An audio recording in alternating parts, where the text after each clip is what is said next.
Hello and welcome everyone to ZaranTech. Did you know that 90% of companies report that poor data quality negatively affects their business operations? This highlights the need for reliable data integration and transformation tools like SAP BODS. Here we'll explore SAP BODS 4.2, a leading data services tool designed for handling complex data challenges. SAP BODS is a powerful tool that helps businesses integrate, clean, and transform data from different sources, ensuring that data quality remains high. It supports organizations in making informed decisions by providing accurate, reliable data. Companies implementing efficient data integration processes like SAP BODS can reduce data-related errors by up to 40%, leading to faster decision-making and improved overall efficiency. This is why learning SAP BODS is critical in today's data-driven world. This course covers ETL, handling large data sets, and mastering data warehousing. You'll also learn how SAP BODS enhances business performance across industries. By the end, you'll confidently tackle data integration challenges. Before we begin, please make sure you subscribe to our YouTube channel and hit the bell icon for regular updates from us. Now let us take a look at the agenda. Agenda 1. BODS Overview, ETL Basics, Data Warehousing Concepts. 2. BODS Overview, Batch Job. 3. BODS Repository Creation, Batch Job. 4. BODS Transform, Date Generator, Pivot. 5. Reverse Pivot, Data Platform. Let's dive in. Okay, so I will discuss what we are going to discuss today, and then we will discuss the topics, and in the last we will have the Q&A session. Okay, we will go through only the theoretical part because server access is still pending, so we will cover the theoretical part of the BODS history. Okay, you already know what is ETL tools. Okay, but I will not go into the deep, but I will just introduce in briefly. Okay, so ETL is just why we need the ETL.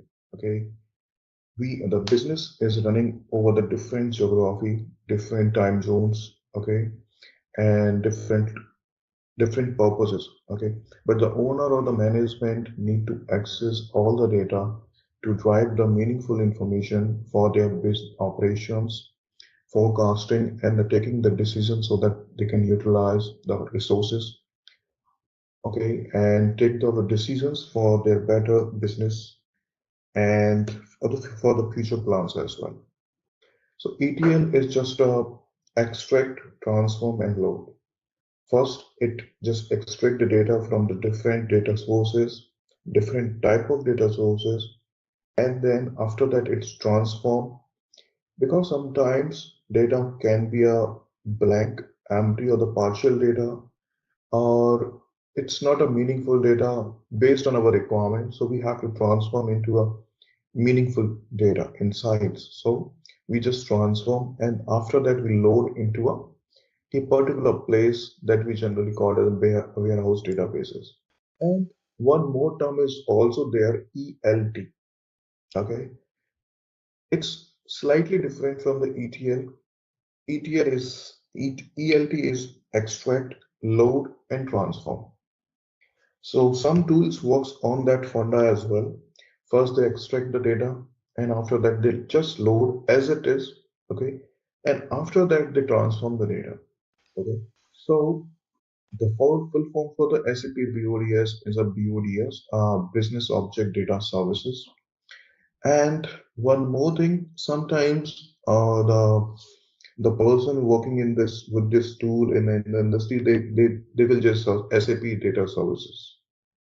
They will not say the BODS or the Business Object Data Services. They will simply say SAP Data Services. Okay. Now let's come to the history. This tool is not developed by the SAP. Okay, it is integration of the merge of the two tools, the data integrator and the data quality. Both by developed owned by the different companies, but SAP acquired both the tools, and after that they just merge it. And now they called as a BODS, SAP Business Object Data Services.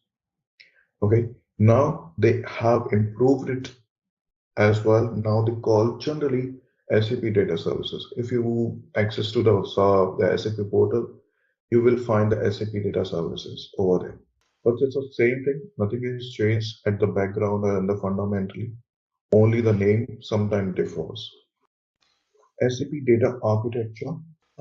Before going to this slide, I will show you one more thing. Okay, this diagram. This is the whole diagram for the SAP infra. Okay, not only related to the SAP BODS. Why I'm showing you, I will explain later.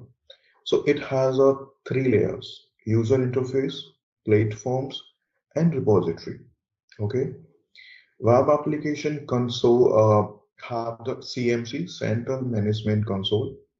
Management console is a data service management console, and third is information steward. And we have the designer, SAP BODS designer, where we develop the ETL code design. Okay. CMC is used for the business object, SAP business object only, which is a reporting tool by the SAP. So it will not be part of our training, but it's a part of the interface designed by the SAP. Management will be used by us, SAP Data Services Management Console. Here we have a different components.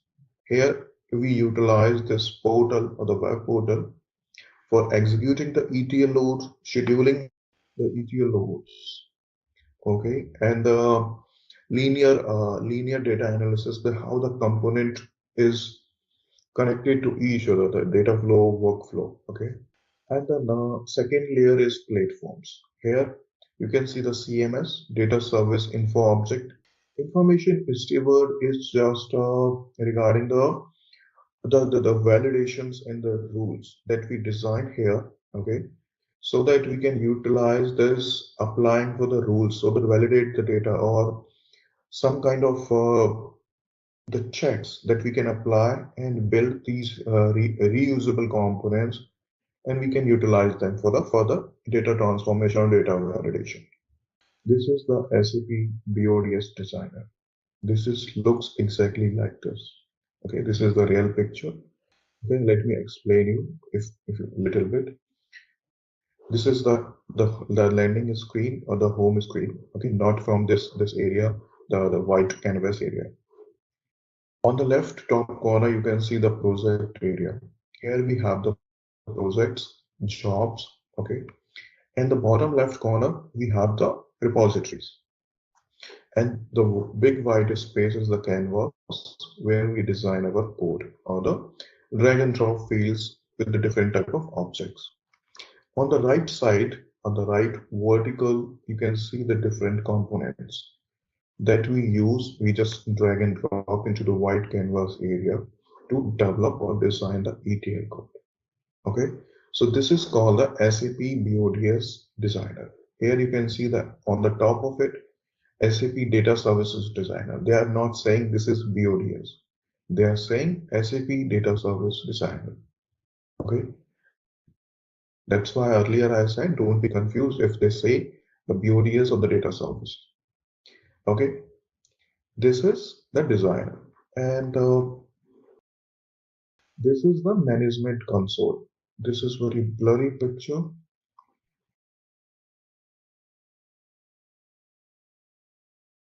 So this is the data services management console. Okay.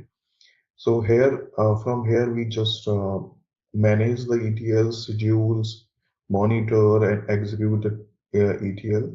Okay. And we have one more thing in the data management console. Here you can see this. Can you see the administration part is also from the management console, auto documentations, data validation, impact and lineage analysis, operational dashboard, and data quality reports. Okay, so now you see the pictures of the management console and the designers and the purpose why they used. Okay, Now we have the platforms, which is invisible part. Okay, it just work behind the scenes. You can't see them. Okay, CMS is out of scope because it's a part of SAP BO. Okay, RFC servers and the admin services not again in picture because this is EIM. Even I don't know. Okay, to be honest. And for DODS or the data services, two servers comes in picture. One is the job server and second one is access server. These servers are used to execute the codes that we designed. Job server is used for the batch processing. Okay, first one, before going to this, in a ETL, we have a two type of processing. One is a batch processing, which runs in our intervals. Okay, we can schedule on a particular time or a particular number of times in a day or a weekly manner. And another thing is real time. Real time means whenever we receive something, some data, it execute. Okay, and it's again wait for the next event, for the next message or the next data. So it's run 24/7. Whatever it receives, it just processed. Okay. The job server is used for the batch processing. Access server is used for the real-time data processing. So these are the platforms or the servers that works behind the scenes. Now come to the repositories. Again, CMS repository for the BO, information is steward repository regarding the validations and in that area. Data service local repositories. What is repositories? Okay, repository is the collection of object, okay, information, metadata that we design, that we have, okay. And there is a two type of repository. One is local repository and second is central repository. Local repositories is belong to the developer so that he or she can develop the code, okay, and they can collaborate with the other developers, okay. Central repository is it's like a gate, okay. Recently now in this, and right now we are using the gate for the code check in, check out, okay. But earlier when Git was not there, that they have their own data, the version control management by the central repository. So what they generally do, they create the three central repository for the development environment, pre-production or the QA environment and the production environment. So you can check in and check out your code from your local repository to the central repository. And once you are done with the development and the testing, so then you can deploy the code into the production as well. We will cover this. So this is the architecture or in the terms of layering. Okay. But now understand how the ETL works in terms of architecture. So here you can see the BOD's architecture, management console, designer, repository, job server, access server, engines, address server, and directories. So management console, I explain you, and designer and the repository. So let's suppose you develop one code in your personal repository. Okay. So how the things will work? So you develop the code in your repository, which is available in the designer. But now your code is stored in this repository. So once you execute the job, then you will give the direction to the job server. Okay. Job servers identify the repository, the corresponding repository, and pull the code from the designer, okay, from the repository and the designer, and ask engine to execute, to make the transformation that based on the rules and process the data. Okay. So this is the flow, it works. Okay. Now what access server does, okay. So this is for the same thing. Right now you can see this, the bidirectional arrow. It works for the job server as well and access server as well. The only difference is job server works when there is a batch process. When there is a real-time data, then it's just transferred to the access server. That's why the data is coming from the real-time clients, and access server just ask engine to process the data. Okay, and address server is used for the data quality. So in the BODS, we have different type of transformations: data integrator, data transform, and the data quality. Okay, What do you mean by engines? it's a processing units. It again works behind the scenes. Okay. Okay. So you mean to say that the management console and the designer is the one which is repository basically driving them, and then this repository from the back end is linked to the SAP servers or our any other tools from where we are basically accessing the data, right? Yes. That's So what's in a whatever, simple words I would yeah. understand. So whatever you design in a designer, it is stored into your repository. Okay. Here you can see in the designer, whatever you are designing, on the left bottom corner, you can see the repository DS repo. Yes. So whatever you are designing, building, creating, it will store in this repository. Okay. Okay. So once you just give the instructions to the job server by the management console, okay, I want to execute this ETL. So what it will do, it will go to the repository, pull out the code, and ask engine to process this. Yeah, one question regarding a repository. Like you mentioned, there can be local and central repository. So Yes. we will be designing in the local repository first, and once our code is prepared properly, after testing, if we upload it to the central repository, is that correct? Yes, exactly. And you Okay. can't develop the code in the central repository. You can just check in and check out into the central repository. You will always work on your local repository. It can be shared with your employee or not. It's up to the organizations, but you can't develop the code into the central repository. You have an option to only development can be done into the local repository. Mhm. Okay. Also, one more thing, like this code has to be run using management console. So, can we directly run it from the local repository, or we have to Yes. transfer it to? No, you can do that. You can run the code from the local repository as well. Okay. Okay, let me tell you why we need the central repository. Okay, let's suppose you have a team of 10s. Okay, and 10 developer working.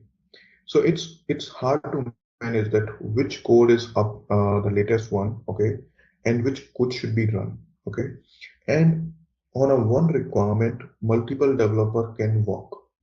Let's suppose you break the requirement into 10 pieces, so 10 developer can work parallelly, and you can all merge your code into the one ETL job, and you can just execute that central job.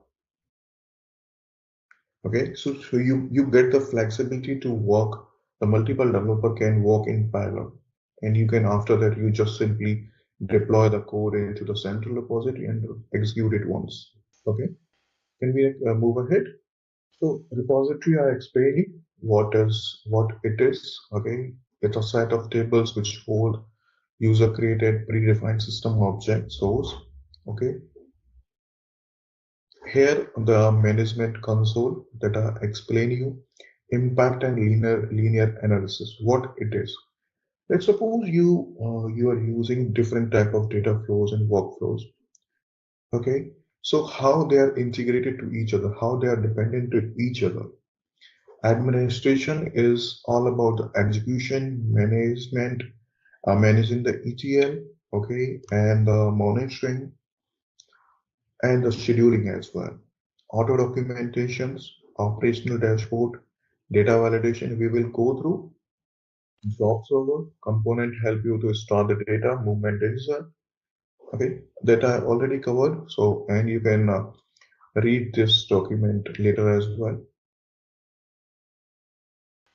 Okay, so Sheetal, maybe Sheetal asked that if we have the the images or not. So you can see the images of the designer. Okay, so here you can see the semantic layer is nothing but just the data source from where we are getting. Okay, after that we have the designer. So we are just seeing the real time and the batch processing. Okay, and data services give you the option to connect different type of connecting with the data sources. It can be a file system, flat file, text file, XML, JSON file. Okay, different type of databases, Oracle, SQL Server, MS SQL, SAP HANA that in your project you are working. Okay, so Teradata, so many, PL SQL. So you can connect with different type of databases. And the best part is once you create it, okay, let me show you one more thing. These are the reusable components. Okay, once you develop these things, you can reuse them after developing. Okay, and let me show you one more thing. The components we have into the data services based on the hierarchy. Can you see this diagram? Yes. Okay, on the very top comes the projects. Okay, in projects we have the jobs. Jobs can contain all these items that we mentioned below. But if there is nothing child item, then we can't go further for that item. Like a script. A script can be placed into the job, but we can't include anything below the scripts. Okay. The scripts are the text file kind of text format where we do the coding. It's simple English in English coding. Okay, it's very simple that we don't need to learn. We don't need time to learn it. Okay, so it's very common scripting language. It only work for the SAP data services. So we will learn this and we will see how we can use that. Okay, workflow and the conditionals. Workflow and conditional can be used in jobs. Okay, and a script can be used within the workflow and the conditional as well. Okay, and in below that we have the data flow. Now the part comes what is data flow and what is workflow. As its name suggests, data flow. Data flow is a container or the area where we design how our data will flow. Okay, here we design the source tables, we design the layout, the data, the source tables, target tables, and in the middle we define the transformation, what we will do. Okay, here you can see right now this its data flow is open. Can you see the yellow icon? Yeah. So this is right now we are into the data flow. Here you can see this is source, okay, and at the end we have the target, and in middle we have the transformations. Okay, and if you see on the top left corner project area, on the top with the folder icon we have the project, and second we have the job. Can you see the watch icon with the arrow? This is called as a job. Okay, this is the naming convention that we generally use so that we can identify by the name itself as well. Okay, the project is starting with the pros. Okay, job. It's not mandatory. It's up to you and the organization and the team how they want to name it. There is no restriction by the SAP. Okay. But what is the sequence, like how we are starting it from a project? So what is the sequence that we follow? Like first would be the project, Yes. then can be job can be there, or can we directly jump into the workflow? Yeah, if we create a job is the must, can we directly jump into the data flow if the workflow is not required? So is there a sequence for this one? Yes, everything is sequenced and connected to each other. That's why I say this is the hierarchy diagram. Okay. Okay, let me explain. you can design each component independently. Okay, you can design the data flow independently without the workflow, without the job. Okay, that's fine, but you can't execute them without the following the hierarchy. If you see on the bottom the repository, can you see the arrow with the blue color? Yeah. So this is the workflow that we have in our repository. If you click here, right now we are on a project. You can see the different projects. If you will click on the job, then you will see the jobs, like the similar way the project. So these are the independent, we can develop these things independently. Like you can see the yellow icon with the arrow, it's a data flow. So you developed one set of rules with the one set of rules, the data flow. Okay, so you can use that data flow in a different way, in a different jobs as well. Are you getting my point? So here you now let's complete this. Okay, then I will go to the designer. Okay, data flow is where we design the flow of data, how the data will flow. Workflow and conditionals are the superset of the data flow, which comes on top of the data flow. Workflow, as its name suggests, it will define the how the work will flow. What I mean is how the data flow will be connected to each other. Okay, data flow comes under the workflow. So we can use one or many data flow within a same workflow, so that we can define that which data flow execute first, which set of data flow will execute in parallel, which set of data flow will execute in sequence.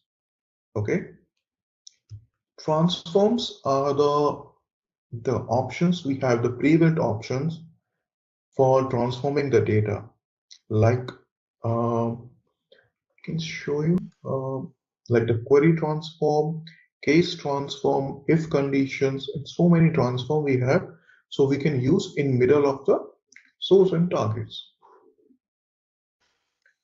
And now your question comes here, the data stores. For defining the data sources and the targets, we need data store. Data store is nothing but it's just a bridge between your source or the target. Here we create the connections to access the data, whether it's read access or the write access.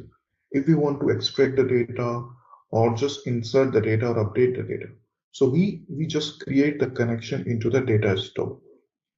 And the icon of the data store is the blue icon here, where my cursor is. Can you see? Yeah. Yes. After that, we have the format. Now we define the connections for the data source.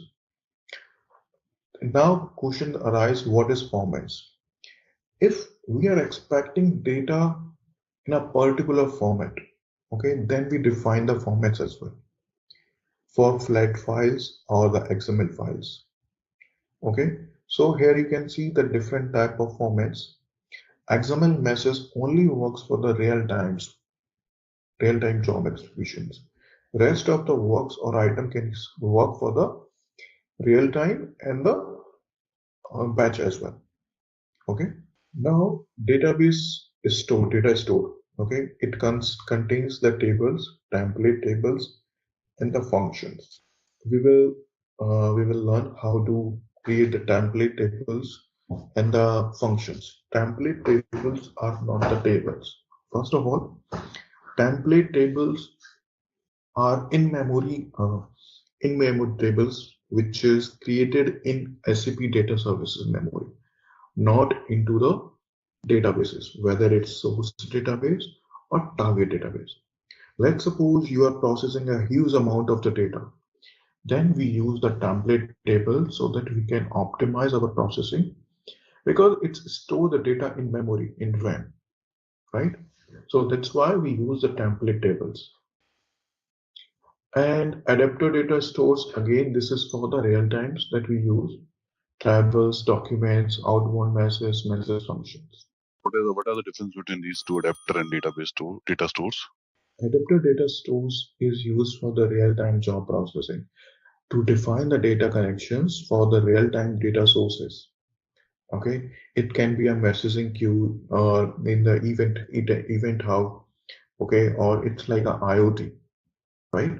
So we to define the data sources with the connections from where we are receiving the data continuously, right?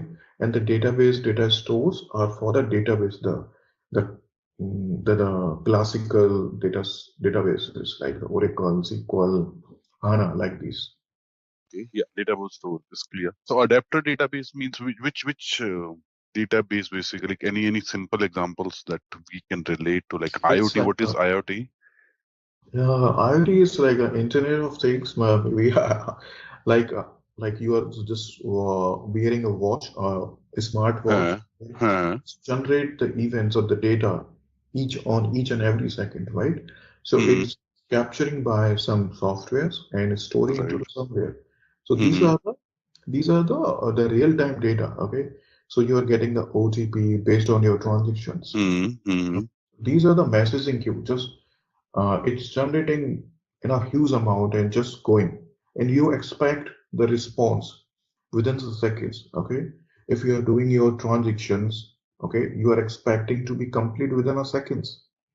Okay, so here we need the real-time processing. Like if I give you the example, real life example, the ATM. You just go to the ATM, you just insert your card, right? And now it's checked in the background whether it's an authorized person or not, it's a valid card or not. So what it will do, it will just, the data will come. Okay, so someone inserted their card, they will check this, the data will come. Okay, this card will come to us. So it will check the based on the rules whether it's a valid card or not. Okay, so it will just give you the response. Okay, this is the valid card, now enter your PIN. So here you can see that it's a live, the real-time data processing happening here. You are just giving your input and you are seeing the output as well based on the rules applied on the background. Okay, if you provide the incorrect PIN, it will not allow you further. So again, this is done by the ETL processes in the background. okay, thank you. Okay, so here we have the another screenshot that we defined here. Project. So there were like two types, formats and data stores in your earlier screenshot. So we can use, instead of uh, having these connections from source systems like source databases, we can directly use the flat files also, or XML files. Yes, but it should be placed or it should be accessible by your the designer. Okay, let's suppose you have the installed the designer on your local machine. Then Mm-hmm. you should have the access on those files from the designer. Okay. But practically, it's possible. Yes. Okay, and we can, for example, if we are using this a flat file and connecting it to a data store, like using a transform and then connecting to a table in a data store. So Mhm. that's a normal scenario, or a flat file can only be used as a target can only be a flat file or XML file in that case. No, no, no. Anything can be used as whether it's a source file or the target file. Okay, Okay. but only for the Excel. Okay, Excel, Microsoft Excel file can be used only as a source, not as a target. But flat file can be used as a source and the target as well. Okay, that's why Okay. we have the format. But we Okay. can read the Excel file, but we can't write the Excel file. Okay. Got it. So here you can see the screenshot for your reference as well. Workflow, data flow canvas. Here you can see the job status, job server and the profiler server. In this image as well, you can see these two server icons, whether it's running or not. So from these two icons, you can see. So this is the only thing which is visible to you. Okay. Can you just confirm which one is the job server in these two? This one, I think. Or when you hover your Okay. mouse, then you can see. It Okay. will give you the name, which is whether it's a job server or the profiler server. Okay. Okay. So now you can see the designer interface, how it integrated to each other. Okay. It's just a simple Venn diagram, but I believe I already explained you. Okay, so this is one of the screenshot for the data store creation. Okay, and the different options that you can use to connect. Okay, mainframe, file and transport, applications. Okay, databases as well. And this is the the screenshot for the how to create a data store. Okay. Now comes to the advantage. What are the key advantages over the other ETL tool? Okay, when it was designed or when it was introduced into the market, it was a leading. Okay, till now it's also leading a ETL tool, but now we have different ETL tools as well in the market, which is available on the cloud. Okay, so it was very easy to use. Okay, it's a very user-friendly platform. I believe by end of this training you will feel okay. It's very easy job. Okay, because whether you only have to be a logical thinking, not more than that. You don't need to be a no even a single piece of coding. Okay, the only thing which is expected from you is to execute a SQL. If you know the SQL, then you will learn the things quickly and understand why it is happening and how it is happening. But if you again don't know the SQL, then you have another option to debugging. You can analyze what you are designing by visually. Okay, can you see this glass icons? Yeah. Okay, so these are the icons. You can just click and you can see the data. What data is coming from the source, and you can see these glasses after each and every step. Right now, this is not in execution mode. That's why you can't see the glass on the query transform here. But once you execute, you will see. So you can see what you are doing and how it's behaving. Okay. So you can analyze each and every step of yours. If you know the SQL, you can go to the database and you can analyze quickly. Okay. But if you don't know, then you can analyze the data or your steps here as well. The only limitation is in SQL, you can do the analysis in the whole set of the data. But here it will show you the first 1,000 row. Okay. So whether you are doing it right or wrong. Okay. So earlier, we had a different type of tools for the data integrations, data quality, data transform. Then BODS comes, then it just merges everything in a one place. Okay, so that was the key benefit of using of the SAP data services. On top of that, they have a SAP BO business object, which is a reporting tool which easily integrate or are tightly coupled with the BODS. And they have one more tools, information design tool. Earlier, they called as a universe designer. Okay, I'm not sure whether you are aware about it. So universe designer or IDT, it's just a data modeler. Okay, where we define the tables that we load, definitely load by the data services. Okay, we just define the cardinalities, okay, and the relationships and the hierarchies. We create the measures, dimensions, okay, so that we can use them directly into the reporting tools, which is not part of it, but that's how it's work because they provide a complete suite, okay, from database to the reporting tools. So it will start with the database with SAP HANA, ETL is BODS, ITD for the data modeling, okay, and top of that SAP BO, and they have the crystal reports as well, and so many. Now Earlier, I had in the agenda with some concepts about the data warehousing. So I'm not sure whether you all are aware about it or should I cover it. Uh, so what would you suggest? Data warehousing, do you mean basics or uh, in Yeah, like depth? what is dimension tables? What are the fact Okay. tables? What are the schemas? Okay, what are the relations Yeah, with functionalities? it would be good if you can cover. Okay, that's why, because it's a basic thing or the foundation for any ETL. Okay, you can't be expert unless you know the basics. Okay, so this is let's understand. Okay, first understand what type of databases we have. Okay, generally, and let's consider with the one real examples. Okay, or a case. If a business ABC is running over the India in a different locations. Okay, and you are the owner. Okay, and you are just locating at the Mumbai location. Now you want to analyze the whole operations and you want to take the decision from the single location.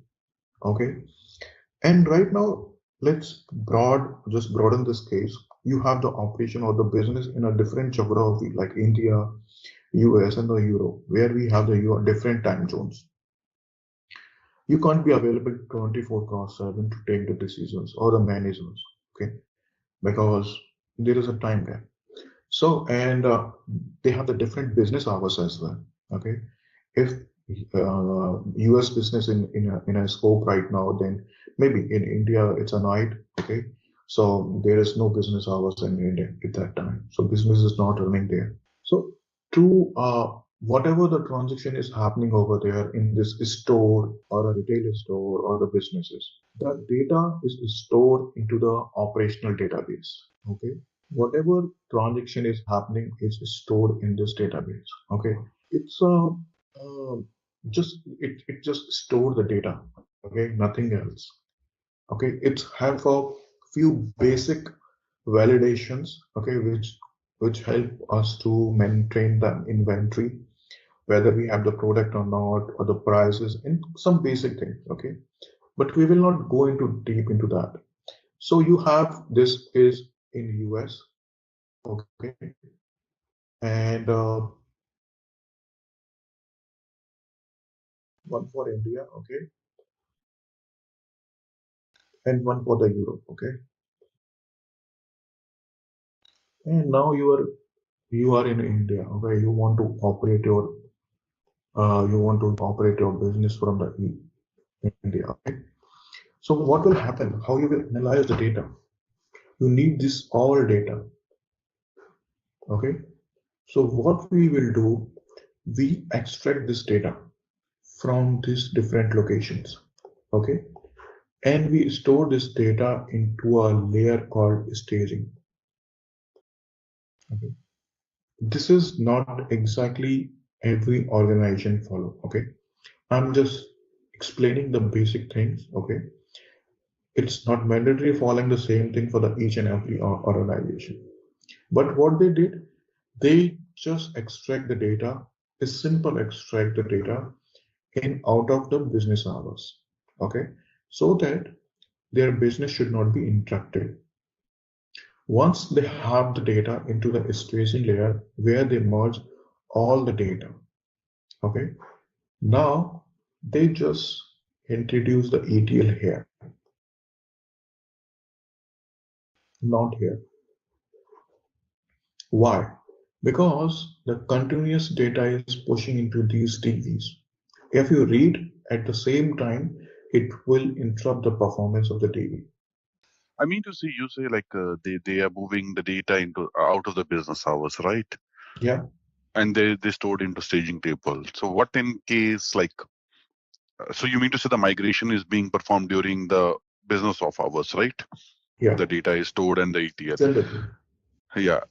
And in case if we have a like because the data operational data will get update right each and every time it is the processes would be going on. So there would be always kind of a freeze period or something like that happening during the migration or how it would be with this such scenario. No, it's not like that. Hmm. They generally do. They can have a different type of policies. Okay, they can what they can do. Okay, once they pull this data, they can delete the data from here, or they can have a retention policies of the 7 days, 1 month. Okay, they will keep the 1 month of data here in the locally, and after that it will delete. Okay, or they will archive to the different TV. Okay, but it depends on the business use case whether they want to pull this data on a daily basis overnight, okay, out of business hours, or in an hour, in a 4 hours of period. It depends, totally depends on the business use case. Okay, so I'm just taking this example as a retail store, the supermarkets, like, Okay. but right now what I'm trying to say is the purpose here is to don't interrupt the business. Okay, let's suppose if you are pushing something in a box and just pulling something at the same time, it will just interrupt your hands, right?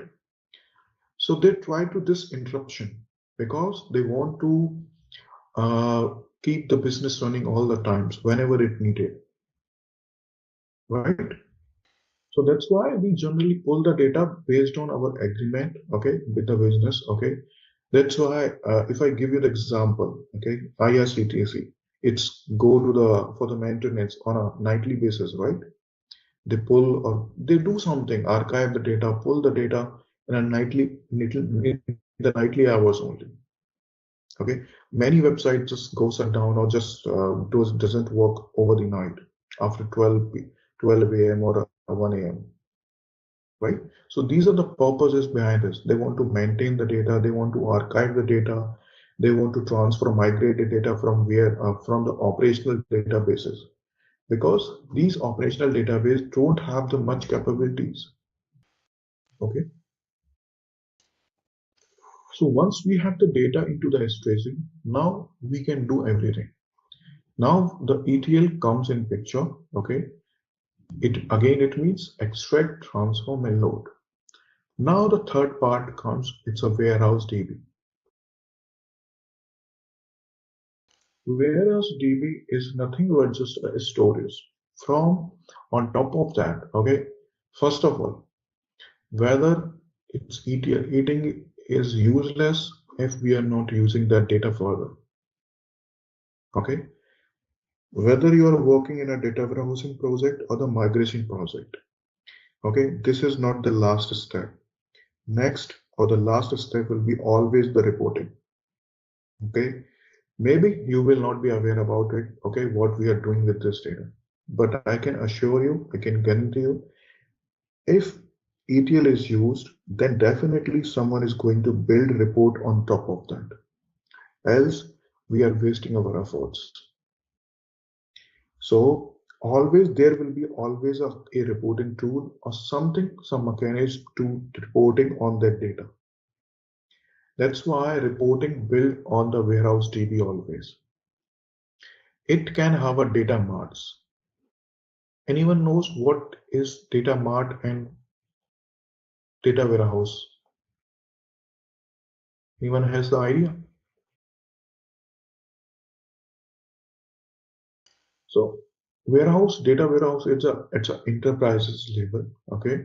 So one enterprise can have a multiple data warehouses, but generally it can try to contain one data warehouse so that they can build the reporting on top of that easily. But in that, they always have a departmental data, or we call them as a data mart. Data mart is nothing but a subset of the data warehouse. What we try to do, if enterprises, okay, will have the HR department as well, okay, admin as well, operation department as well, procurement as well, inventory as well, okay, supply chain management as well, okay. So they just segregate the data into different data marts, okay. Then what is the purpose of doing this? Because there will be a financial data as well.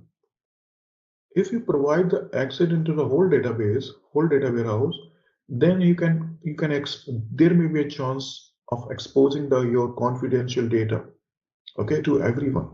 Like, let's suppose if there is a financial data and you are working in this organization, your pay slip will be visible to any other employee as well. Okay, so that's why we just segregate this data to maintain the confidentiality and the accessibility. Okay, so we can apply the rules that who will have the access on a particular set of data marks. Okay, so now you understand that what is ETL and how it works. Now understand the data models in these database. Okay, how we try to store. Anyone know about the star schema or the snowflake schema? I would say these two are the most commonly used schemas for connecting facts and dimension tables in different ways. So star schema will have like a star format for connecting the fact and dimensions. Okay. And the snowflake schema will be a much complex structure for multiple fact tables and dimension tables connected continuously. Okay, so why we need to have a two different type of schema? We can go with one. Why we need a two different type of? Do you know? Okay, this is the problem that actually we have. Okay, what we always even. I'm not telling you for you. It's human behavior. We just always trap into the simple things. Okay, we just try to implement the simple things. Okay, because star schema looks like a fact tables, okay, surrounding with the dimensional tables, and we just fall into it. But the thing is, we choose the schema based on our requirements. Okay, what is the difference between the? It's just a layman language difference that okay, the fact table is surrounded by the dimension tables, and the snowflake schema has the one more subset of the dimension tables. But this trust me, but this is beyond this. Okay. Now understand why we need and how to choose which schema is useful for us.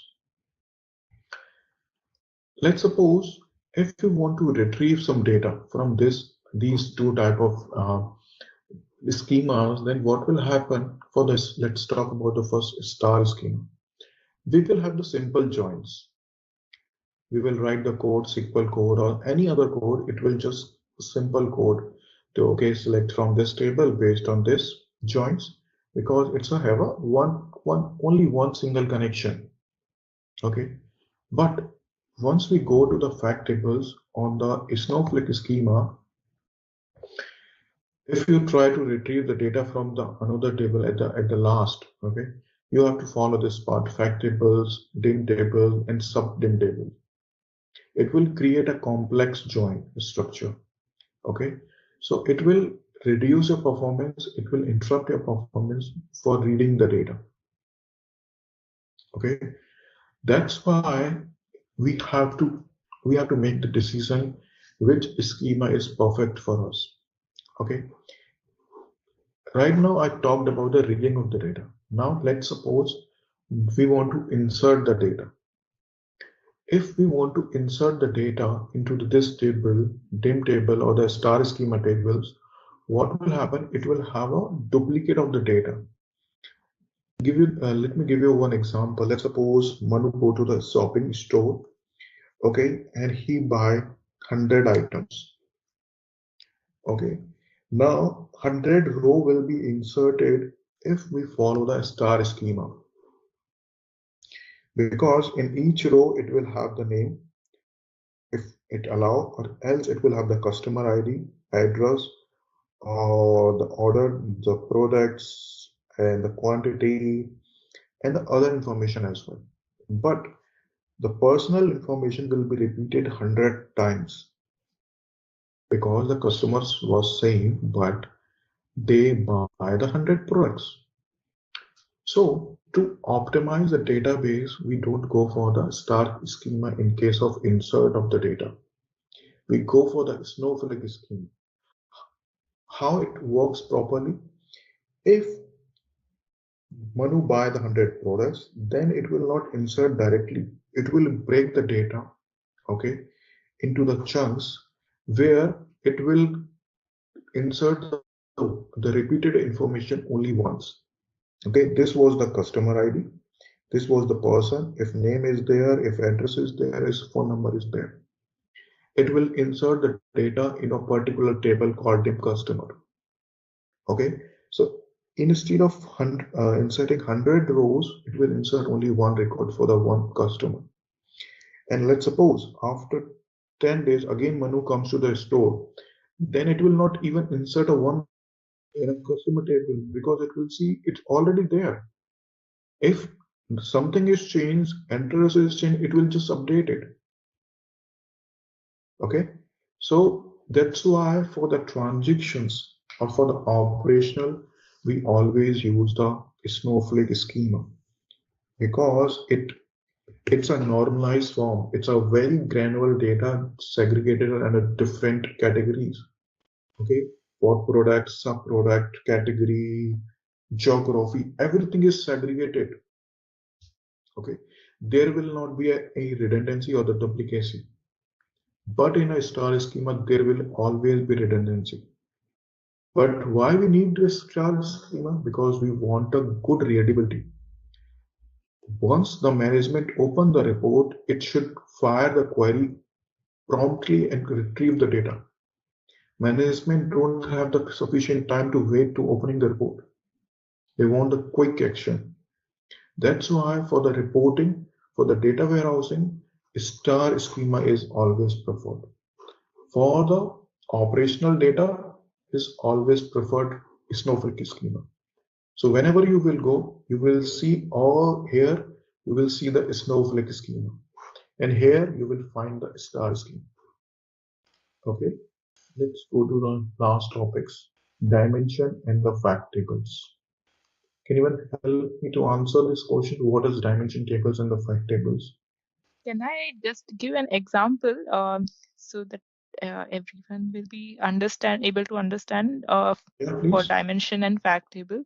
Yeah, please. So for dimension, like we have considered time. So if we have a specific time related data, so we will create a dimension for time. Then if we have sales data, we will create dimension table for sales. So like that, we can have specific dimensions in the data warehouse structures. And now fact table is like an overview or a collection of all these dimensions together in one table.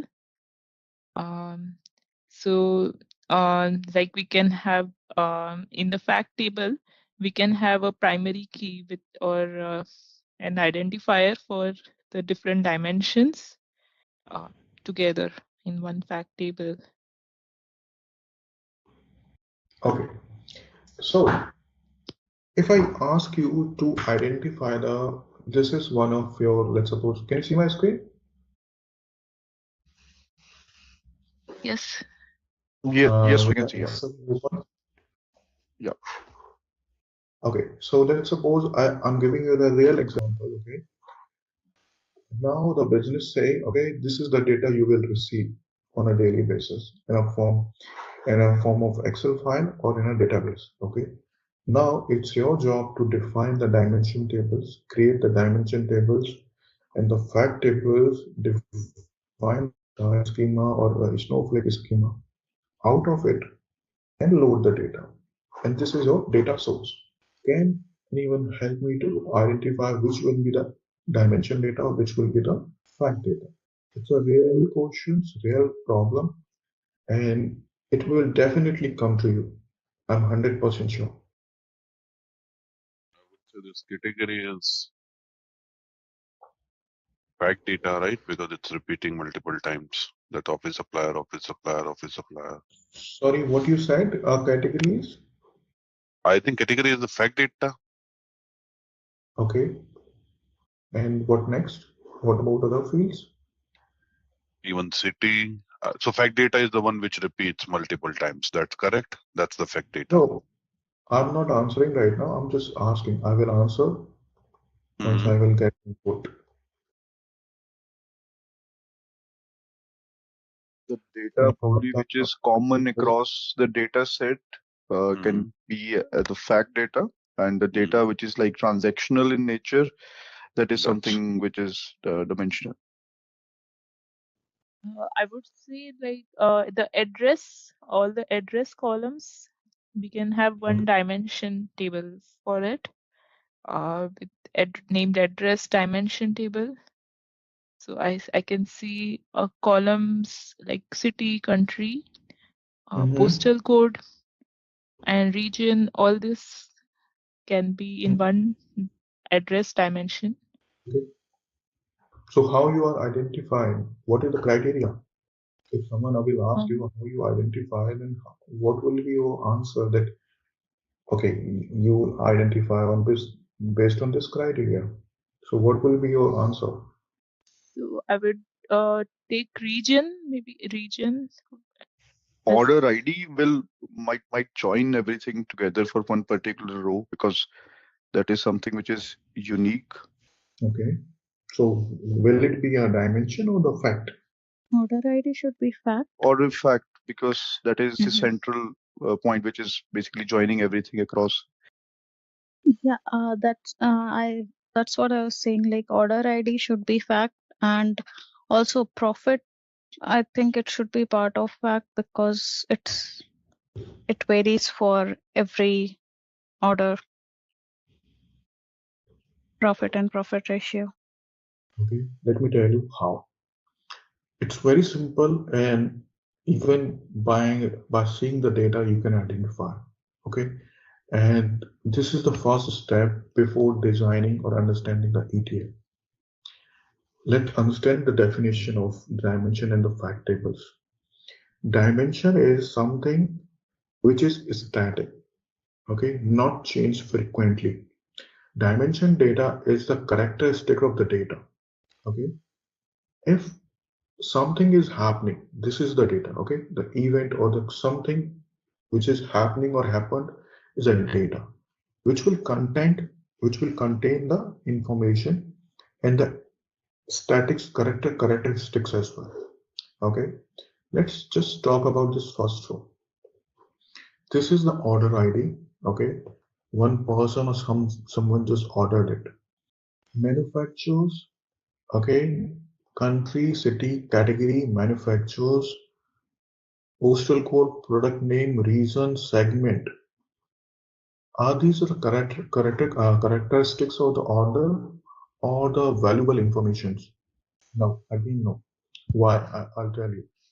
They buy something, okay, the product name, message book, wire board 4, 5, 51, 2 inches, 4 or something like that.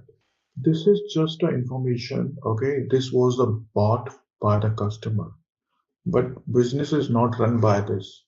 They don't care about it.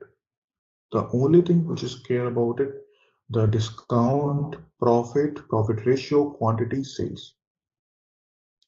In a simple terms, what are the data which is measurable, quantifiable is the fact data. Rest of the data is considered as a dimension data. Dimension data is the correct characteristics of the transactions. This order was happened, okay, in this duration product this was sold by from this category city, the buyer category city, buyer country, customer name, manufacturer. Okay, but fact will be that 20% discount was given. Profit was $6. Profit ratio is this. Quantity, how many quantities sold is 2, and the what was the total sales amount. If I want to differentiate this data into the dimensions and the fact table, then what will happen? This will be the part of the fact table. Okay. just ignore these two columns for now. Okay, this will be a part of the fact table. Okay, order ID now comes to the order ID. Order ID is also a dimension data, but it's an exceptionals that we store into the fact tables. Okay, it's a something called it has a name called something infrared dimension or something, but a column or the value which identify the transitions or the event, okay, is a dimension data, but always stored into the fact table. Okay, again, this is order date. It's a dimension data, but here now it's in the fact table. It will not stored as a dimension. Here it will be stored as a foreign key to the dimension tables, which will be redirect to the dimension tables called dim time, the time dimension table. Okay, so here this will be the, now you can see this is visible. You can aggregate, you can calculate the min, max, sum, average, right? So all the numeric values comes into the fact tables. Okay, but let's suppose order ID is 1, 2, 3 and like this. So never go into the trap. Okay, this is the new numeric data, so it should come to the fact table. No, numeric data, which is logically in case of business use cases, can be aggregated. Then it will be the fact data only. You can't summarize the order IDs, right? You can't sum the order IDs because order IDs to unique identification for your order. You can't sum the order ID, right? But you can sum the profit.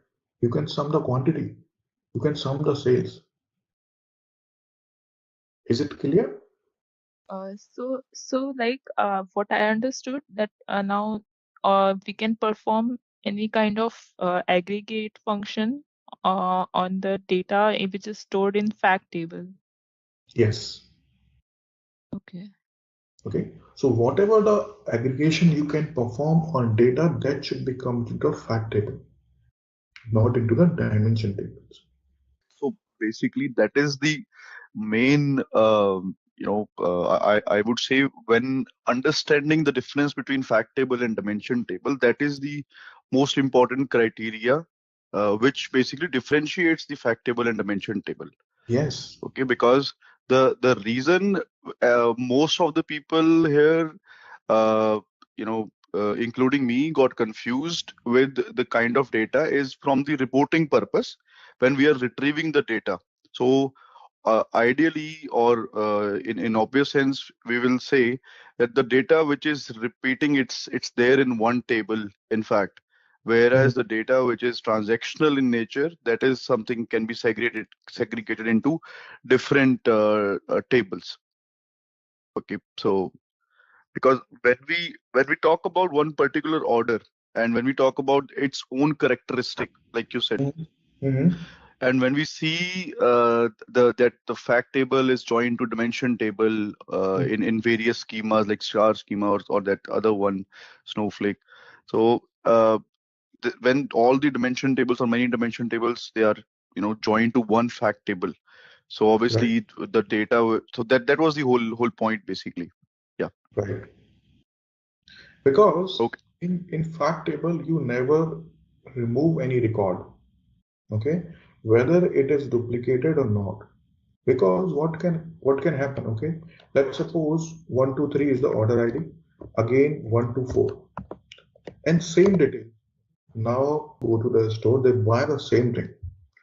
Okay, they just buy one cold drink and one chips. Okay, they did the same purchase, but you will have the two rows with the different order ID. You will not remove anything because here we store the transactional details which can be aggregated or we can summarize. Okay, it's pretty simple to identify the dimension in the fact. Okay, now we left with the dimension data.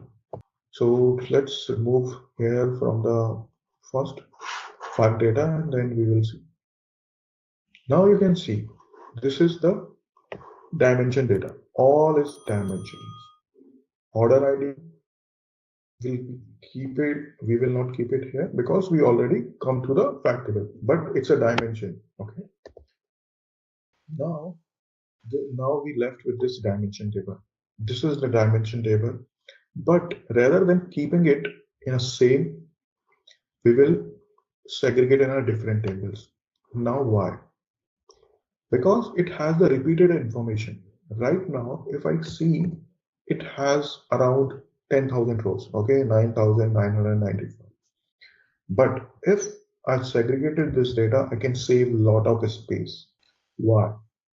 Category will have only 3 values. But now what I'm doing, I'm just consuming hundred thousands of rows, just storing these 3 values. Are you getting my point? So now comes the next step is segregation of dimension data. That's why we have a different dimension tables and only one fact table. Okay. So now it's based on the a simple common sense. It's logic. Now what you can there is no hard and fast rule here. It's just up to the data developer or the modeler how they want to segregate it. If I talk about the categories, and there should be a subcategory as well. So what I can do, I can keep these two things because both the things are related to each other, right? So let's create one more table and remove everything. Can you see? Earlier I had around 20,000 rows, 10,000 for each. Now it only summarized to the 36 rows, 36 value cells.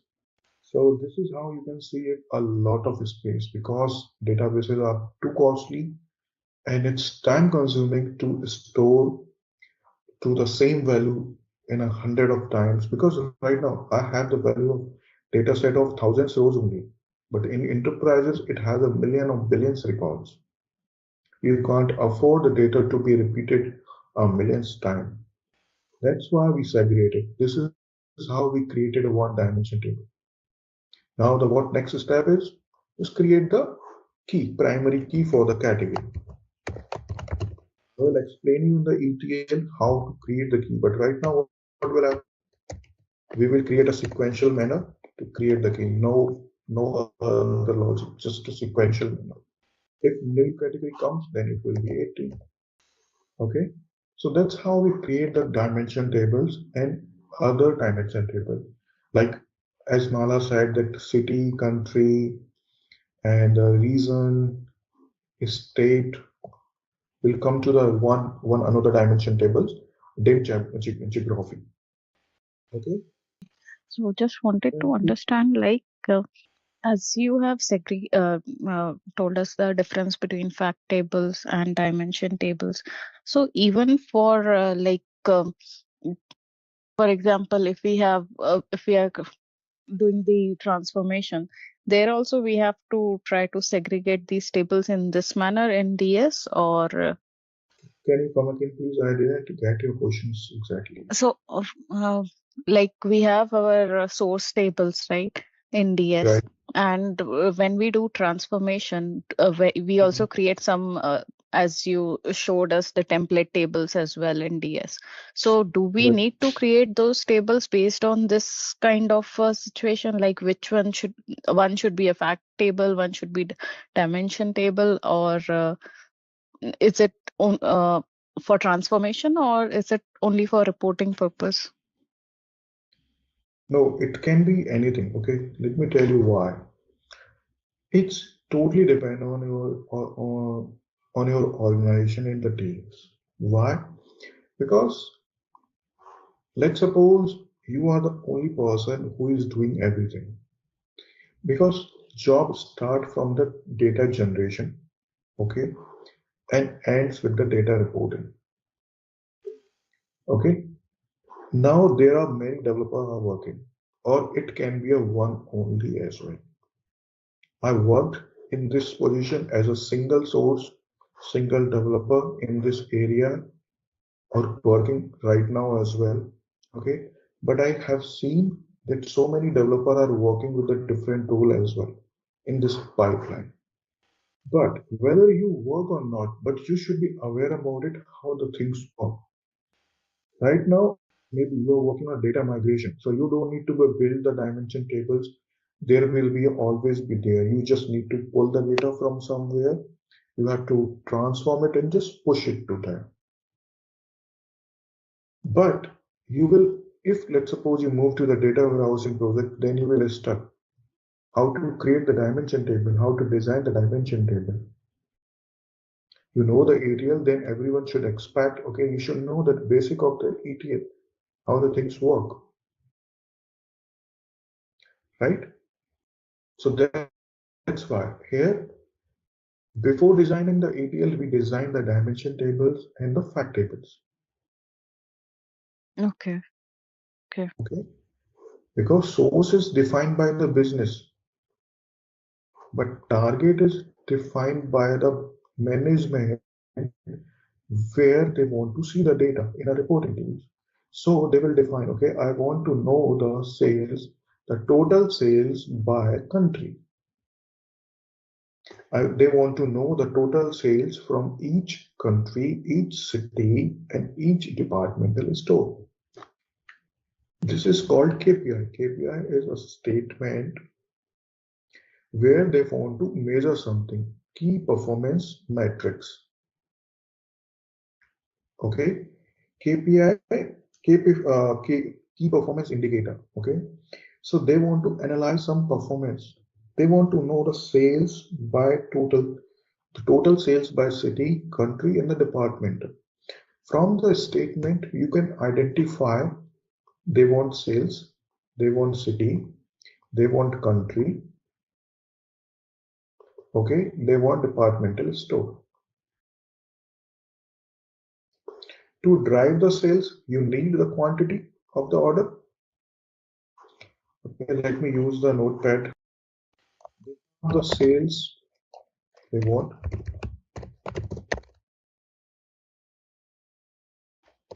total sales by city.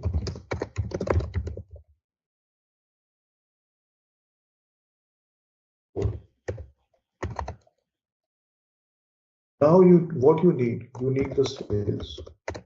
How you will drive? By the quantity, by the unit price. Am I right? For the city, you need the city information, country, okay, and the store.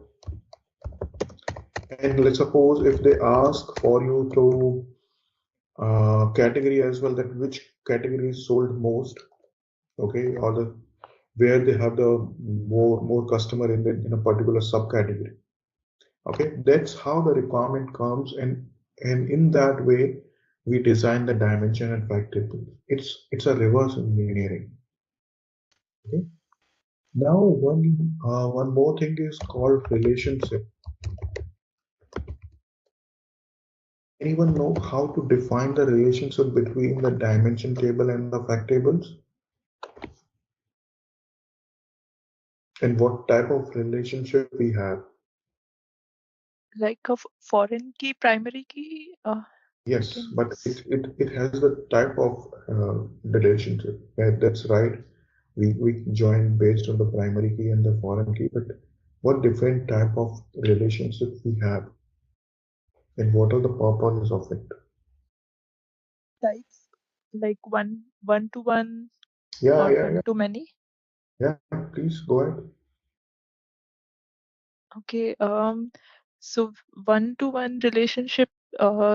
So one record in the fact will be having one related record in the dimension table always.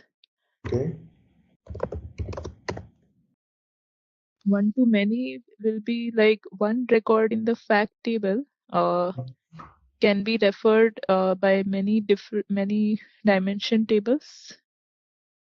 No. Okay, don't worry. Let me explain. 1-to-1 is simple that one record from the dimension is connected to the one record of fact table. Okay. 1-to-many is when one record of, please make sure that what I'm trying to say, please say, okay, here it goes.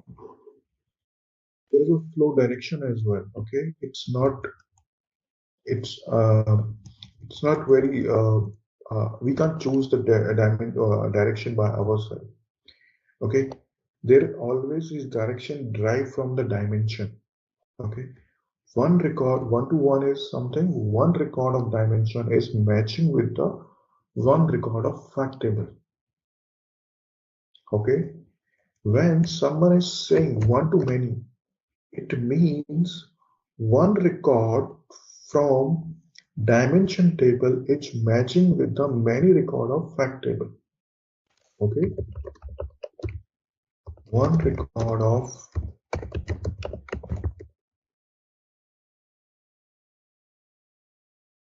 and let's suppose if someone say many to one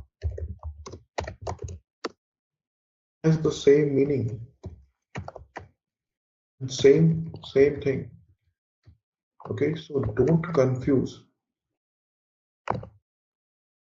One is saying that relationship between dimension and fact table is many to one. Then again, it's a one record of dimension is matching with one many record of fact table. It's not possible to many record of dimension matching with the one record of the fact table. Okay, so if someone is saying one to many or many to one, it has the same meaning. Got it? Okay. Yeah. So, can you give one example here, just for better understanding? Okay, let me try to give you an example. If we talk about this category, okay, let's suppose this category, this we derive dimension tables. Here you can see office supplies is this is, let's suppose this is our category dimensions. Okay, so let's see if you see apply the category office supplies is, then it will have a number of rows, this much number of rows. But when you will connect this value to the category, it will have only one value, like office supplies is belong to the, one second, office supplies is and the subcategory we have. So we have to apply subcategory appliances. So for all these rows, what will happen? Office appliances, this one, 13. The product 13 will be there. Instead of these two columns, product category and the subcategory, there will be only one value, which will be a 13 only in all the rows. Okay, it will remain same. That's why we will say that 13, this value is matching with many values in fact table. If someone is saying, okay, many to one, again it means this many is matching with this one value. Okay, got it. Yeah. Don't worry, we hopefully we will do a one project, okay, that we will convert all the data as a source. We will drive the dimension tables, we will drive the fact tables, and we will load over there. And you can see, you will do by yourself that how the things are working properly. Okay, many to many is never recommended, but in the current scenarios and in the current business scenarios, it's arising. Okay, many to many, sometimes what happens that many records of the fact table is matching with the many records of dimension table. Okay, right now I don't have the example. Okay, but in a few days I will give you a real example rather than a hypothetical. but it is not recommended, and we always try to avoid this condition. And I will give you the solution how to handle this situation and how to manage if there is a case of many to many. Okay, because it's one of the best use cases in the data services as well, that how to handle the many to many condition if it's there. Okay, so this is all about the BODS overview and some basics of the data warehousing. Okay, and dimension, fact. All right, let's test your knowledge. Here's a question for you.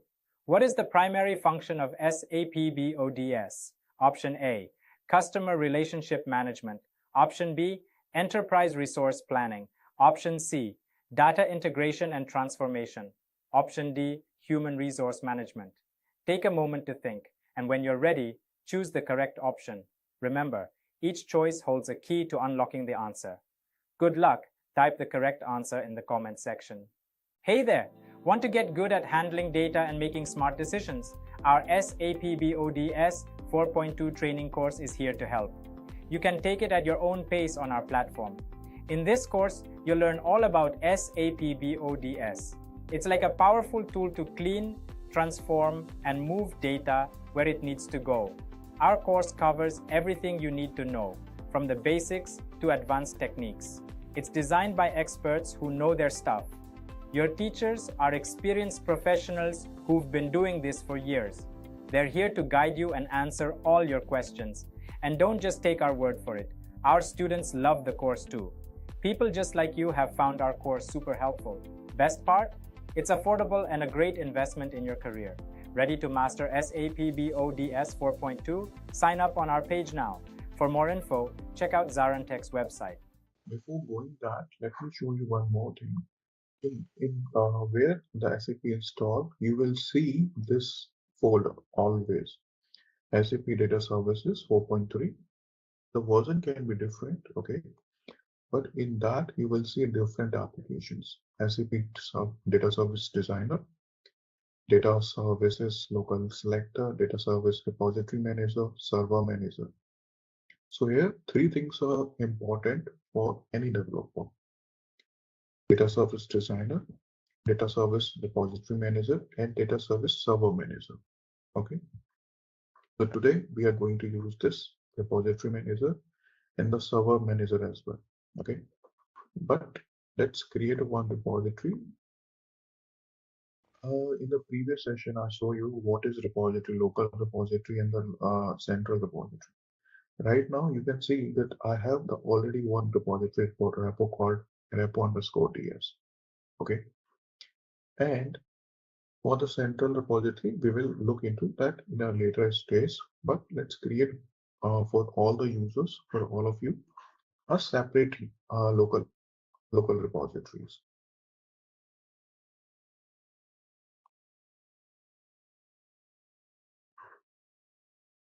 So here you have to select the repository type, whatever type of repository you want to create, central, local, and the profiler. So we will create a local database type.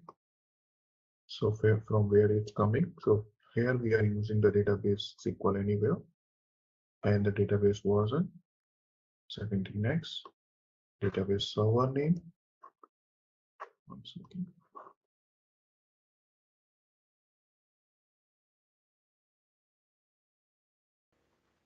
And then just click create.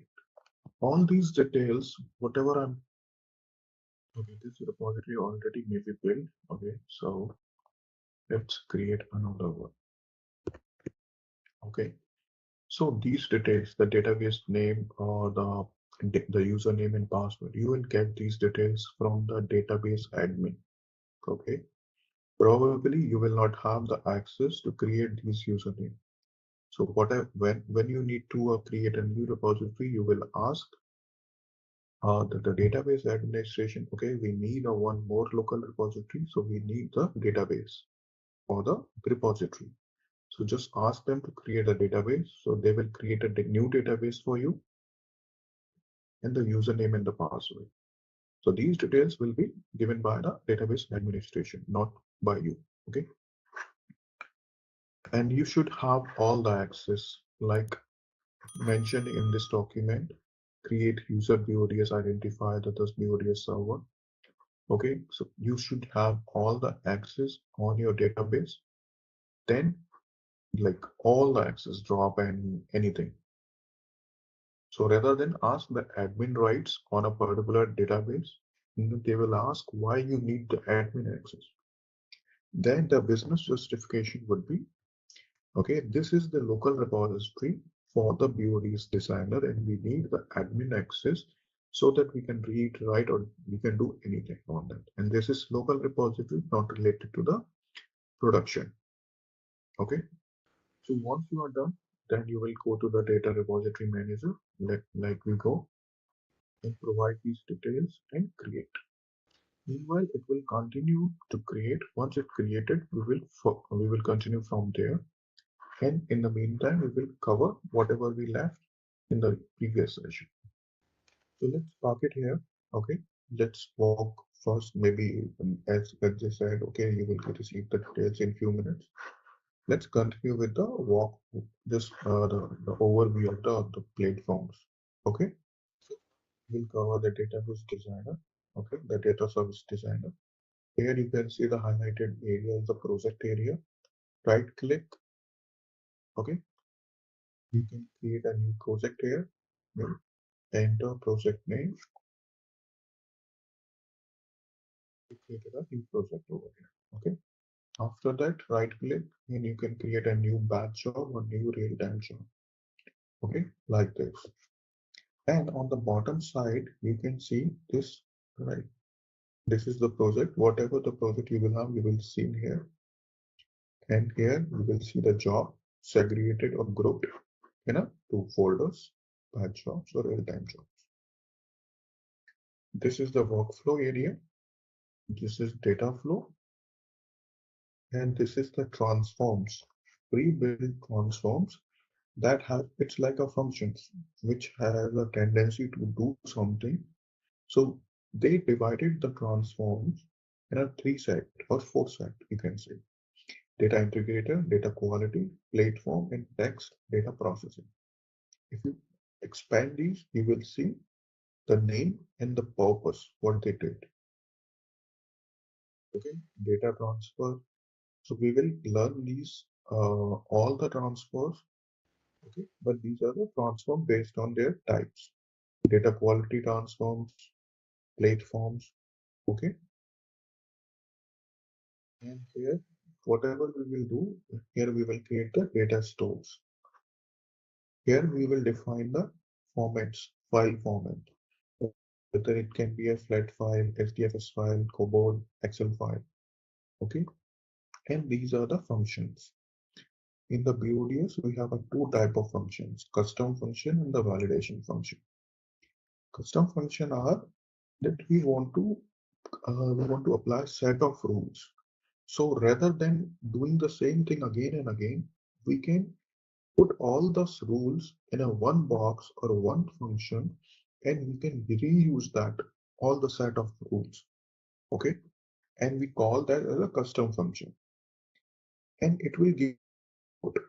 Okay, it can be a table output, row, or anything, but apply the same set of rules or apply some set of rules, but it just give the output true or false. Then we call it as a validation function. The only difference based on the output.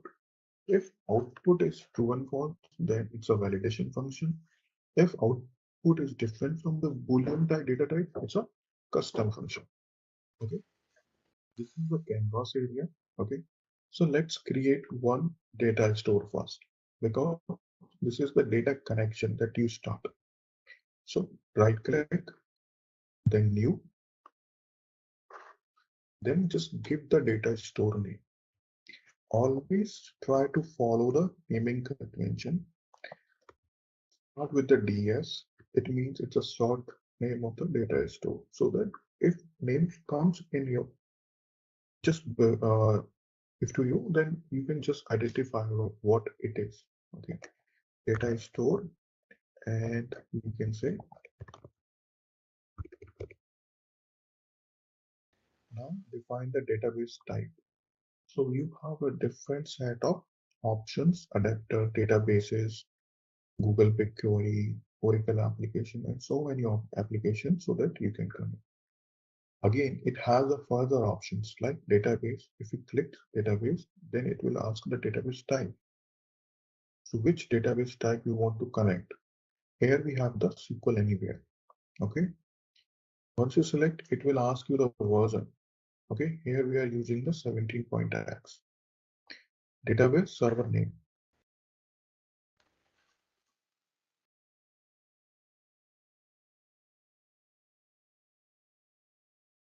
Database name.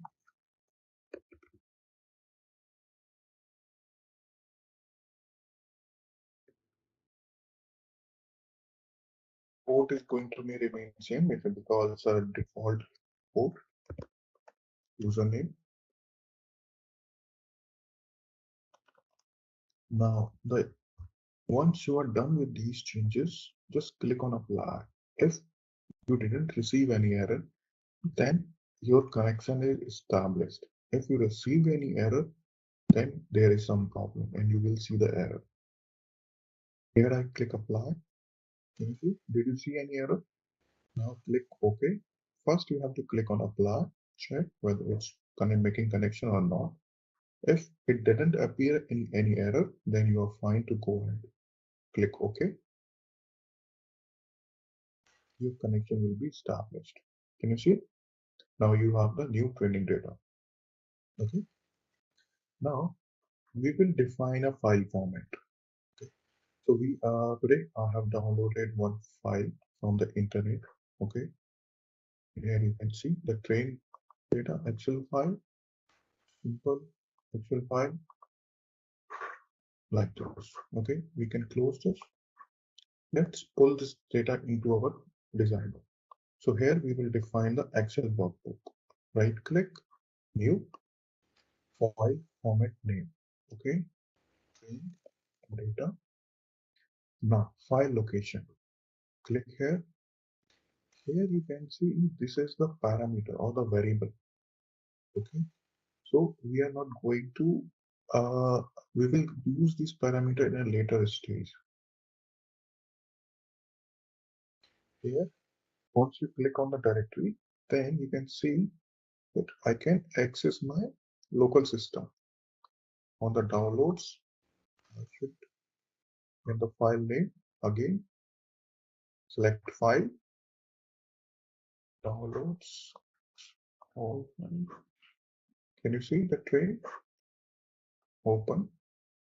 Okay, right now what I'm trying to do, I'm just trying to explore all the elements that is required to create any ETL. Earlier, I explained you the data store. So how to create the data stores, because this is the very first step to creating a new batch job, right? Because until or unless you don't have the data, you can't do anything, right? So we just first we create the connection to the database. Right now, we don't have any data into the database, right? It's a new database.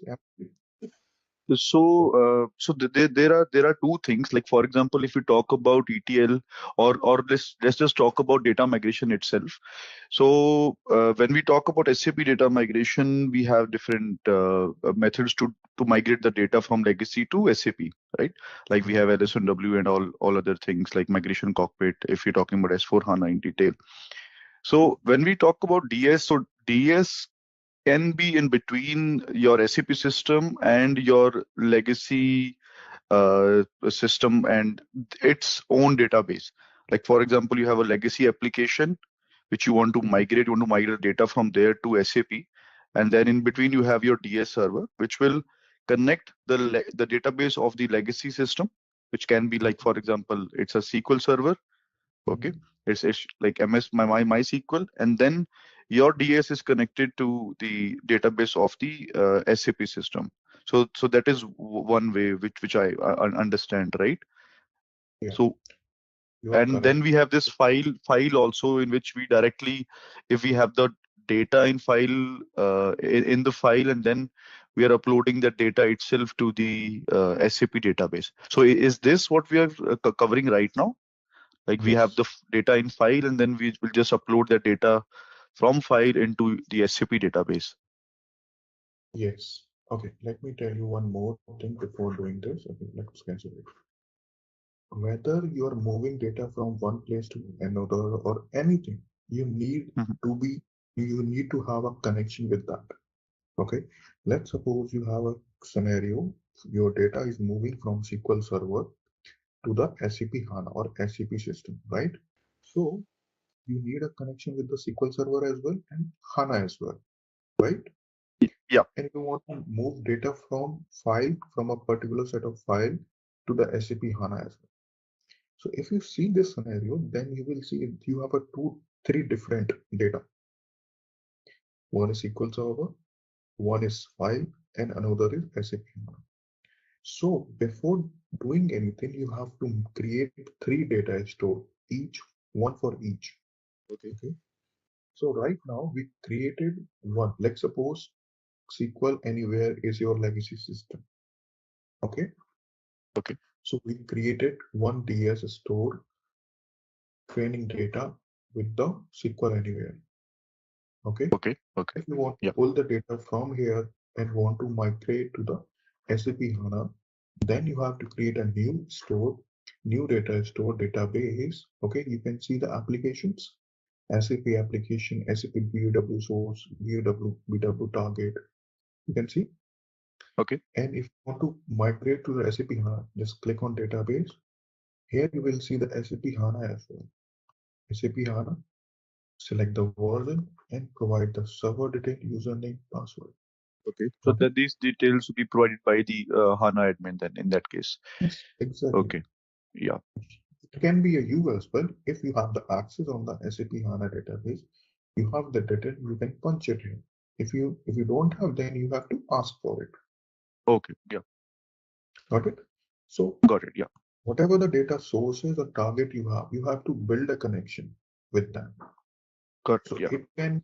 here data store can be a number of data store, hundreds of one data store for each data source or whether it's a source or target. Okay. Okay. Okay. So that's why I created one, because now we have one data, so we created for the training data. And we are Okay, so one more question in this. Now, so we have created a data store. So our intention right now is to upload the data from our file into this data store, right? yes, right. For which we have already established the connection. Yes. Okay. So Okay. Yeah. so like you see here. Okay, let me show you again here. Add Mhm. it. Can you see for the SQL Server? It's how it looks. Okay, let me take a screenshot of it.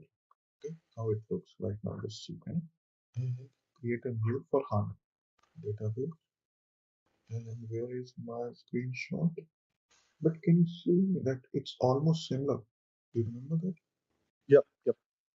So Because the things, it is basically not going through any SU, but connecting the database itself. So the yes, way we are connected to just the database, it's almost same. Yeah. it's just a connection bridge, nothing more than that. Okay. Okay. Okay? So it can be And connected to okay, and for this, like when the data service connect to any database, so is it like connecting through any ODBC in this case? Like when the yes, connection is it's made? Okay, okay, yes. It's based on the type. Okay, some SQL okay, servers require the ODBC connection, but for the anywhere we don't require it. But okay, whatever it's needed, it will be provided by the admin. Okay, if you have to create the SQL ODBC connection, then you have to install on your local server. Okay. okay. Yeah. Sorry, You just one more question here. The data stores now which we are creating for different sources types, these data stores, they can be used as the source or the target both. Yeah, both. right? We Okay. can use either for the source, target, or both at the same time. Okay. So let's create a file system. Select file. Let's suppose create new file format. We can name it. Okay, root directory, files name. Now it's asking for you to import a schema from the source file, or you want to define your schema. Schema is nothing but the format, file format. Okay. If you select yes, then it will import the file format. Can you see? Okay. Also, is there an option like we already have headers in our Excel file? So Yes. instead Here of you can field see one, the field header. two. Yeah, we will come to that. Just give me a few seconds. Okay, here you can see that we have the header, row ID, order date, ship date, right? But it's showing as a field one, field two. Okay. Now column is delimited by the comma, row is new line, and escape row 0, and it will ask you whether your file has the header or not. Okay, where we can see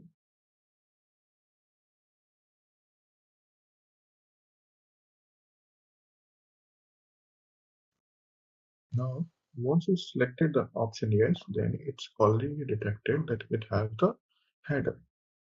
Now, again, it's a, you can say the AI or anything, but the thing is you should verify whether it's detecting correctly or not. Like row ID is detected as an int, order ID is worker, order date is worker. Okay, it's not worker, right? It should be date. So you can click and you can change it to date. Okay, and now it asking for the format. What is the format of it? So you can define the format.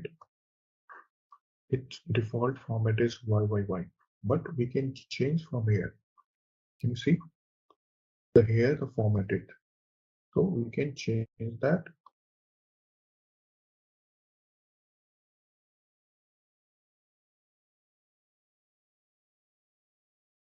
Okay.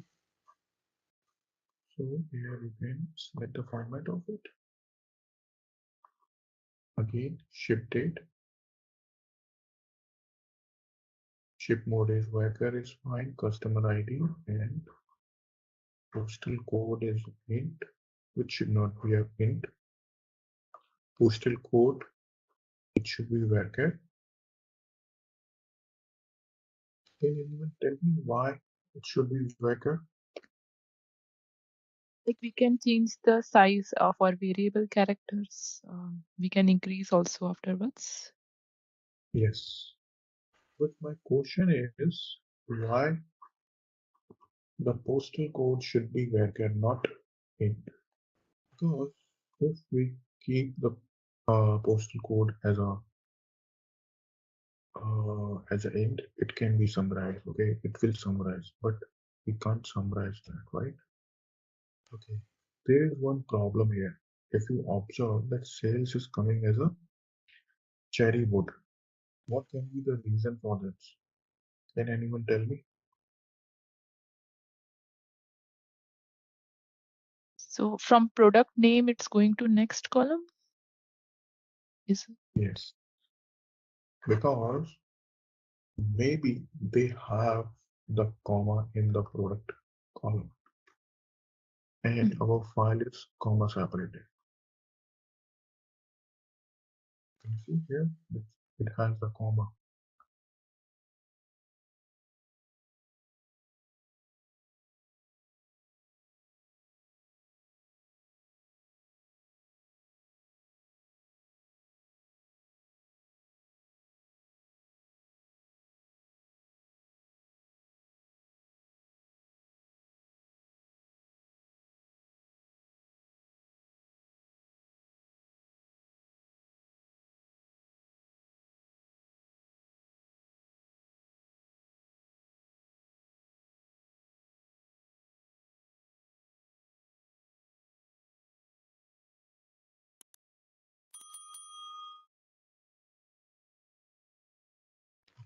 Now looks fine. Now just save and close.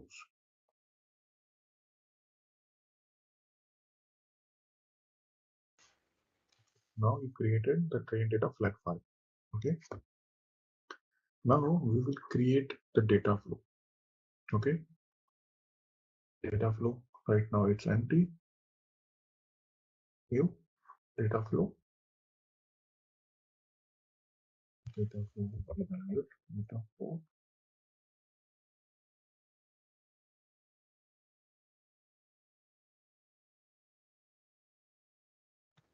Once you double click on this, okay, it will give you the option for the design and implementation. Okay. So I click. Right now we are on a canvas area. Here you can see the options we can do. Okay, so this is a template table. This is query transform. This is the only transform which is available here. Query transform, and rest of the transform is available here. Okay, and query transform should be here as well, here, because query transform is most used transform. That's why I just keep it. They put it here. Now let's do something. We will pull, like, drag and drop. Now it will ask you the option what you want to do it with this. Make it source or target. So here the file is going to be become a source here, and here you can see the icon for seeing the data. Fetching data in progress. You can see the data.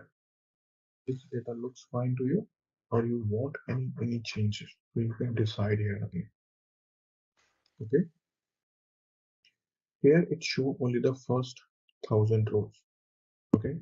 You can navigate like this, or for the next 1,000 at the last. Now we will use query transform. Click and again click on the white canvas area, or just click and drag and drop. Okay. Now you have to design the flow of it from source to target, like drag and drop. Now you will open this query.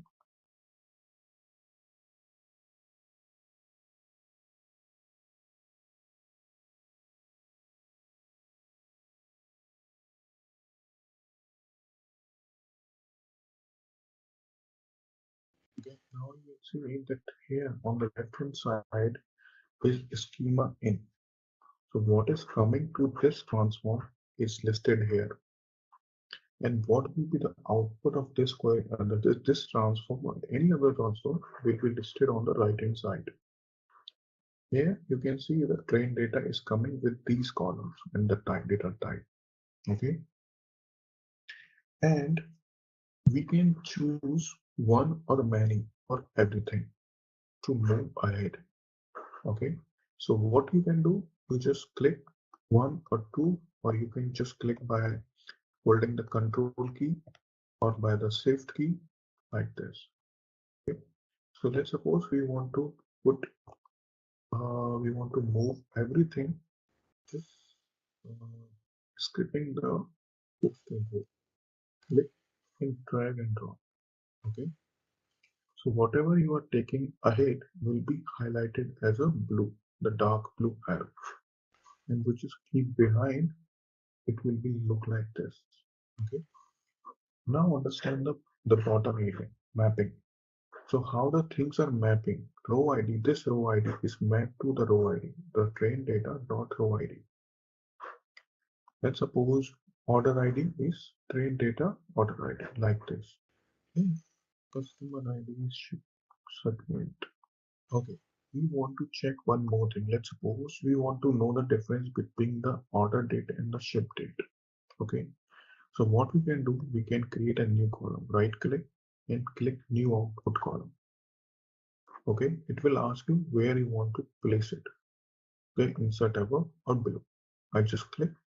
Now just give the days for ship. And it will be the int content type as we are not going to change. Now, how you will map this? The days taken for the ship. So here this is the mapping area. So you can do ship date, drag and drop, minus order date. If your logic is correct, then it will look like this, the double arrow. If your logic is incorrect or missing something, then it will give an error while apply. Okay. If we correct it, then it will be again apply and it will be look like this. In the second tab, select. If you have the duplicate data from the source, you can check this box and it will remove the duplicate. Okay, it will pass only the unique rows. From is if you want to merge or join two tables, two different data sources, then we will define the join here. Okay, where just putting the condition like the SQL. Is everyone knows the SQL a little bit? Yes. Okay, so you know that what is joins and the where clause. Okay, so we can put this. It's same look like it works like a SQL. We can define the joins, where the where condition, group by, order by, and advanced. If we want to optimize, this will comes in a later stage once we will optimize our job. Okay. And find is to just find the columns. If you have a long list of columns in a particular table, then it's one. Okay. But now you are clear till now. Yeah. So here this is the sign of back going back. Okay. Now you can see. Now we will push this data to the DB that we have. So here we have one transform called template. Click here and click on the white canvas here. It will ask you that what you want to give a name to the table. If you remember that I told you that tables is two type of tables. Tables from the DB and another table is template table which left into the memory only. Okay. Here we will give the name time. Okay. Now it will ask that in which data store you want to connect. Okay, so we will connect to our guest training data. Click OK and just connect to the target. If you click on it, it will give you the again options. Okay, this is the target. This is your defined target. Options. Delete data from table before loading. If you want to delete the data, drop and create table. This is option. This option is pre-built option for the template table. Okay, because it's a memory table, it will always drop and recreate. Load and triggers, preload commands, postload command. Preload command is something if you want to execute any SQL commands before pushing to the data into the target. Okay, and suppose this data is going to insert in this, but before this you want to execute some SQL command, then you can put your commands here. In post load, if you want to execute few SQLs after completion of your job. Okay, now our simple data flow is prepared. Okay, now our next task is to validate whether we develop the things logically or not. Not logically, but technically. Okay, it will check the validation. It validate technically whether you have developed something is technically good or not. Here you can see that validate current, or another icon is validate all. If you select validate current, it validate the whatever it is available on your white canvas. If you validate all, then it validate the whole batch job. So here we validate the current. Here you can see that it doesn't give any error, error is empty. Warning, there is one warning, and the information is again empty. We can skip the warning always most of the time because here, if you see the warning, here the data type conversion will be used to convert from type interval of mapping. train data, ship date minus. So it will do the data type conversion by itself because it's taking a to date input and giving the input as an int. That's why it's giving you the warning. Okay, I will do it by myself. You have not designed this. Okay, so we will use the power of BODs rather than doing everything by ourselves. Okay, so we can ignore the warnings. So right now we have Tabla data flow, and always make a practice to save your work. Okay, if to avoid losing your work. Okay, so here you can see the icon save all. It will prompt you to save the work and save it. Okay, now it's saved. Let's create a new batch job. New batch job because maybe you remember that we can't execute the data flow independently. We need a batch job.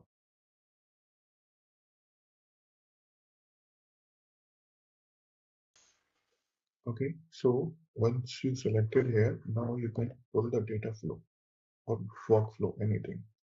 Here you can see the workflow. You have created this. Now within it, just click it and you can pull you can create a new data flow, or you can reuse your already having the work data flow. Drag and drop. Okay, but you can create a new workflow within the workflow. Okay, like this. Okay. But Yeah.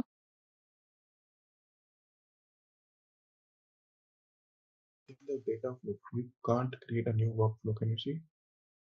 Yeah. Do you remember the hierarchy? So data flow comes into the workflow. We can't create a new workflow into the data flow. So like now one question here, in data flows, we create only the data stores, and in the workflows we can create all the transformations on that. No. Here, this is the workflow, right? In the workflow, you can use only the data flow and the other element. You can't use the tables here. Okay, data flow define the how the data will flow. Tables, source, targets, and the transformation. But in the workflow, you will define the how the data flow will work. Data flows like these, conditional like these elements. Can you see? The query transform is disabled, template table is disabled. Okay, if I try to pull the file, it will not work. Can you see? Okay. Okay, so workflow where you just put all these things together related to the data flows. But in data flow, it's a tables about the query transform and other transform files, tables, everything. Okay. Okay. Mm-hmm. So now we have defined the workflow. Okay.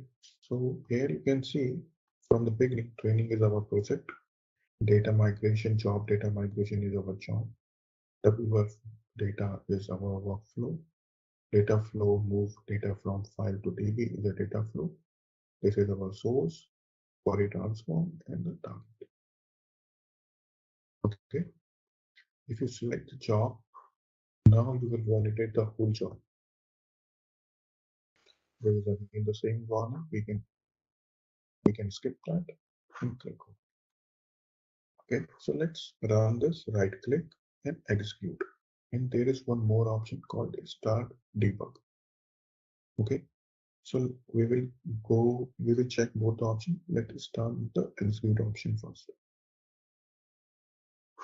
It will ask, okay, these are the recent changes that you didn't save till now.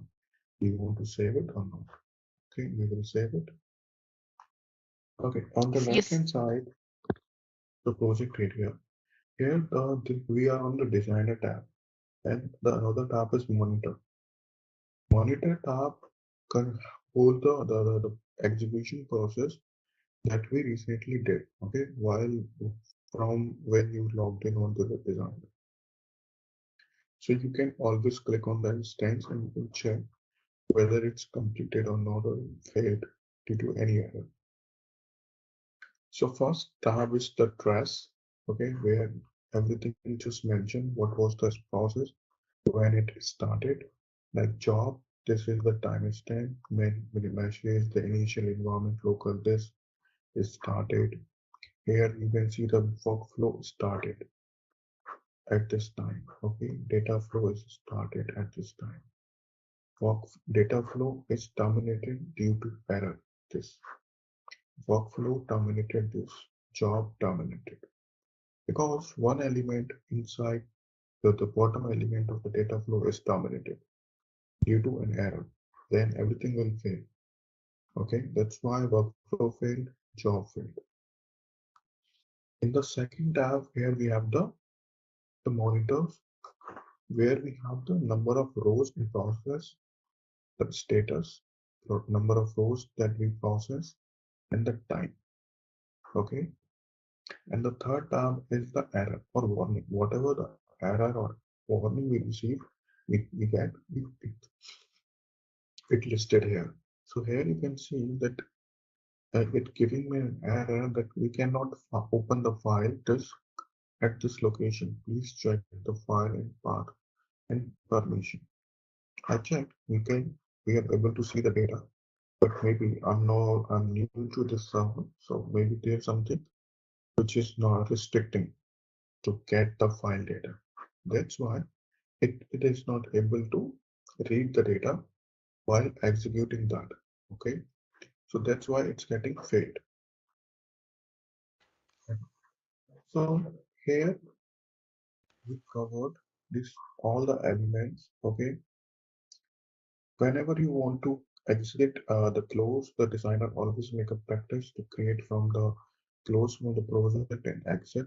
Okay, here the edit, cut, copy, paste. You can use the reusable components, the data flow, workflow. Okay, and here we will cover the few more things is system configurations and the substitution parameter configuration. These are the most important things if we talk about the BODS. These are the two things which help us to work in a multi-level environment. Like there are the only three things which help us to work in a different environments. Like if you have the environment called DAP, test, and the prod, then these are the three things: system configuration, substitution parameter configuration, and the central repository. Okay, so we will look into that in a later stage. And here is the central repositories. Debug session is to see the data, how the data is flowing.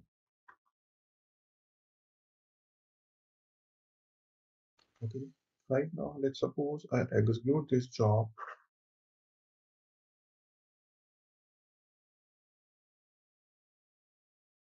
without the debug session. Yeah, it will fail because there is no.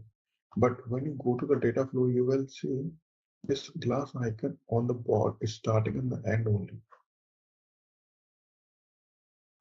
Okay, but if you run this job in a debug mode, start debug,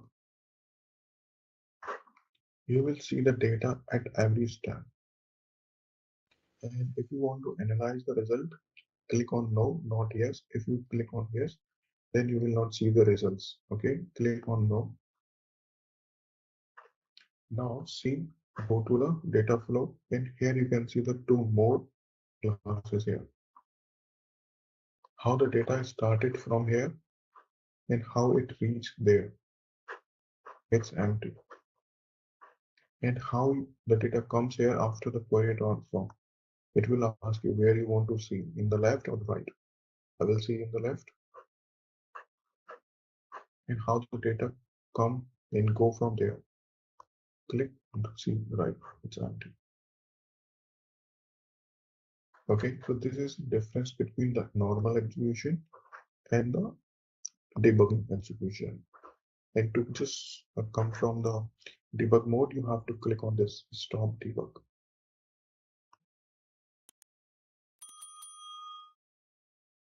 Okay, now Yesterday or the previous session, we discussed about the management and the central management console.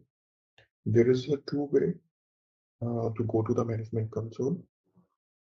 One, the quick and easiest way is just click on this icon, Data Service Management Console. It will open in your default browser. Right now, it's opening into the Chrome IE Internet Explorer. Okay, I have already set up in the Chrome. Here you can see provide the details, system administrator, or whatever the credentials you have. Login. And here you can see the administrator, auto documentation, data validation, impact and linear analysis, operational dashboard, data quality reports. Here we have all the jobs that we did. Here you can see the repository report here. You will see the logs, batch job status, batch job configurations in the second tab, and repository schedules if you want to schedule any job. So first, let's discuss the batch job status. Here you can see the job name that we recently built, data migration, job server, and job information. Trace, monitor error, so same thing that we can see from the designer, the start time, end time, and the duration. Okay, and here you can see the status is failed. Okay, so if you click on the trace, you can see the logs, the monitor log, error log. Okay, and suppose you want to execute this job from here. So if you come to this option, batch job configuration, you will get all the list of with the project. Okay, so you can execute, you can add and schedule, and export execution command. Export execution command is nothing but it will create a command so that you can use that command from different platforms. Like batch scripting, PowerShell scripting, or any other tools. Okay, it's like a APIs. Okay, and when you schedule a job, then it will be available here. All right, let's test your knowledge. Here's a question for you. Which of the following is not a component of SAP BODS architecture? Option A, designer. Option B, repository. Option C, job server. Option D, web analyzer. Take a moment to think, and when you're ready, choose the correct option. Remember, each choice holds a key to unlocking the answer. Good luck. Type the correct answer in the comment section. Hey there! Want to get good at handling data and making smart decisions? Our SAP BODS 4.2 training course is here to help. You can take it at your own pace on our platform. In this course, you'll learn all about SAP BODS. It's like a powerful tool to clean, transform, and move data where it needs to go. Our course covers everything you need to know, from the basics to advanced techniques. It's designed by experts who know their stuff. Your teachers are experienced professionals who've been doing this for years. They're here to guide you and answer all your questions. And don't just take our word for it. Our students love the course too. People just like you have found our course super helpful. Best part? It's affordable and a great investment in your career. Ready to master SAP BODS 4.2? Sign up on our page now. For more info, check out ZaranTech's website. We will learn how to create the repository for individuals. Okay, I believe you are able to log into the designer like that. Okay, so today, first we will create repository. If you go to the programs, okay, then you will see the SAP Data Service 4.3 and Data Service Repository Manager. Okay, again, here you will see the local, central, and provider. We will create a local. Then we will choose SQL Anywhere and version. Please log into the RDP server and just find the SAP Data Services 4.3 and open the Data Service Repository Manager. Once you reach there, just let me know. I have reached Okay. here. Yeah. Okay, perfectly fine. So till now you're clear on this part? Yes. Yes.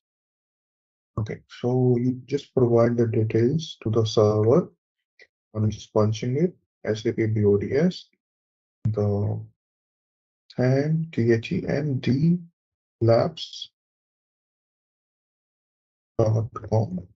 Let me check it again.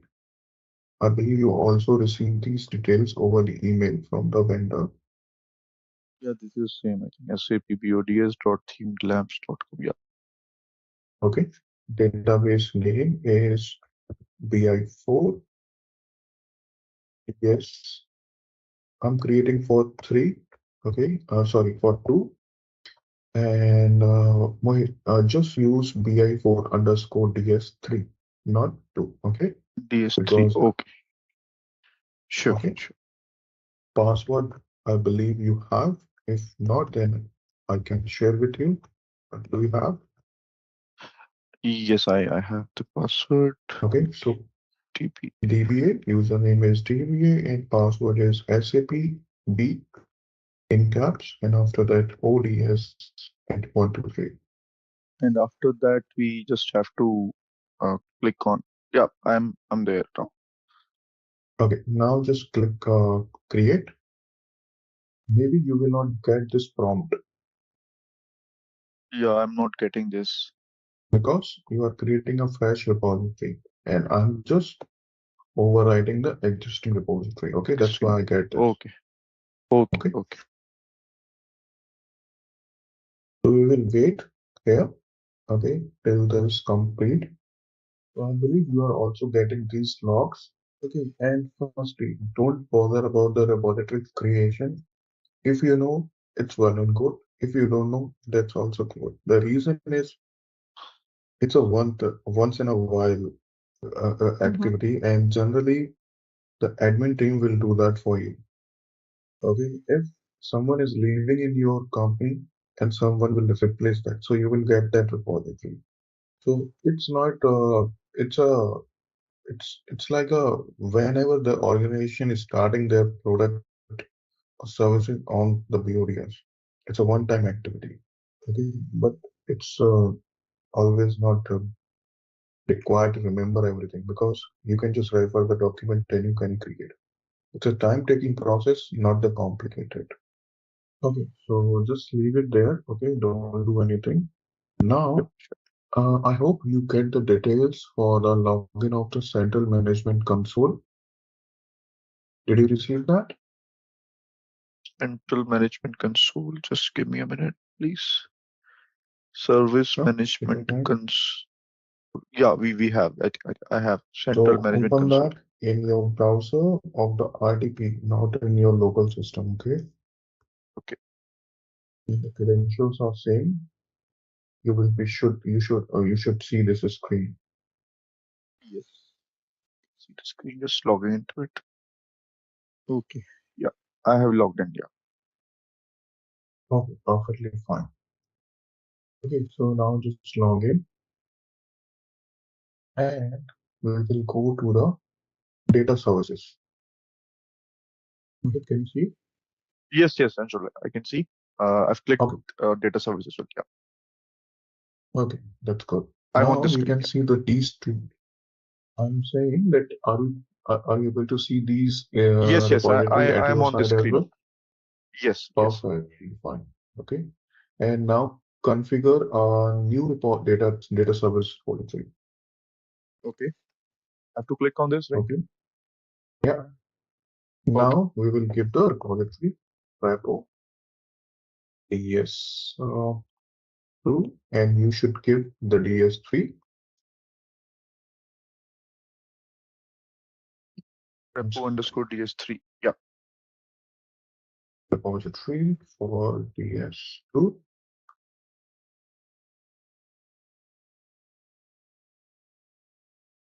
Okay, so now the database type will be SQL Anywhere. Okay. Okay, server name is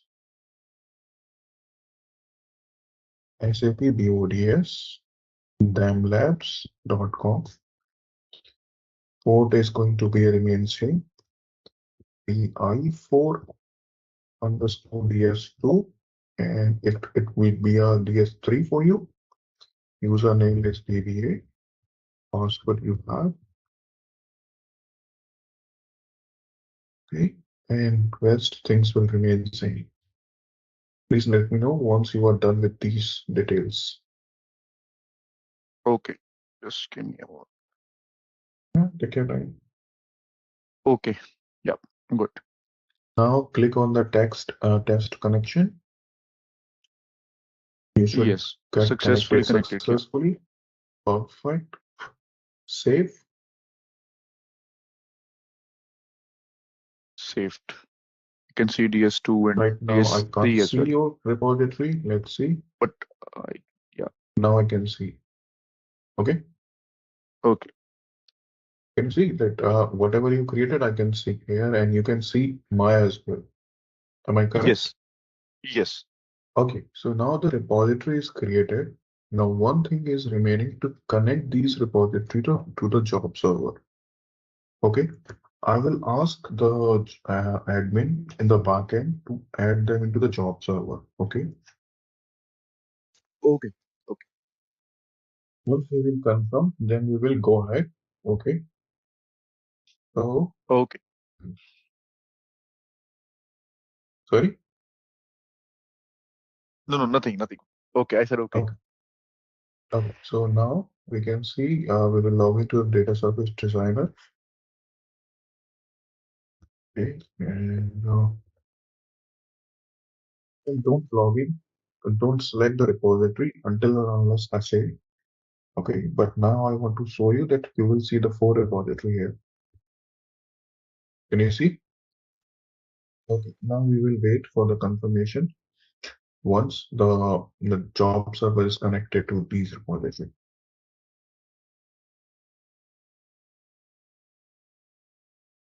I hope it's pretty simple to create the repository.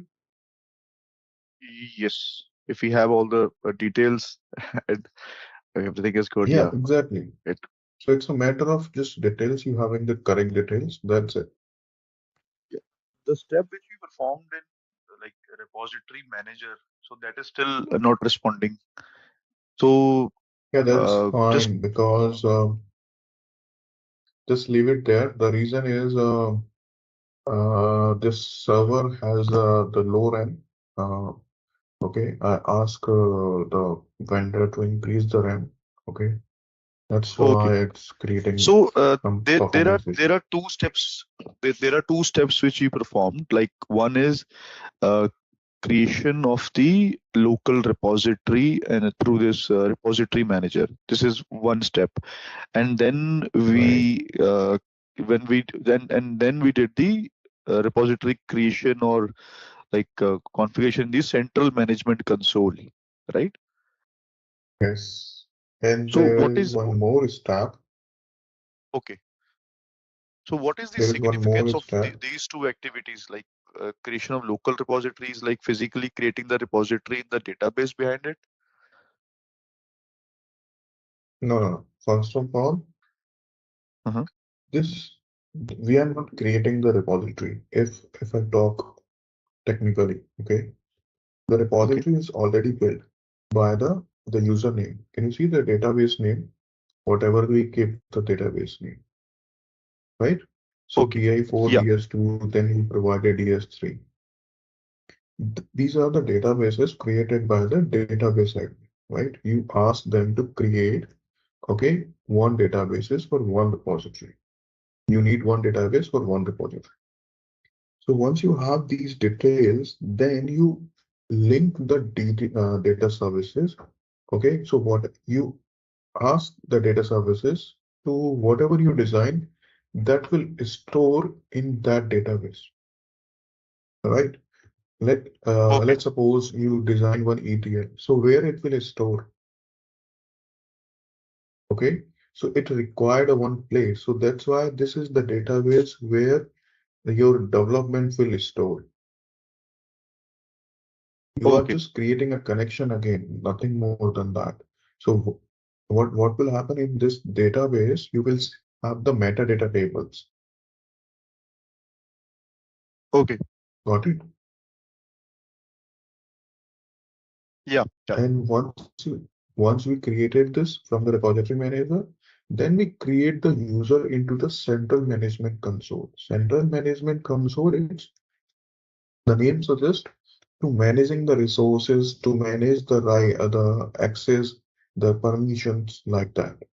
So we created the repository, but right now we created the repository or just make an entry in the central management console. Okay. And after that, what will happen that we created the story. So we have to connect with the job server so that we can execute the jobs, process the data, right? So this BODS is installed on the Linux server. We can install the BODS on the Linux on the Windows server as well. But this is installed on the Linux server and we are accessing through the RDP server. That's why I asked admin to add the job server against these repository. Again, let me show you if you want to show that what is the steps. I can show you, but I can't add. So it's again a very simple. Sorry, I click wrong. Here you can see the data service server manager. Here you can see the job server 1.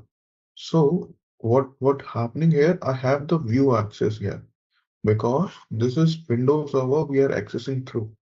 But this is installed on the Linux, so we can't use the UI part. We have to write the commands to do that. Okay, so that's why the Okay. admin team is doing that, and we will have update in few seconds or few minutes only. Okay. Okay. Perfect. Okay, so that's how you just need to click on the job server, then add button will be available. But in the Linux server, you have to write the commands. Okay, so that's Okay. how it Okay. works, and then close and restart.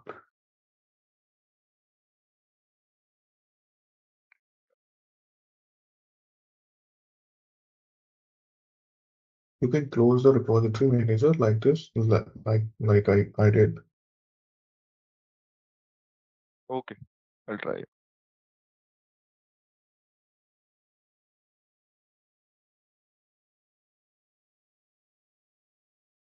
Okay. So my data service is open now.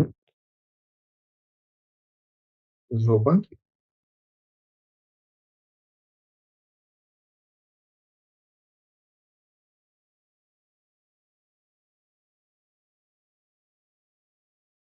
Okay, so now it's also open for me. Okay, so let's now you understand how to create the repository. Okay, and here at the bottom, can you see everyone whether the job server is available to you or not? Just see my cursor on the left, sorry, right bottom corner on the blue icon, small blue icon. Yep, that icon is there. And what is the status at the left bottom corner? For me, job server _1. Okay, and what next? It's this only or? No, no, full job server : job server _1 @SAP ECC : 3500. Okay, so it's similar whatever is available on my screen as well, right? Yes, yes. This is for everyone or does anyone?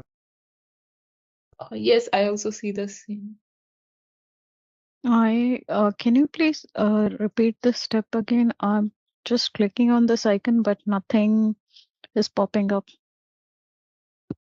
No, just hover over that icon. Don't click on that. Just hover over that icon, and on the left-hand side, bottom left-hand side, you will see the job server name. Okay, yeah, it's SAP ECC 3500, but is Okay. not responding. Job server is not responding. So it's written there like a job server is not responding. Yep. That's the problem. Like how I can see, okay. Okay, now I can just see that not responding message has gone, and I can just see the job server _1. Okay. Okay, let's do some basic thing to validate whether our environment is ready or not. Okay, just create a new project. Okay, go to the project, new and project. You can name it by yourself. Okay, on your name, so that you should be aware. Okay, and then after that, right click and new batch job. And please keep me informed whether you are able to do that or you are done or like that, so that I get to know. Your project has been created. Create batch a job new Create the job project, by create right the job clicking. as well. Perfectly fine. Once you click the job, then you will get a white canvas area. Okay. Now click on the script icon at the right hand side, the vertical pan. Click script and click on the white canvas area. So you will see this icon, the script icon. Yeah, Yep. I've done that. Yeah. Now double click on that icon.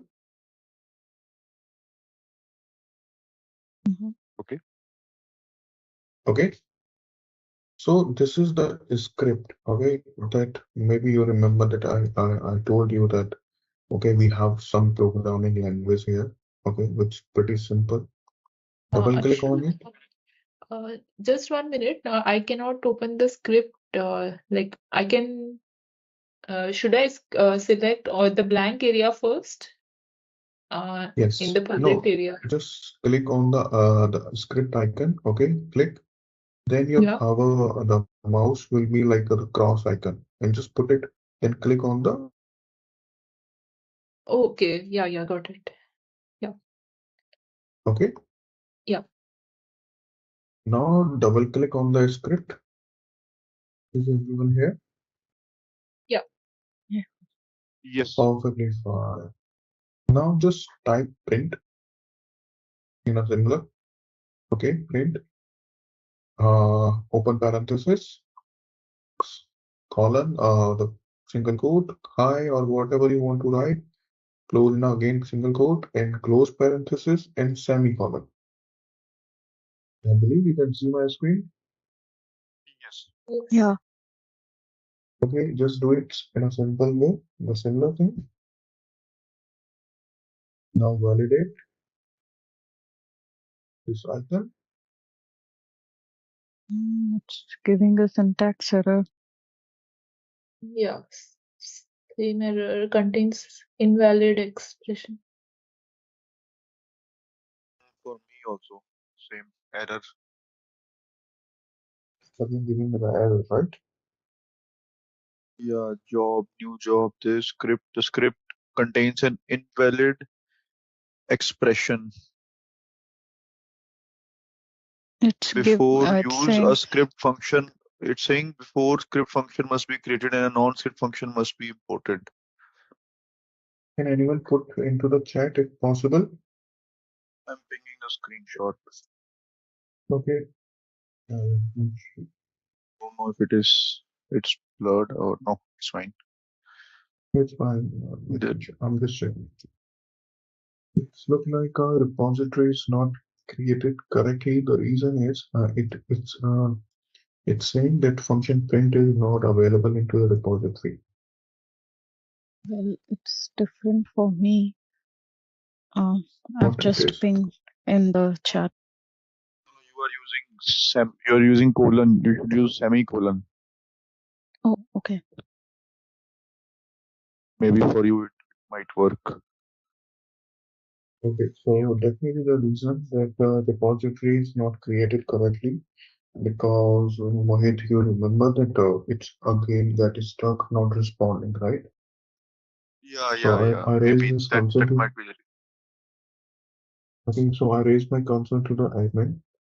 So he is looking into that, but let's see if we can create the file format or not. Okay. So, but you understand how the things work, right? Yes. So now the thing is while it creating the repository, not all objects is imported. So that may be the reason. But we have the designer ready. So let's start.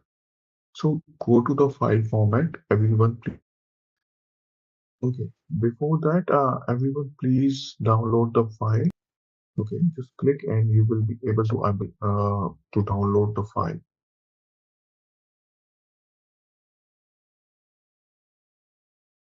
Okay, I'm just said you can skip that file. Okay, I'm just sending one new file. Yeah, I have downloaded. Okay, fine. Now go to the designer and the formats and in the flat files. No, sorry, in the Excel workbook. Right click and then new. Okay. Anshul, this format from where did you get in the designer? In the bottom left corner, you will see the format here.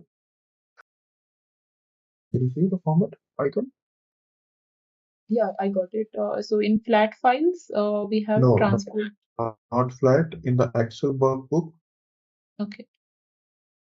right click Mm-hmm. and click new. Okay. Okay. So you just give a name in the top, format name. Okay. You can give by yourself. There is no restrictions. Okay. File location, we will keep it blank. Okay. And in the directory, select folder and just navigate the file from where you download it. Okay. Then click OK. I put it into a download folder. That's why I'm selecting downloads. Now you can just see whether you have downloaded and you can select that location. Once you select the correct location, then you can click on the file name, select file. Then you will be able to see the file if you select the location correctly. Then select the file and click open. You see the file in the file names. Okay. Now, what is the difference between the name range and the worksheet? Okay, worksheet is similar to the tabs generally we have in the Excel. Okay, and let's see, like open it here. So this is our the data sheet. Okay, so this is the worksheet. Okay, like this, I can create more. Okay, and what is name range? Is anyone know what is name range? Like here, name range is something that we define the data set within the whole data. Okay, I'm just doing the changes into the file I pointed out. So select all and Control T. Okay, then it will ask you my table has the header and click OK. Now it created as a name range. Where is my cursor? In the top left corner. Okay, I'm just putting as a raw data. Now this is created as a table called raw data and sheet name is train. Okay, I'm going to save it and close it. If I select the name range, then I can see I can give the name range via the parameters or this global variables. We will learn this in a later stage. But what will happen that we can define the name range that I put the raw data. But into the worksheet, what I can see that I can see the train sheet is here.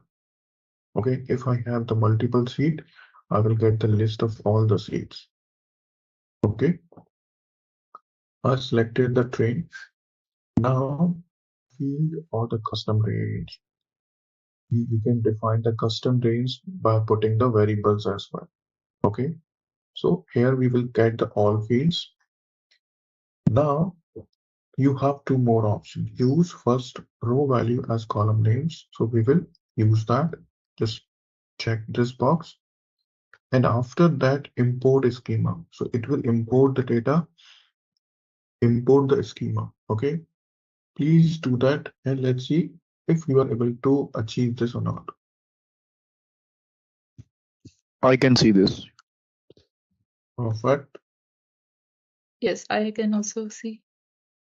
What error we have? Cannot import metadata. Could not find worksheet in Excel.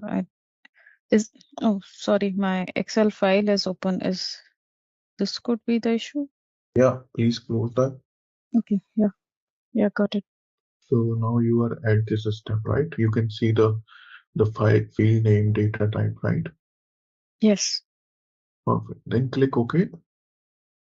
Okay, so once you're done, then you will see here your defined data for other file format in the Excel box. Okay. So the job you recently created and put the script, just delete that. Okay, click on that and press the delete button, or you can delete by clicking the right click as well. Okay, you are done. Now we will add data flow. Okay, click on the data flow and from the right hand side vertical pane, click and then click on the canvas area. Is able to do that? Yeah. Yeah, then double click on it and you will have another canvas area. Okay, then just click on the file that you recently created. Just click and hold and drag and drop to the canvas area. Maybe you noticed one thing earlier session. I told you that Excel book can be used as source only, not target. Whenever we pull the flat file, it gives an option to make source or target. Okay, but when we pull the Excel format, it never asks you to define whether it will be a source or target, because it's only property to have a source only. Okay. All right, let's test your knowledge. Here's a question for you. What is the purpose of the designer in SAP BODS? Option A, to create and manage data flows and workflows. Option B, to store metadata. Option C, to execute jobs. Option D, to generate reports. Take a moment to think, and when you're ready, choose the correct option. Remember, each choice holds a key to unlocking the answer. Good luck. Type the correct answer in the comment section. Hey there! Want to get good at handling data and making smart decisions? Our SAP BODS 4.2 training course is here to help. You can take it at your own pace on our platform. In this course, you'll learn all about SAP BODS. It's like a powerful tool to clean, transform, and move data where it needs to go. Our course covers everything you need to know, from the basics to advanced techniques. It's designed by experts who know their stuff. Your teachers are experienced professionals who've been doing this for years. They're here to guide you and answer all your questions. And don't just take our word for it. Our students love the course too. People just like you have found our course super helpful. Best part? It's affordable and a great investment in your career. Ready to master SAP BODS 4.2? Sign up on our page now. For more info, check out ZaranTech's website. We will have a fourth session. I believe you have understanding what is BODS and how to create repository and what is batch job. We will continue with our content. Okay. First, I will set up your repositories, everything, and even I developed one job in all of your repository. Okay. So please, now, just follow my steps. Okay. Now log into the data service designer. Okay. And you have to update the system value here as well because it's changed. Once it's open, just please let me know. Yeah, it's open for me. I'm on the screen. Okay, perfect. So the new value is SAP RDP column 6400. Earlier it was ECC something. So now please change it to SAP RDP column 6400. You can see on my screen. Yeah. Okay. Now the credentials are saying administrator. Okay. Can you see the repository listed below? Yes, I can see. Okay. So please log in to your respective repository only. Okay. So can you tell me which one is yours so that I can remember? DS1, DS2, and DS3. I had taken DS3. Okay. And yeah, I had DS1. Okay. So please log into your repositories, and probably you will see one project is there, one job is there. So go to the project on the bottom left corner, click on the trainings, then you will have the project and job on top of the area, the project area. Anshul, sorry to interrupt. I can't see the repositories at the login. So can I just show you my screen for a minute? Yeah, please, go ahead. Can you see my screen? Yes. So I have inserted SAP RDP already, and I put Click on administrator. logon. Okay. Okay. So it comes afterwards. Okay. Okay. You are going which repository? DS1. Okay, well, this is my login because I created job. So just reset user. Reset. Okay. So reset users will basically terminate all the logins apart from the one we are trying to do, right? Yes. Okay. Okay. Okay, that's fine then. Yeah, you can take over. Sure. Okay. So okay, let's continue from here. Okay, because I want to set up your environment first. So now go to the projects. Yes. Click there. Projects on the bottom left corner. Just yes. Click on the projects. Now double click on the training. Double click again. Yeah. Just Okay, so now this is job created by me, okay, to check whether our environment setup is completed or not. Okay, so Mohit, just do the same thing for yourself as well. And now yeah, I'm I'll here. just right click on the new job. Okay, no. Right click on the new job, not the training, not on the training. Just click outside this window. Now right click on the new job in the project area. Okay. Here, new job. No. Can you see the new job? Click on it. No. This In the is the new project job. area. Above In the this, project the area, project just area. Yeah. above, yes. Right? Now right click there. Now click on execute. Okay. Yeah, please click OK on this window. So now it's completed successfully without any error. Okay. Okay. So what is the status from your side, Mohit? Same status. Job is completed Perfect. successfully. 1 second, please. Okay. Yeah. Okay. Now we And will continue. moreover, if you remember, Ranshul, I was getting that error while I was working in the script, right? So that error is also not Yes. coming anymore. Yeah, because the reason was the repository was partially created. Okay. Okay. Okay, now let me share my screen again, then I'll explain you how you can verify. Okay. Okay. So Okay. let me share my screen again. Yeah, I can see your Yes. screen. Okay. So first thing, once you landed into the designer, make sure your job server should be running. Okay, there should not be any cross icon or anything. It should be like this. Okay, can you see on the bottom right corner where is my cursor? Yes. Okay, so here you can see it's pretty cool icon, the blue icon without any red mark. Okay, so it should be like this. And on the left hand side, you can see the job server. It's just giving you the detail. It's not saying it's not responding, not there or like that, right? So this is the first condition. You should be like that. Okay. Yeah. Just one question.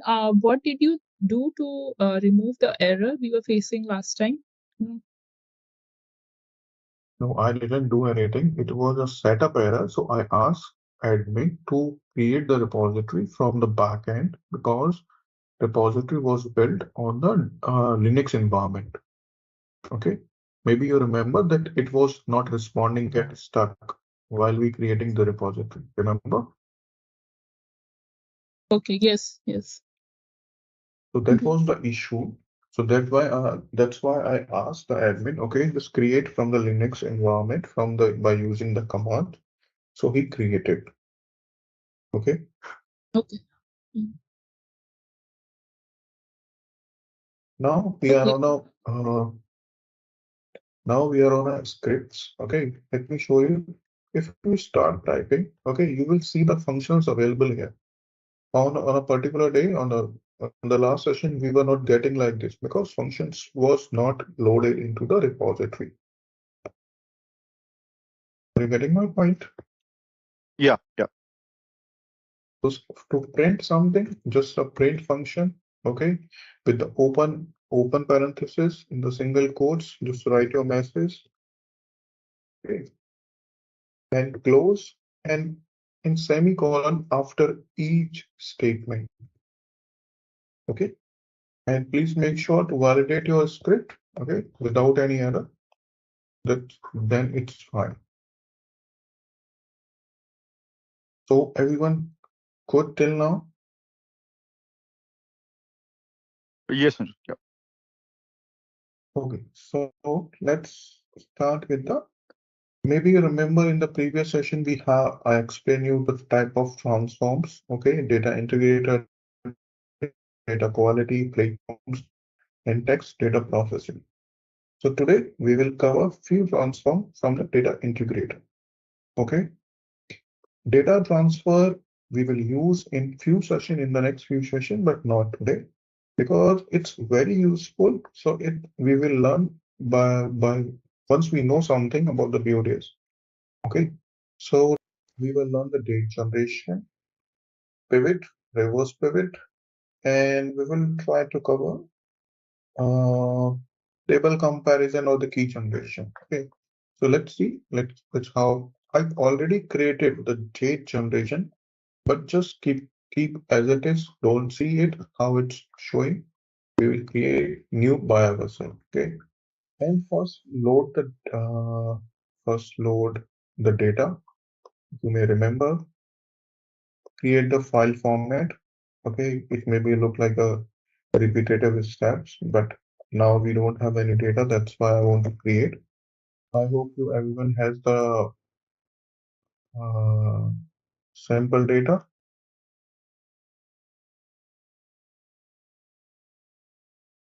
Have you downloaded the file? Yes. Okay. So now go to the file formats. No, it's not there in the bottom, just above the Chrome icon. Can you see the little bit file format? Yes. Click here, formats. Yeah. Click. You have to click over there. Okay. Yep. Now in the Excel, just expand the Excel workbooks. Second last option. Yeah. Now right click on the Excel workbooks. New. Yeah. Okay. Now just give a name in the format name or format name. Now select directory. Just keep it blank as it is. Yeah. In the directory, select folder. finding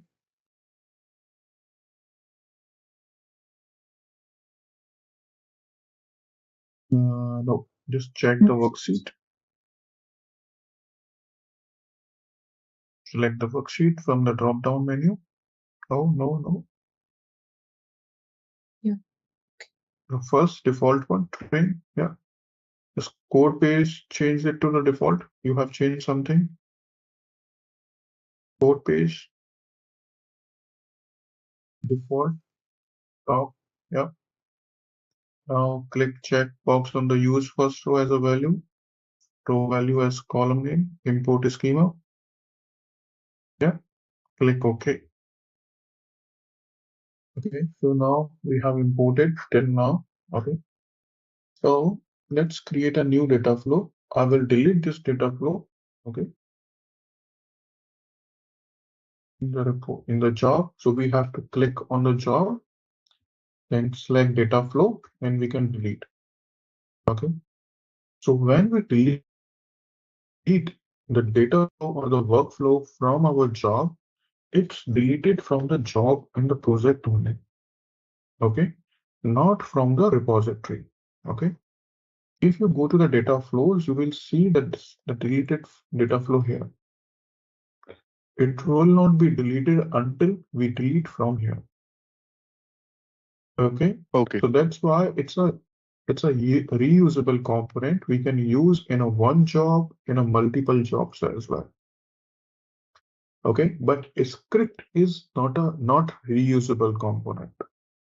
If you delete, you will lose it. Okay.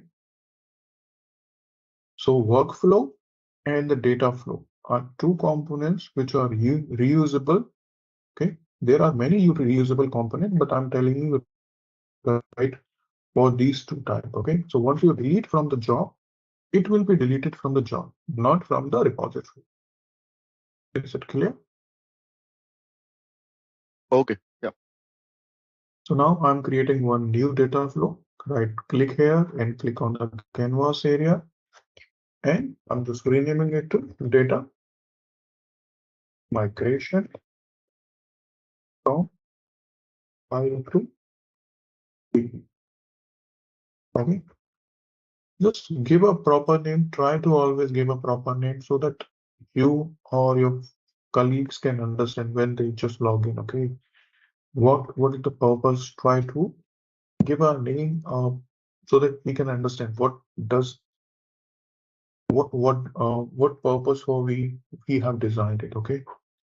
And if you have a very big picture, you have a full description, you can do one more thing. There is one function annotation. Okay, click here and put your card over there, and you can write anything. Okay, it's nothing but it's just a comment. Okay, it will not do anything, but whenever the developer comes, they can read and can understand for what purpose you have designed something. Okay, so you can use this as well. I'll click on the data flow. Okay, let's pull the training data file as a source. Now we will use the query transform, join them, and create a template table. Click on the template table icon and click again on the canvas area. Okay, now give a table name. Okay. Okay. Now click OK and join them. Now we will make some changes into the query transform. Okay. We will select few columns. Okay. So you can skip any columns by yourself, or I want to move all the data because I will use this table in further use cases. Okay. So in this use case, I'm just dumping all the data. Okay. Go back from here, the the green icon, and go to the job label and validate. There should not be any error. Okay. So just check and confirm. Actually, I'm seeing error. So I will just share my screen. Yeah, please go ahead. So this is the Okay, error. so what is no columns defined for the target schema? Because maybe you have not made the changes into the query transform, Sujit. And open the query.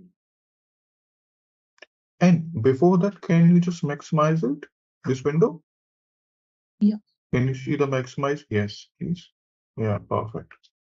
Now click on the, yeah. Can you see the problem? Because your schema out is empty. Yeah. So you have to map the columns. Okay, You have to map the. Yeah. Okay. So how you can map all the columns? Just select first and holding the shift key, select the bottom, and you can drag all over again. Provided just hold the shift key. Yeah, perfect. Drag and drop. Okay. Perfect. Now there is two order dates. So just delete the order date _1 on the right hand side. Right click. Okay, perfect. Now just go back. Perfect. Now go at the label of the job. Click on the job, new job. Okay, job. Okay. Now validate all. No. Just remember, there is two validate buttons: validate current and validate all. Okay. So when we validate at a job level, then we try to validate all. Okay. Okay. There is no error. Okay. Mohit, I believe there is no error at your side. There is no error, but I don't know why. When I saved it, this data service, it just crashed. I just logged in again. Just give me 1 minute. Okay, please take your time. Maybe can you share your screen? Just want to see the data flow once again. That is not saved. Okay, I'm sharing. No worries. Okay, so I am till this point. Maybe if you can just double click on data flow. Okay. Yeah, over here I have to. That was not saved. Train data. Then I need a query, and after that I need a template data, right? Yes, template table. Okay. Now I need to connect and query map output. Okay, so I have mapped all the fields from train to query. Which column you told to remove? We'll just remove that. No, I didn't ask, because what Amala did, pull the 2 times order ID. That's why Okay. I asked her. Got it. Okay, you don't need to delete anything.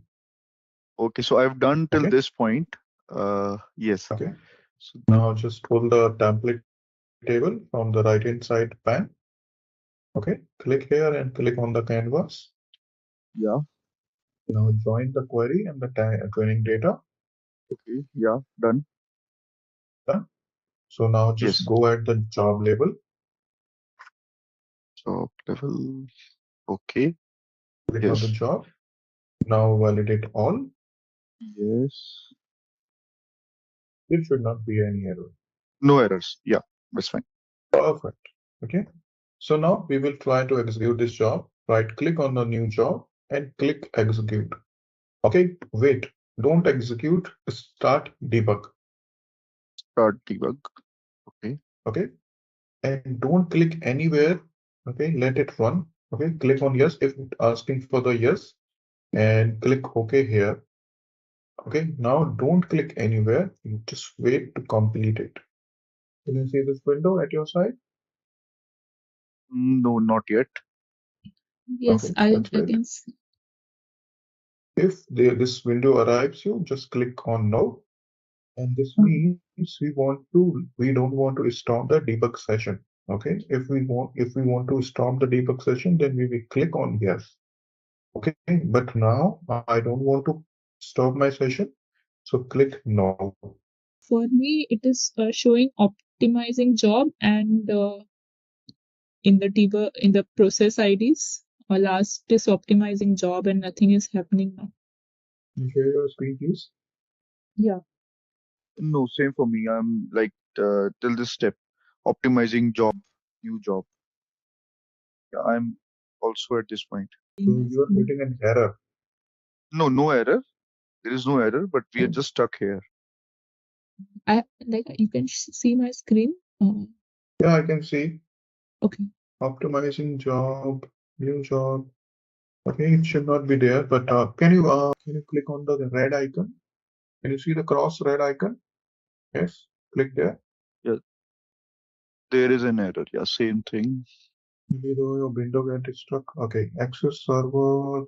Can you stop it from the red light red down arrow? No, don't click. Okay, just once I confirm, then click. Okay.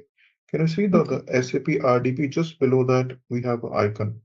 SAP RDP below at the bottom. No, in the top you can see the SAP In the RDP. top, there is. Yeah. Just go on the. And just below that, just below the SAP, there is icon, red icon. Yes. Stop. Click here. Yeah, please click here. Now right click on the new job and execute, not start debug. Click OK. Maybe there is some issue for the access server. Now it's completed. Okay, successfully. Can you see that it's printing hi Mala and it's also completed? Yeah, completed successfully. Okay. So I will take it offline for the why the debug session is not working. Okay. So this is not important for now. So we will not waste our time. We will continue to learn, okay, new things. So let me share my screen again and I will guide you how to now what we will going for the next, okay. So now our data is loaded into the training data. Okay. If you click on the glass icon, you will be able to see the data. Just please check and confirm if you Yes, are able to see the data. I'm able to see. Perfect. If you are able to see the data, it means the data has loaded. Okay. Now this is the template table. Okay. What does it mean? Why we calling as a template table, not the table?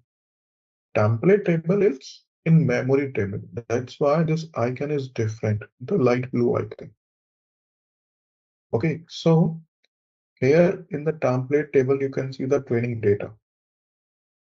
Can you go to the data stores and then expand the DS SQL anywhere? And in the template tables, expand it and you will see the training data. So we need to Okay. open this. No. Just see if it is there or not. Okay. Can you see it? Yeah. Okay. Now, how to convert the template table into a permanent table? Okay. So now you have created the template table. So why we create the template table?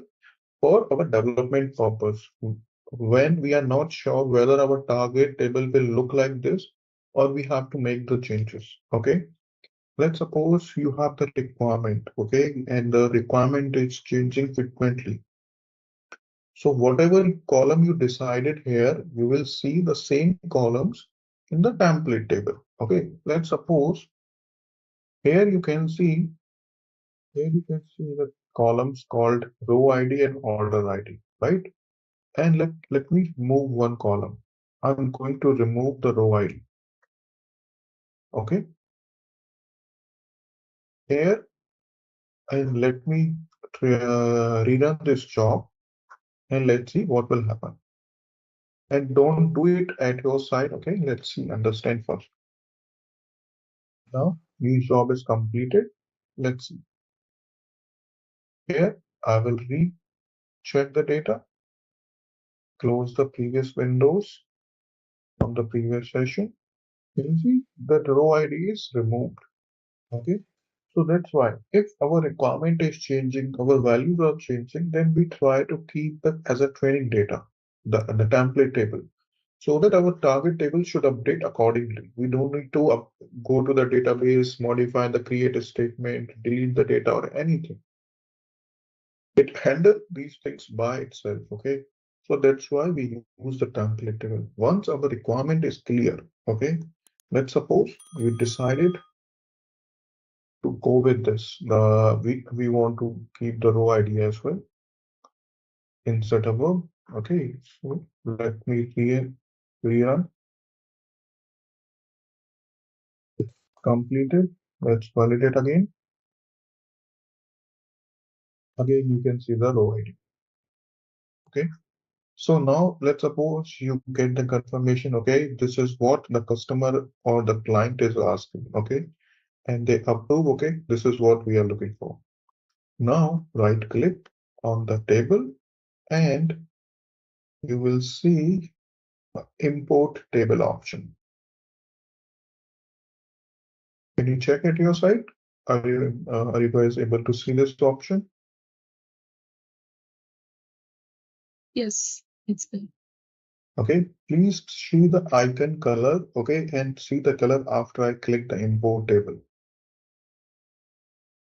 Can you see the difference?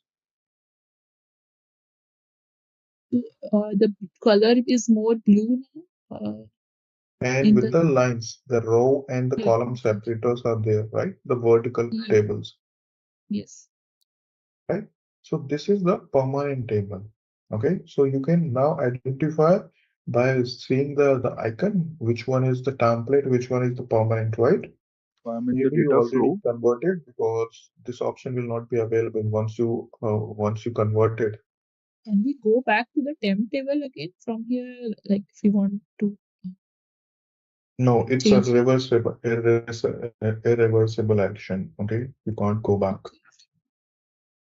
If you Okay. want to create a new temp table, you have to uh, repeat your process. Okay, like create a new template from here to here. Okay, maybe I'll just introduce one more temp table and then try to rerun the job.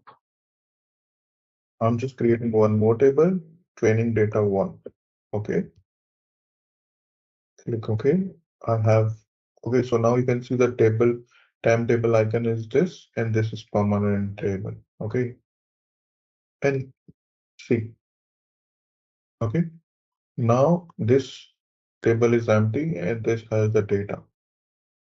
Okay, so let Yeah. me rerun, execute, job is completed. Here, I will check the data. Here I can see the training data one, okay, and training data. Now let me tell you one thing. If I see this is the training data permanent table, okay, let me filter the some few records. Column, row ID is, sorry.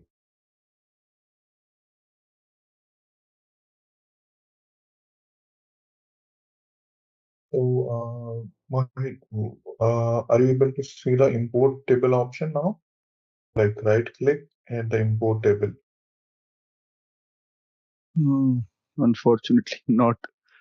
But no problem. Maybe I'm just following the steps you're showing because I don't know why the canvas itself is not. I'm not able to see the canvas also.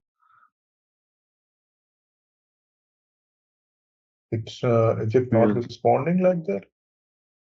no, actually, the canvas itself disappeared after this crashed, right? So that Mhm. disappeared. Now maybe I'll just restart my DS server because I don't know The why it's designer, right? showing me this. Yeah, designer. Sorry. Okay, please restart that. I don't know why it is Just end showing the me application. the perspective of debugging, showing me the debugging perspective. Maybe that's the reason. Okay. That's why you are not able because you have not disabled the debug session. But I Okay, clicked on just that disable the button. debug Yeah. session from here. Can you see? Yes. Yeah, Yeah, this now I can icon, see the the blue. canvas. Yes. I followed it. Yeah, now I can see the import table as well. Yeah, Yeah, because you were in a debug session. debug session. Yeah. Thank you. Okay, now click and the import table, and you will be able to do that. Yes, I'm able to do now. Yeah. Okay, perfect. Now we have the data in our database as well. and in our file as well. Okay, so let's learn. Now we will learn the date generator. Okay, before going to that, let's analyze this data. Okay, so this use case is complete, the data migration simple. Okay, now let's understand this data first. Row ID, it's showing in a decimal format. Okay, we are not expecting that. Order ID look fine. Order date is showing in an incorrect way. Shipping date, okay. Order date and shipping date, and ship mode, customer ID, customer name, segment, country, city, state, postal code. Postal code again with the zeros. We don't want that because it should be varchar, right? Product ID, category, subcategory, and the sales. Sales should be decimal. Okay. So now what we want to do, let's suppose this is order date, we have shipping date is there. Now the delivery date we want to know. And there is standard, okay, when the delivery is happened, okay, for this. Okay, so what we can do, let's create, we will again in this job, we will delete this data flow, okay, like this, and create new data flow. Click on the data flow. Again, click on the canvas area and give the name date generator and open the data flow. Once you reach here, please let me know. I just want to confirm we are creating a new data flow now, right? For Yes, okay. for the transform date generator. The existing data flow, we always have to delete the existing data flow for this. Like we can have multiple data flows also, right? In the one job, Yeah. yes, and numbers Okay. of data flow we can have. Okay. Okay. So, but Why for I this deleted? particular case, yeah, because we got Because we have migrated the data, we don't need any more, right? So we have okay. deleted that from that job, right? Okay, got it. I'm not seeing the option from where do we get new data flow? I was just trying to create in the same job itself. Okay. On the Click right on the hand side, you job, can new see the job, and canvas. here Sorry, please you Okay. continue. have the toolbox. Okay. Yeah. Okay. Okay. Okay, I think now let's do one thing. Okay, let me complete first. Then what we can do, one of you can share your screen and we will repeat the process. Okay. Or Yeah. you Okay, okay. want to do it in parallel. Whatever works for you, I'm fine with that. I think maybe you can do it in one flow, maybe, and one of us can share. What happens like you will not understand, but because you will learn the steps only, okay, one in the chunks. But what will happen if we complete first and the when and again share your screen? First, you will have the at least a bookish knowledge. Let's say you attend one live session and how the things are working.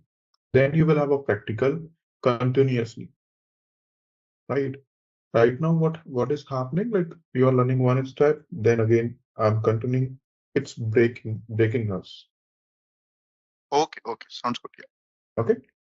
And if you want to switch, please let me know. I don't have any concern. Okay. I'm happy with any option. So and here have the date generator, new data flow, and from the data store. Now we have the data in our database. So in the tables we import it so we can see the training data. So we will pull this table into the data flow, make source. Okay. Now we will use the query transform and join it. Today we are going to learn the date generator. So we will pull and put it here and connect with the query. Now, what is date generator? Okay, let's open it. Date generator is nothing but the date generator.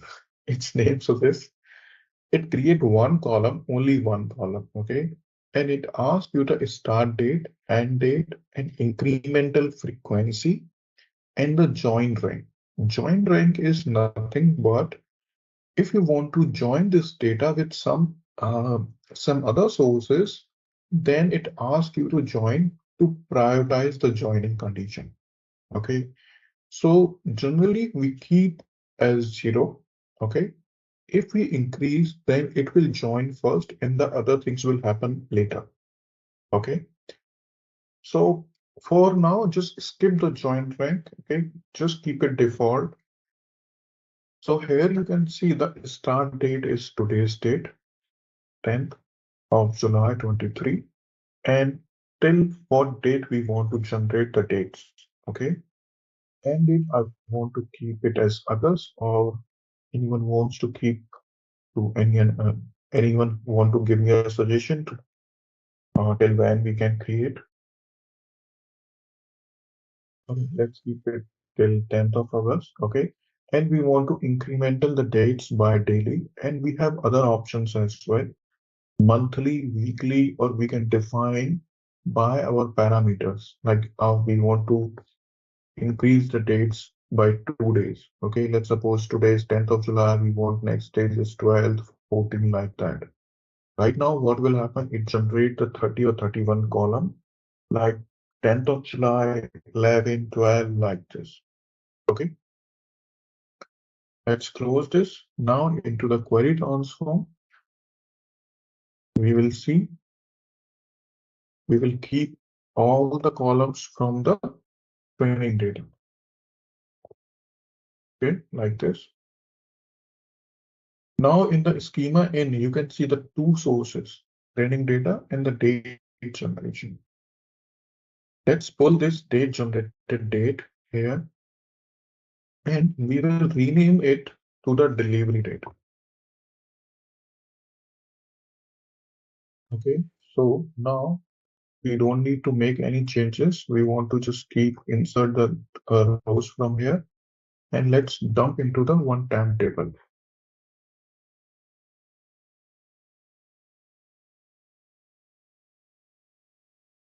Let's validate and see.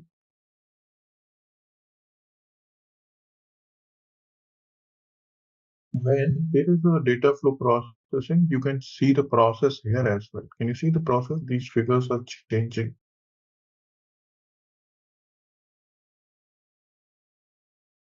Maybe created the cross join.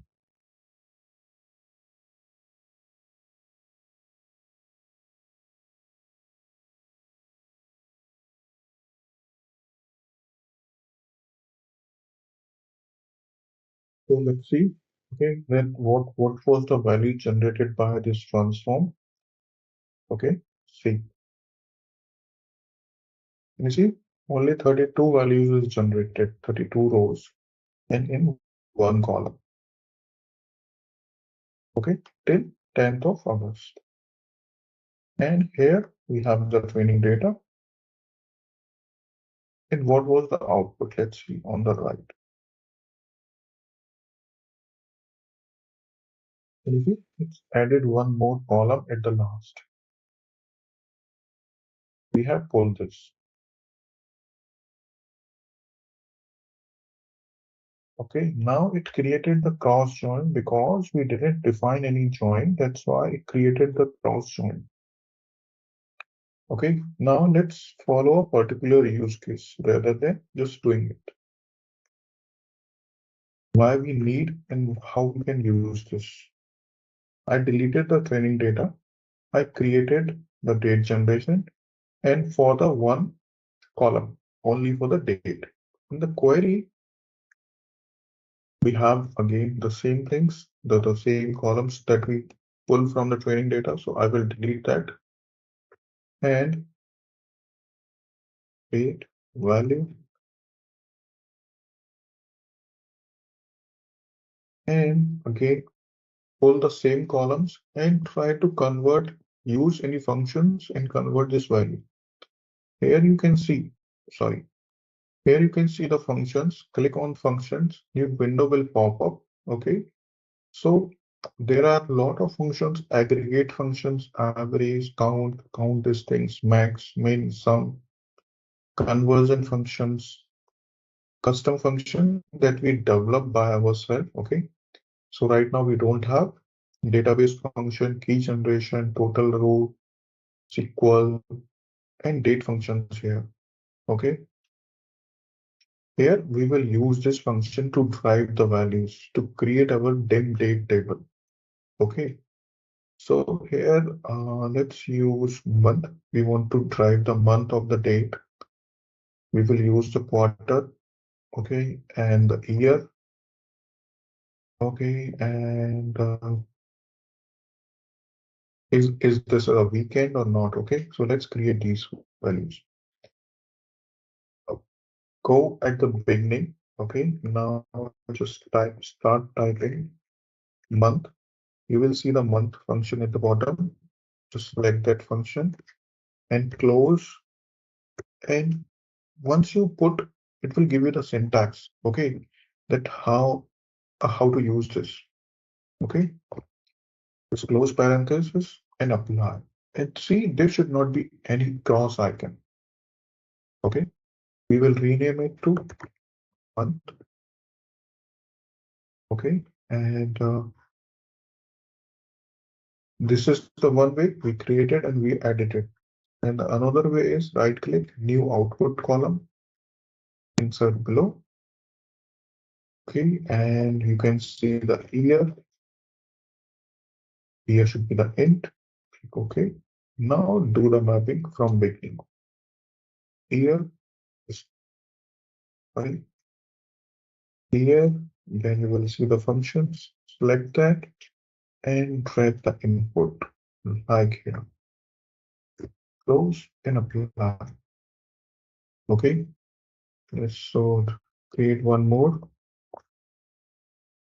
Is weekend. And in the end, I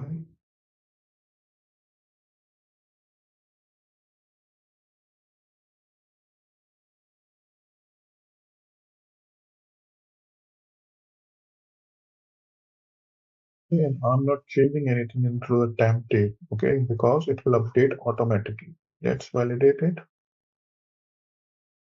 There is no error, and let's run it.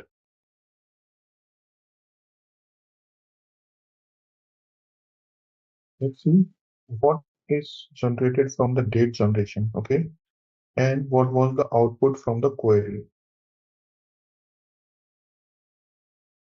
So date value is 10th of July, month is 10, year is 23, is weekend 0. 0 is false. And for the 15th of July is falling on the weekends.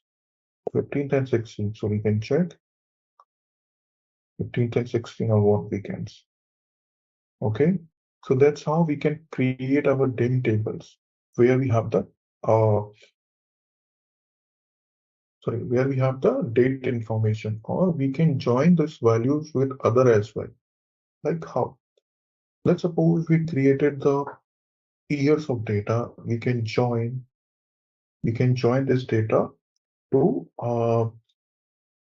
connect or join with the order dates, delivery date, ship date, like this, so that we don't need to drive all the data all over again. So we can use that. So after this step, we can use this new column which we generated, like month, year, and is weekend, and we can use them to append in our temp table. Yes, so it's already there into the temp tables here. Yeah, okay. Okay. Let's suppose you have this training data, right? This training data.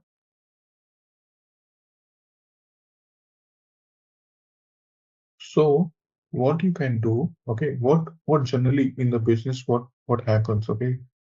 We generally create the date generation to create the dimension table, the date dimension table with all the information, year, month, weekend, week name, or something like that. Okay, so we have that, and after that we use the dim table to join with these values, order date, ship date, so that we know we don't need to write again a functions to drive the year and month. We will just simply join and we can use that. Okay, if I give you a particular example, okay, let me generate. Okay, let's see what data we have in this. I'm just opening the Excel file we already have that I shared with you. Let me see the dates here. Here you can see the dates from 2015 to 18. Okay, and in the shipping 2015 to 2019. Okay, so let's generate rerun this date generator and derive the same dates.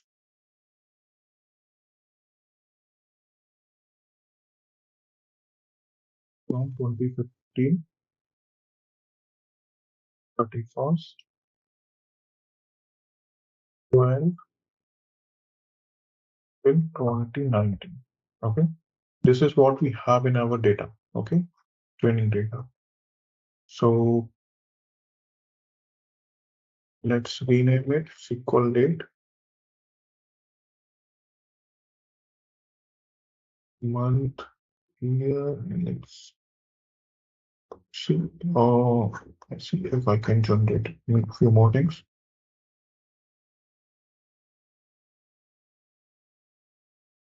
Week in a month, week in a year. So let's see week in a month.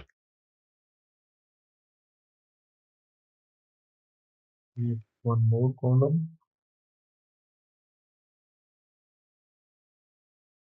Okay, so now I have this, and let's rename it.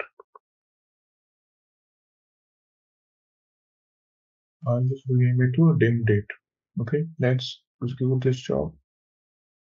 If should not give any error. Now it's done. Okay, let's see what data we have. Can you see? Now it's generated the data from 1st of January to 2050. Okay, so we will reuse that. Okay, in a later stage, probably today. Okay, so now anyone wants to share your screen and do the same thing for the date generator? Yeah, I can share my screen. Okay. So I have added this data flow task here for date generator. Okay. So I can directly use this, or do I need to connect it to the script first? Okay, so let me explain you why we need to connect, or why we can use it without connecting as well. Okay, if you connect with the processes, then it will flow the your connecting thread. Okay, first script will execute. Once it completed, then it will execute the DF data migration. But sorry, if you don't connect, what will happen? That it will execute in parallel. A script will execute and the DF data generator will execute at the same time. Okay, but the DF data migration will execute once the script is connected. Once script is completed. Okay, so if we have the computation power, okay, then we can run the processes in parallel. But there should be condition. Condition is there should not be any dependency. Right now, these both the things are independent, so you can run independently without connecting to each other. Okay. But there will be a case when there should be a connectivity, because there will be a dependency on the first process. Then we have to connect these flows. Okay. Okay. So now just delete the data DF data migration, because we already used that. and now it's not needed. Okay, and let's run without joining them because both are independent. Don't join them, and let's see at your side. Okay. Yeah. Now we will make the changes in the data generator. Date generator. I think you name it as a data generator, but it's a date generator. Okay. Yeah. Okay. Okay. You can rename it later. Okay. Yeah. That's no problem. Now go to the data flow. Now, can you just do it by yourself? I will stop you if you do it wrong. Okay. Yeah, because of something got changed. Okay, the details gets changed, so that's why. But don't worry, your repository is set up. Okay, I have created one job already there, so everything is ready. You just need to have a new details. That's it. Okay. Okay. But today we are using the transforms that we have. So we pick one new transform, the first transform, date generator. Okay. Okay. Date generator, it's create one column. Just give a name, the dim date.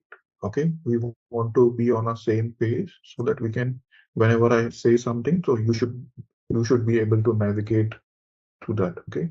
Okay. That's why we are going to create this, use this date generator. Just remove the underscore, please. Okay, so we will use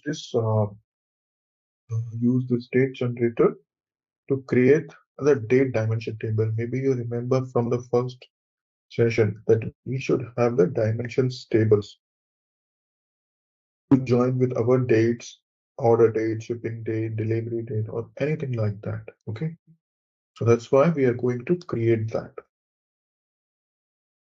Okay. Oh, I already explained.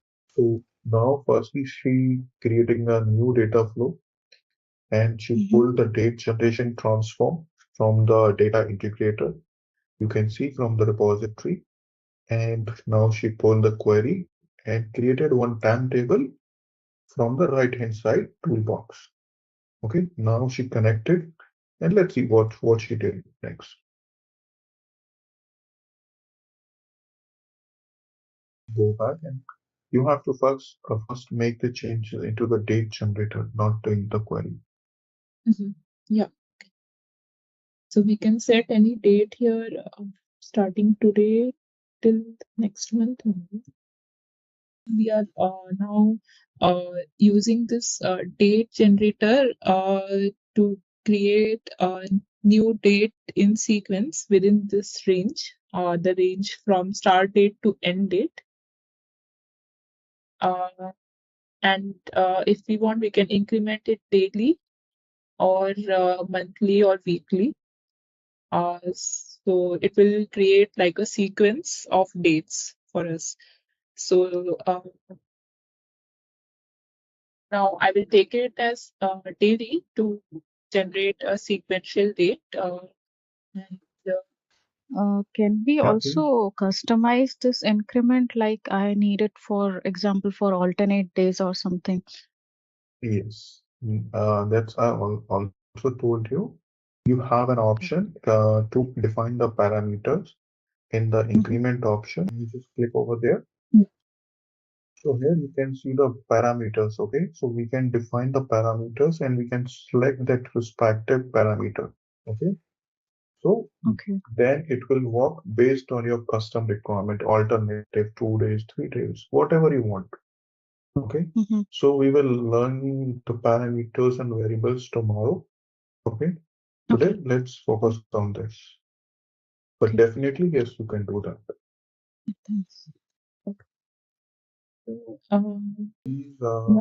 generate from 1st of January 2015 to 29, so that we have all the dates, whatever we have in the training data.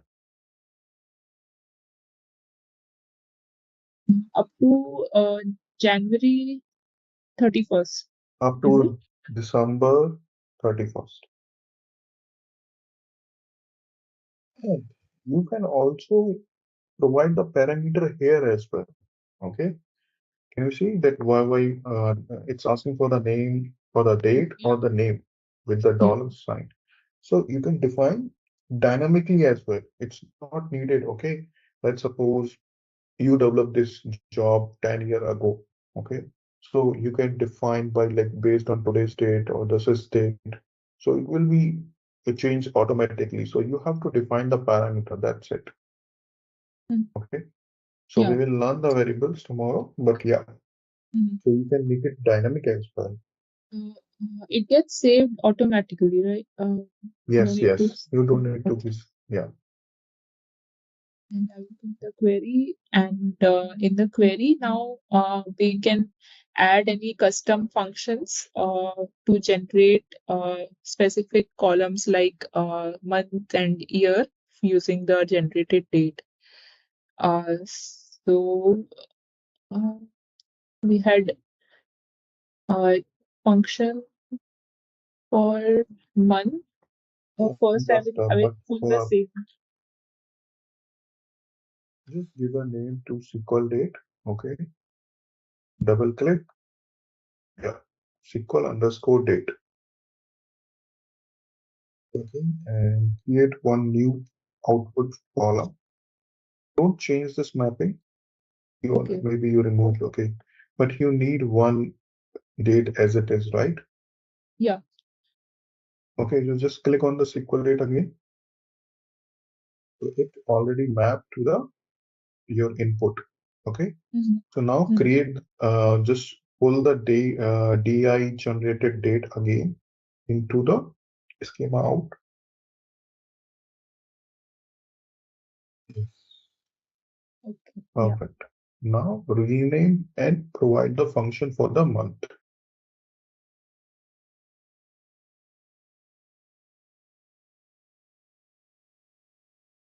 Okay, now follow the same step for the year is weekend, week in a month, week in a year. I will Mm-hmm. repeat it again, so don't worry.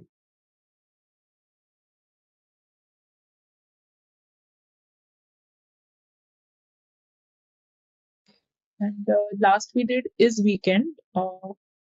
Is weekend, week in a month. So the next one is weekend.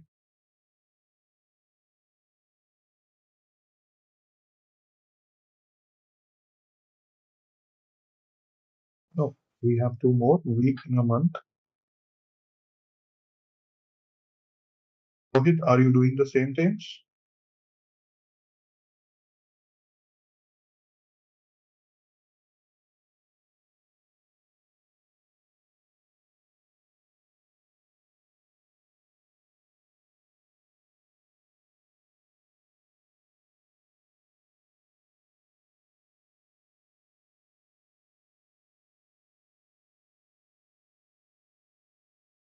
Now we have created all the custom columns we want from our date generated. Perfect. Then Now just go that's back. Please go back.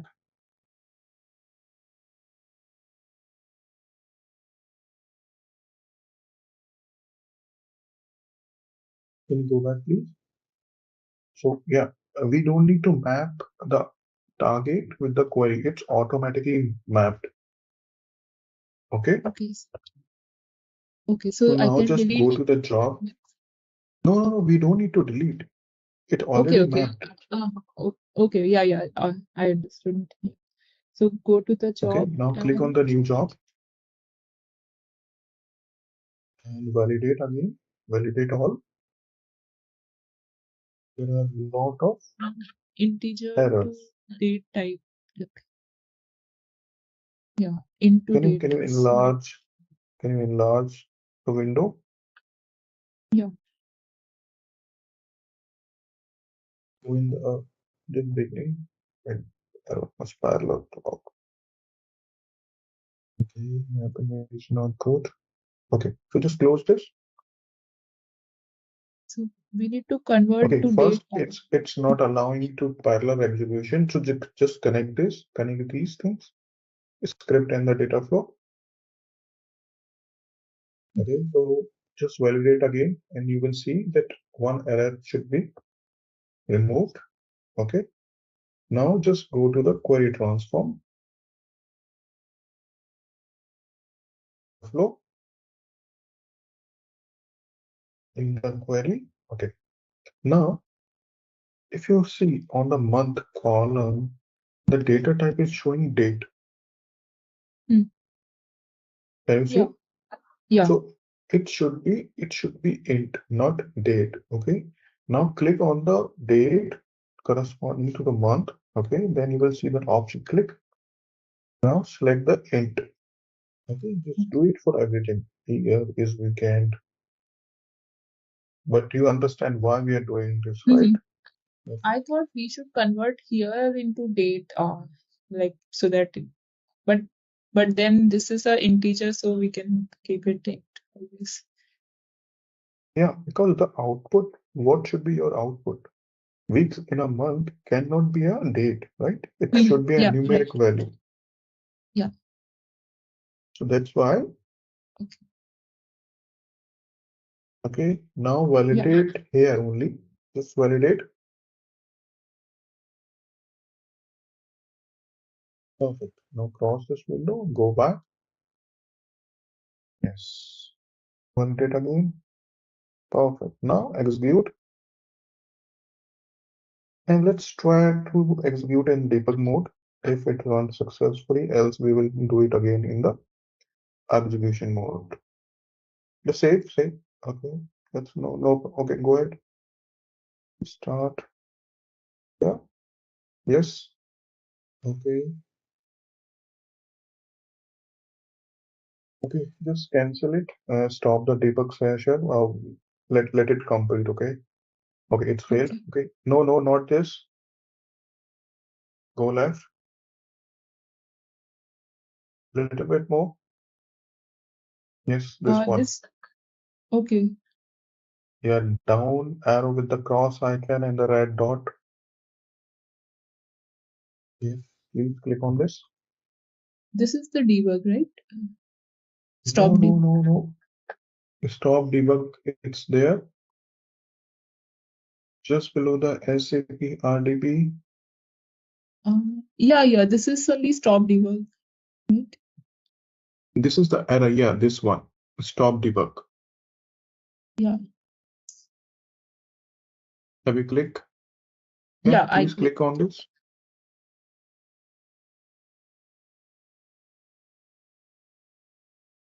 I think it's not clicked till now. Okay, now execute the job without this debug session. Okay, the normal execution.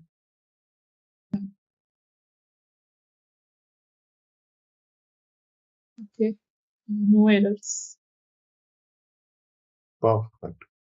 Now go to the data flow and see the data is there or not in the dim date. Okay. We have the data here. Yes. So Okay. just check whether it is this is expected data or something different. So can you validate it by yourself? Yeah. You have the date, month, year, everything. So you can validate by yourself, right? Yeah. So for February, it's 2 month. So it looks nice, right? Yeah, it looks okay. Okay. Okay. So can we move to the next transform? Okay. So here I'm using the dim date, okay, which is a timetable. So I can run this flow any n number of times and it will not impact anything, okay? Because it will just delete and reload the data, okay? So I can keep it there or I can remove it. So earlier we removed, so now let's keep it there and we will learn the new things. And the next transform here today we are going to cover is pivot, okay? Pivot is something to transform or transpose your data, okay? Maybe you have used in this use in the Excel. Okay, so I'm creating a one dummy data in the pivot. Okay, and what I can say, location, what I can say. 15, 16.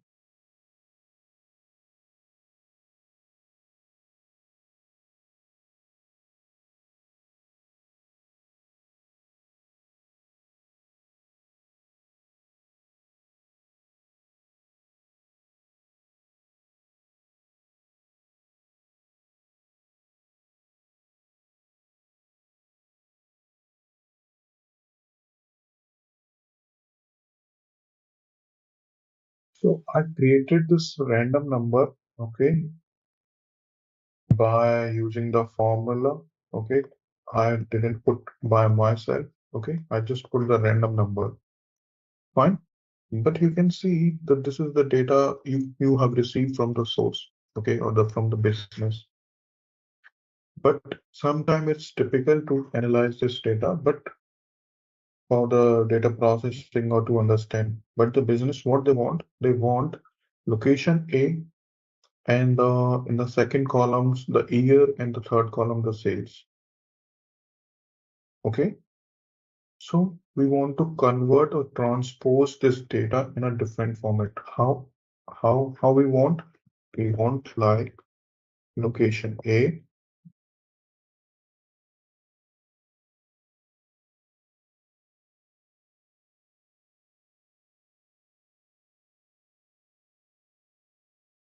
they want the data look like this, not this. Okay, so we want to achieve this. Is it clear? Yeah. Yeah. Let's delete this and save this file. Okay, so I'm just closing this file and let's create new file format. I have already a connection with the training data. The only thing what is changed,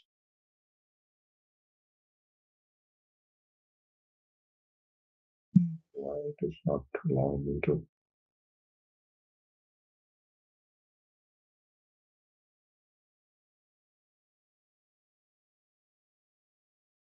data flow, rename it.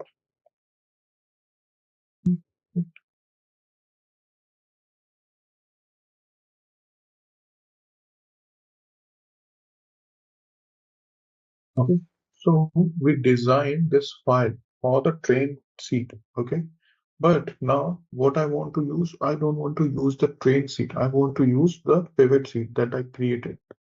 In the format, you can see the option worksheet train. Select here and you can choose the pivot. Okay, but you will not get an option to access import schema.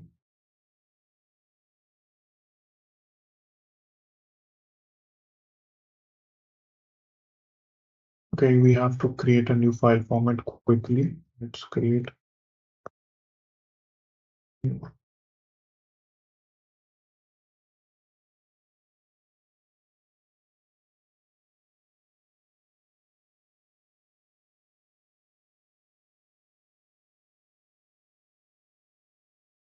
Okay, can you see the data now? Yes. In the query transform, we will pull the query transform and we will join. And let's fix this data. Location 2019. Okay, we will change the data type double to decimal up to 2 points. Okay, do it for everything.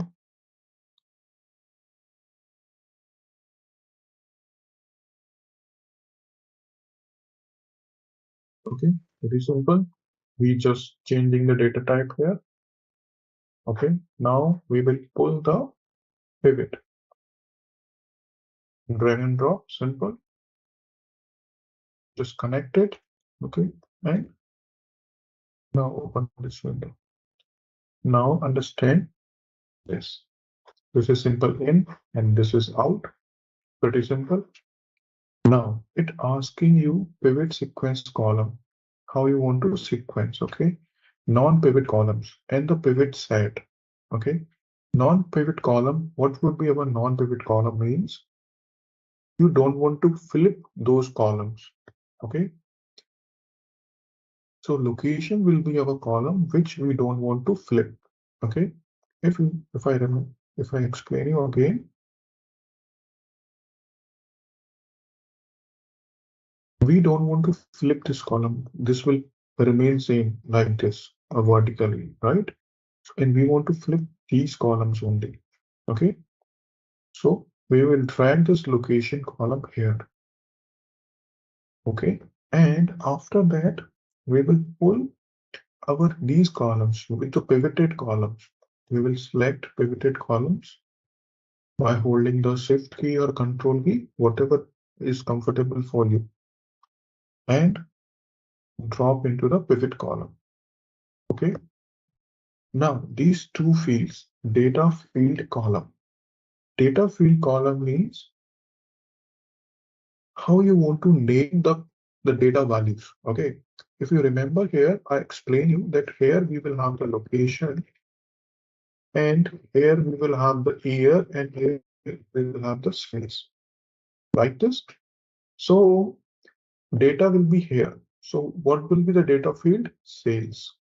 And what will be the header will be converted, because these are the header, and header will be converted into year. Okay. So we will say data field column would be sales, and header column will be year.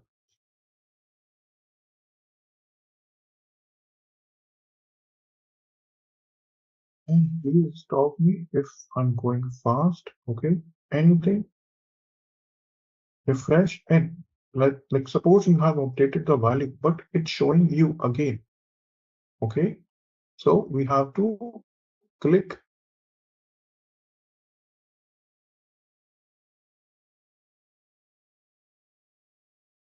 F5. Is F5. Just press F5. You should generally get a refresh icon when you select.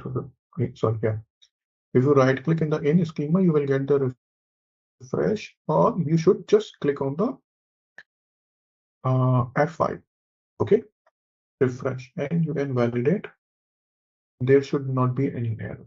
Okay, so this is what we did. Maybe it looked complex, but it's pretty simple. So you have any question, just ask me, or I will explain you again. But please ask if you have any questions till here. Can you please explain again why we selected year as a header and sales as the data field column? Okay, no problem.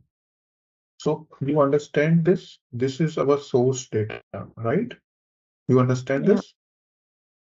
So Yeah. we want to convert this data like this. We want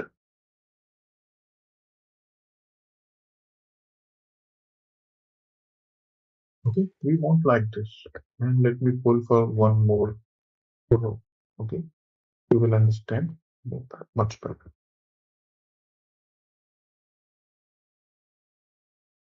Is it clear that what we have and what we want? Is it clear Yeah. now? Yeah. Now, if you see that location is our first column and we are not changing it, we are keeping as it is. It is just repeating the value, but we are not changing anything, right? Yeah. So that's why we call this column as a non-pivot column. Pivot columns are those which we are changing. Non-pivots are where we are not changing. So location will be our non-pivot column. Okay, it's simple. Okay. What you are not changing, okay, it's simply non-pivot column. Okay, so here Yeah. you can see that we put only the location column into the non-pivot area. Okay, and in the pivot we have transposed this column, this year.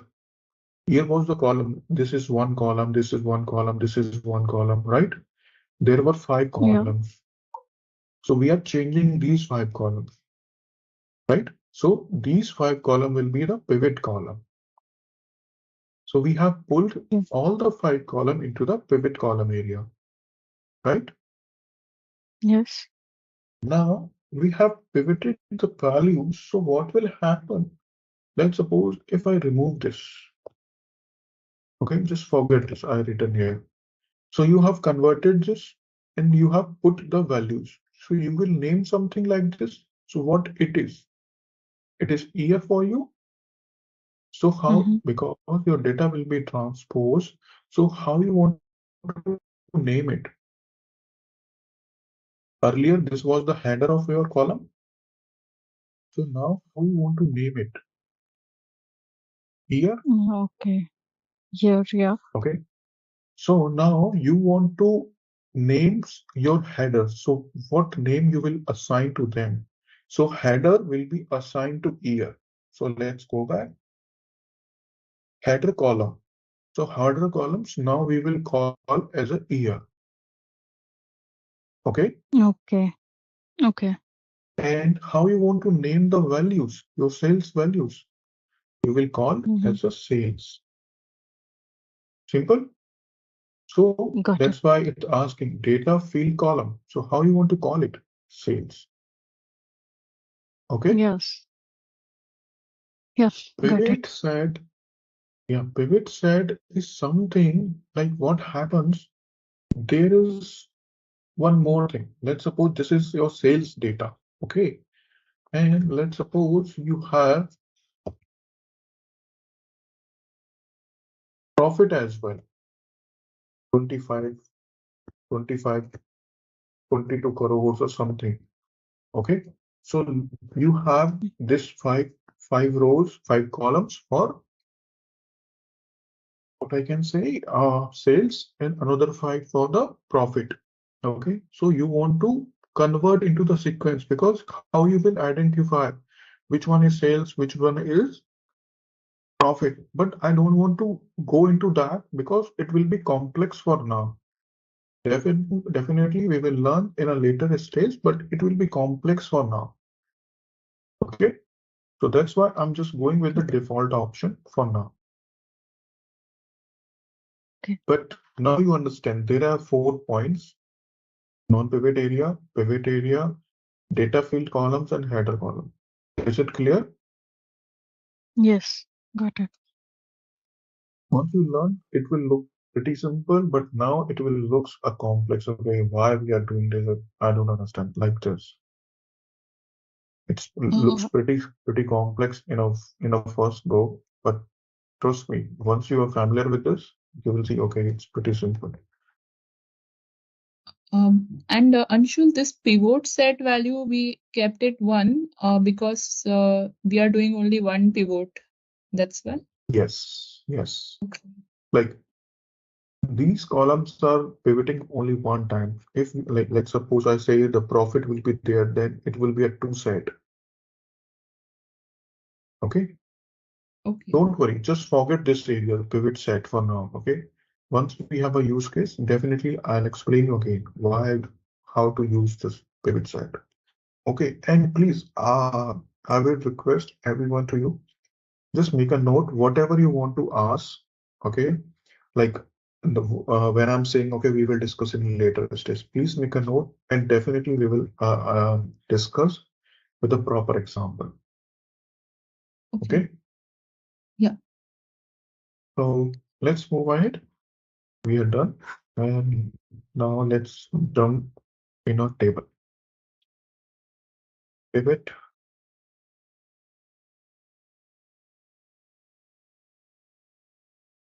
Validate the whole job.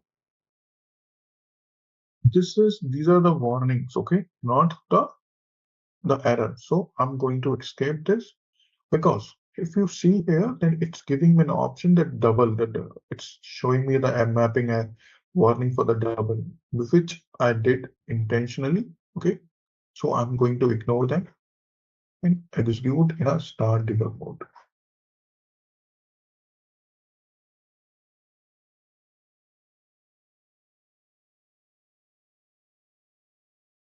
Can anyone tell me why this is giving me an error? I look into the message, error message.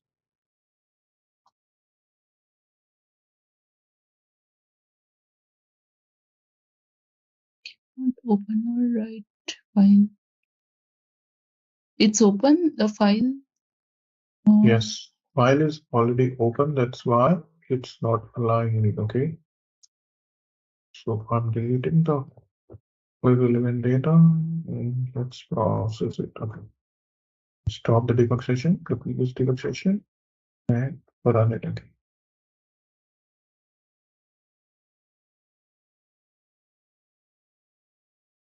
Now it's completed perfectly fine. Okay. Let's go to the pivot. Here, let's see the data.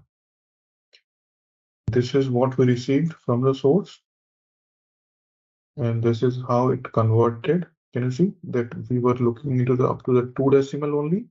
So it converted. Okay.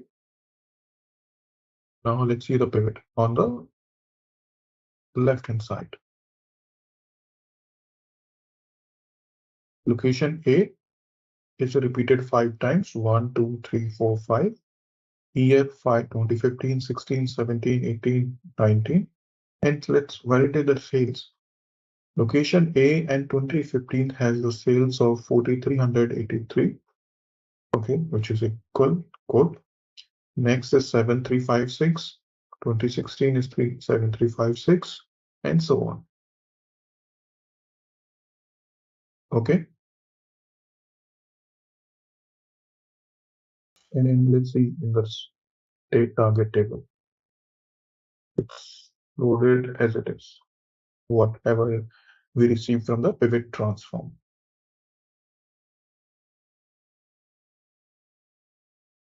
Okay. The pivot transform is already holding the data that we want, right? So No, now it's why? not holding the data. No, it's not holding the data. Here we are in the debug session. That's why it's showing you how the data was processed. Data is nothing. Data is not stored here. Data is only here and there only. Okay. This is how it's showing you that how the data is processed. What was the output from here? What was your output here? What was your output here? Okay, it's showing you. Okay. Yeah. Okay. Yeah. Okay. So, So Mala, normally, would you like to do it? yeah, I will share my screen. One question here. Is Yeah, it please. like, can we directly use pivot transform, or why we have to use query transform first? I mean, I understood that we have converted into just two decimals, say two places after decimals, but can we also directly use this Excel file in pivot? Yes, you can use. There is no limitation to use any query transform. But rarely you will find any options, okay, to use directly in a live project. The reason would be there may be a chance to add something, delete something, remove something, modify something. There should be any high probability. There will be high probability. But there is no restriction. If you want, I can remove it quickly and let me show you. You can see my screen, or okay, you are sharing. Okay, so let's do it without using the query transform in Mala system. Okay. Yeah.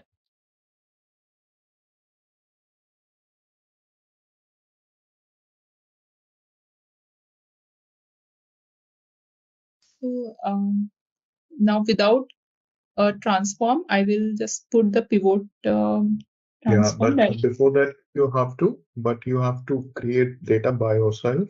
Okay. Should I share my file, or would you like to do it by yourself? Yeah, I will just quickly open an Excel and put some columns there. Yeah, please do that. So I'll add just 3 locations for now. Yeah, And 2012,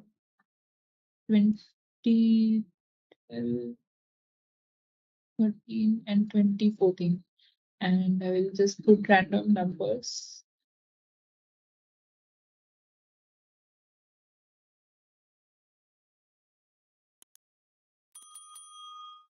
Okay, but please remove your first column, the blank, and first blank row as well. Okay. First row, a blank column. So it should start from very first cell. Yeah, always. Okay. yes. Either you have to define the name range. Okay. Yeah. So now here we take. Then go to the formats. Yeah. First, you will define the file as source, right? Yes. In the format, not in the function. Yes. Create new Excel file. Right click on the Excel workbook.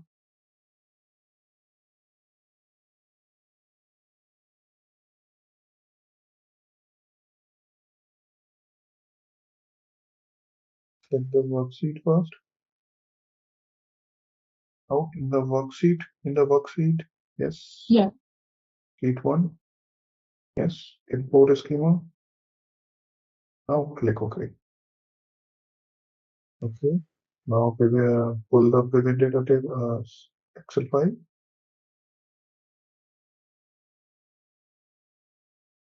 Should I directly connect now? Yes. Yeah. Please go ahead. Here. Now just drag by yourself. All the columns.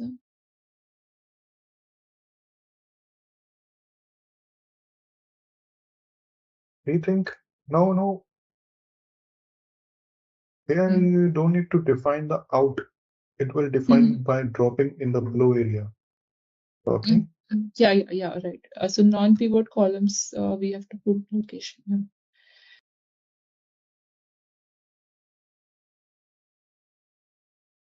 So I cannot type here. Now you have to drag and drop. You select the relevant column and drag and drop.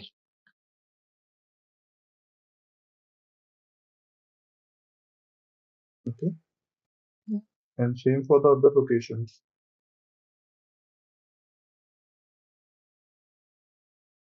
Data field column. We can type it. Yes, you can type in the data field.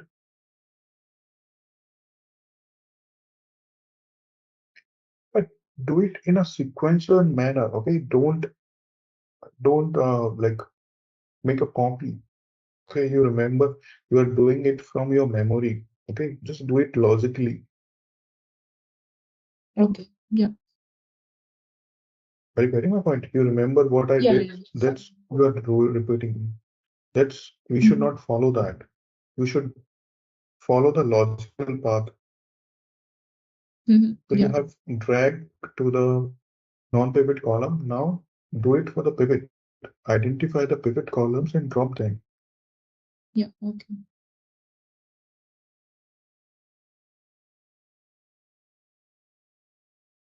Okay. Now define the column names.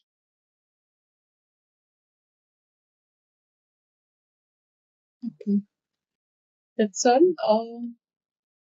There is one last option to refresh. Refresh the schema out. Just right click in the schema in area.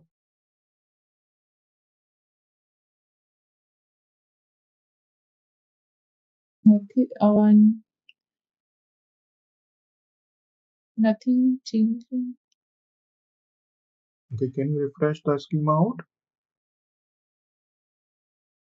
Right click in the schema in area. Yeah, Anshul, I did already. I did the refresh in schema in. Okay, but let's follow the another way. Just press F5 in your keyboard. Yeah. So I pressed F5, but nothing is happening. No? Because maybe your key should work with the function key. So just hold the function key, then press F5. Okay, yeah, sorry. Yes. Okay. So now you are done. Just validate this pivot transform. Okay, from here itself. Yeah. Perfect. Go back and connect to the table. Pull on the new temp table.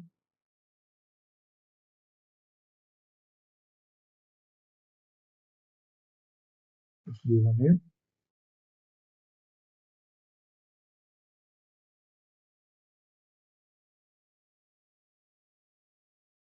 Perfect. Now execute the job.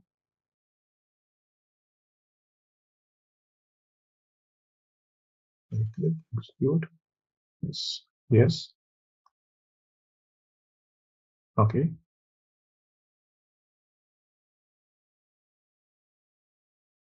It failed. Okay. Just check Okay, what is file. the error. Yeah, I think the file is open. That's why. Yes. Yeah. So please save it and close it.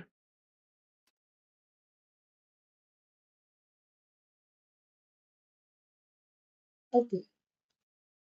Now go to the data flow and check the data.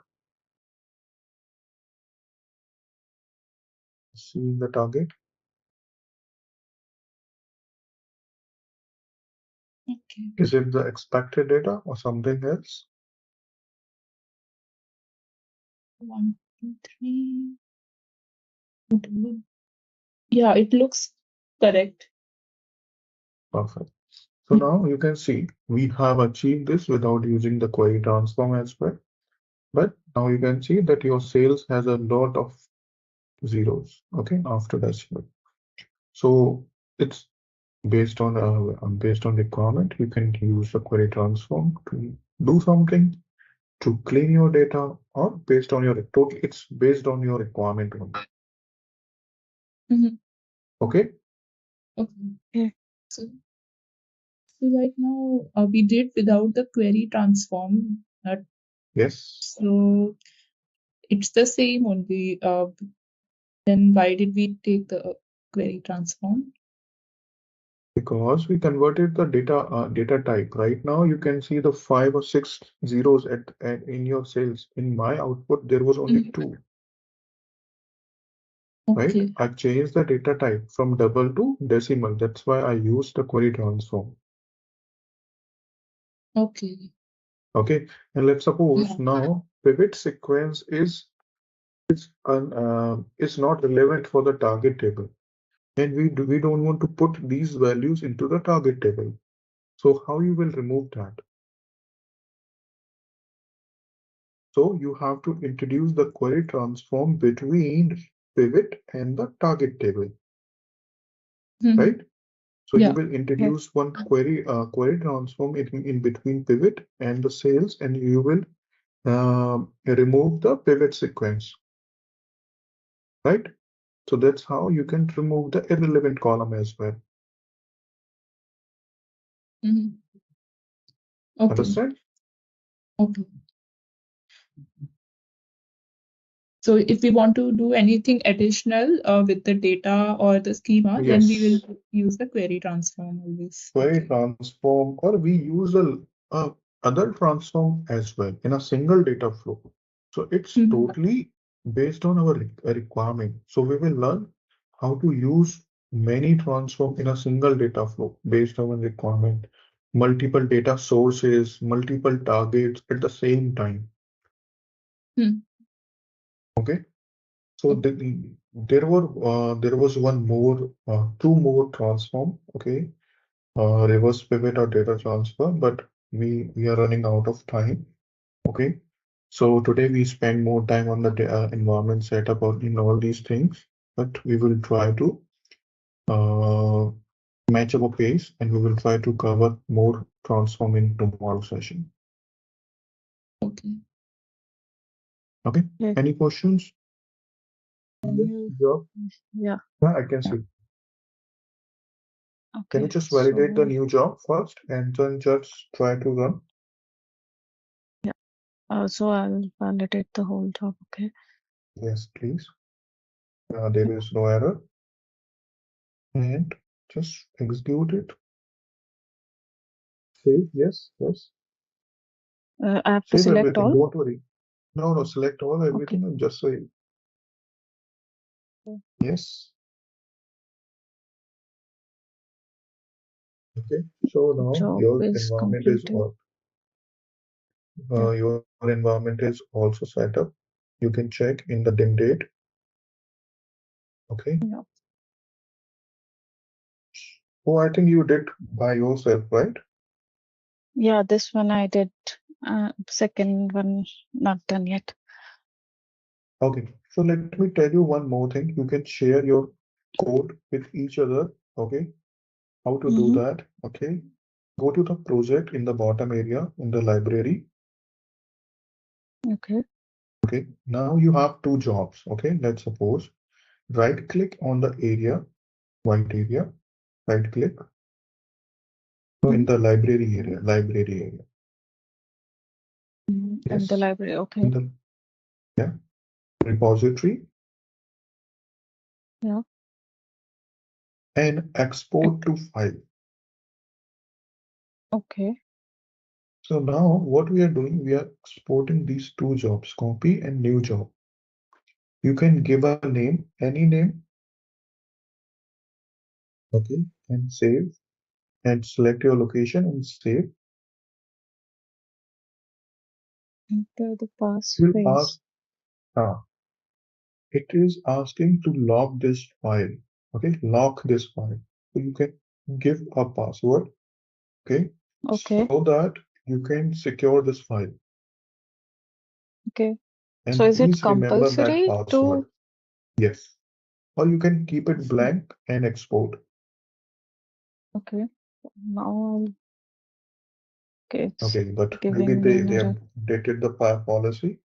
So you have to put So I'll, something, but remember, in simple yeah, ABC 1, 2, 3, just keep it. yeah.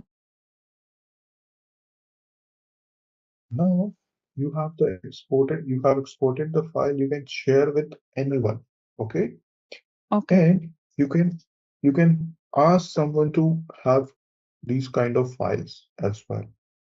Okay, so Okay. let's suppose you are doing your homework for the pivot, okay, but you are not able to understand or you are not doing. So you can ask Mala, okay, just share the ATL file of the reverse pivot or the pivot. So how you will import that? How will take? So go to the So from repository, now import from file. yeah. Yes, So and I'll select the select this. file, open. Okay, wait, cancel it. No, cancel it. Delete the jobs from your library. Okay.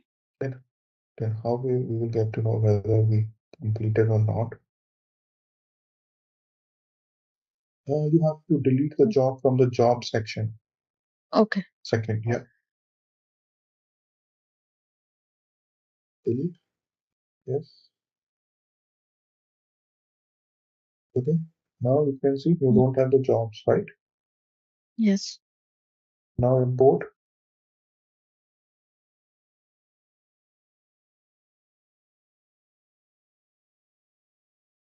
So do So I have it's to select showing you any of what the you will import. options?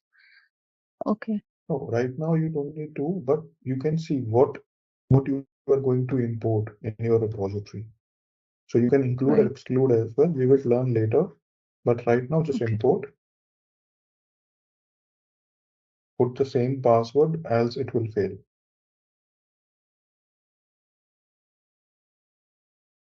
Can you see? Okay. So my It's jobs pretty are back. simple. Yeah.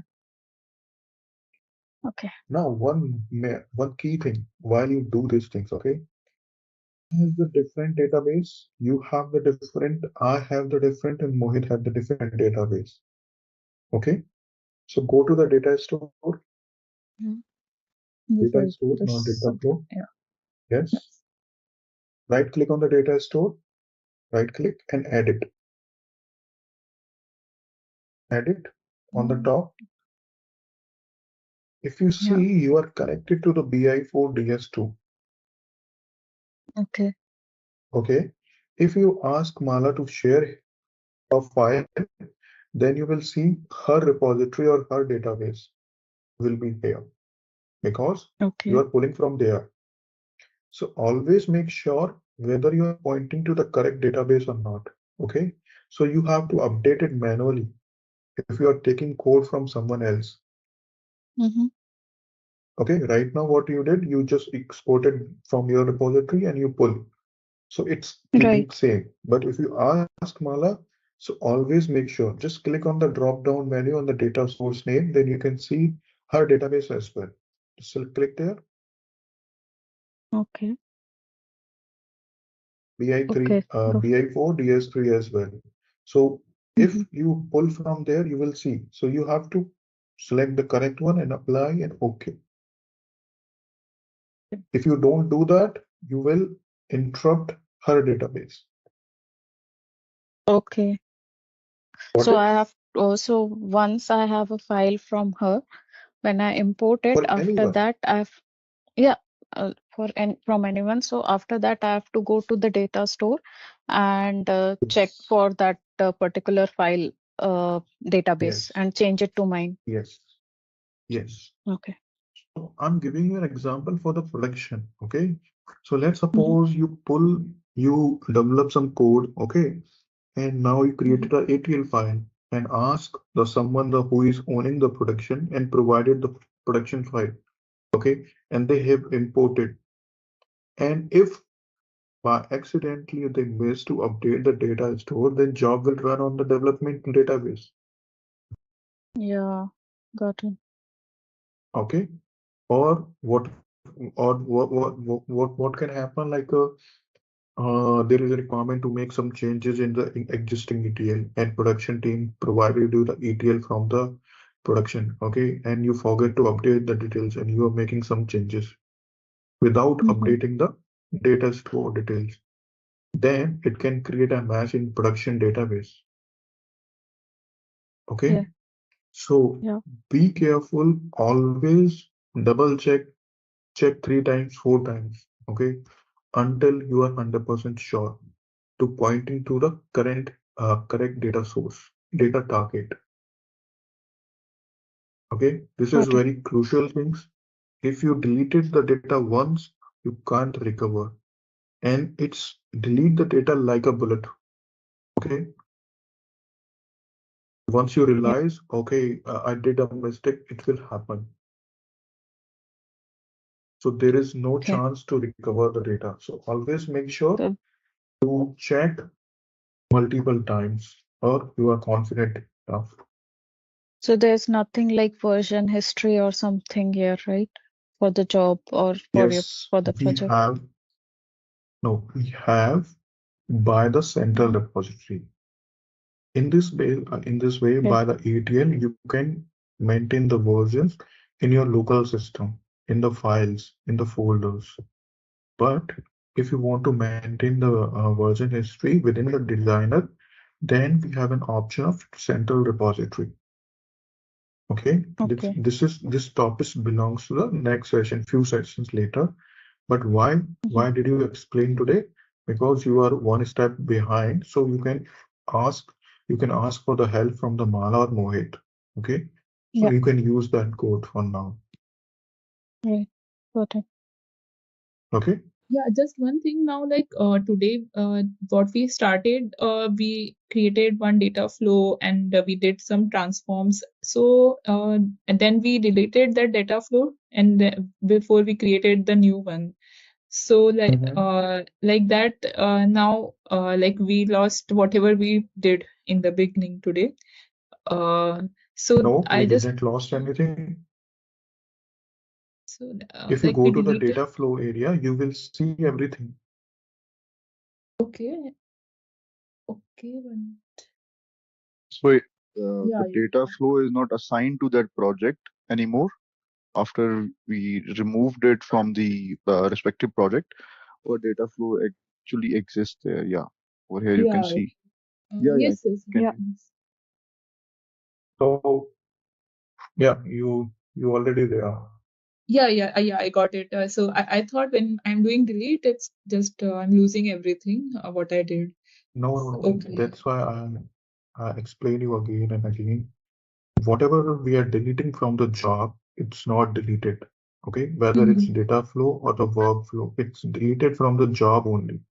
Drag and drop these data flow to this job. Mm-hmm. Try to do this. Okay, so these are the reusable components you can use in any jobs, one to n number of jobs. Okay. Yeah. Okay. Okay. So Yeah. these are the reusable components. Okay. Okay. Similarly for the workflow.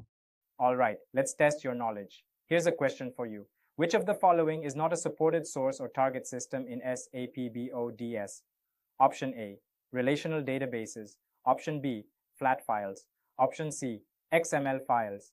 Option D, social media platforms. Take a moment to think, and when you're ready, choose the correct option. Remember, each choice holds a key to unlocking the answer. Good luck.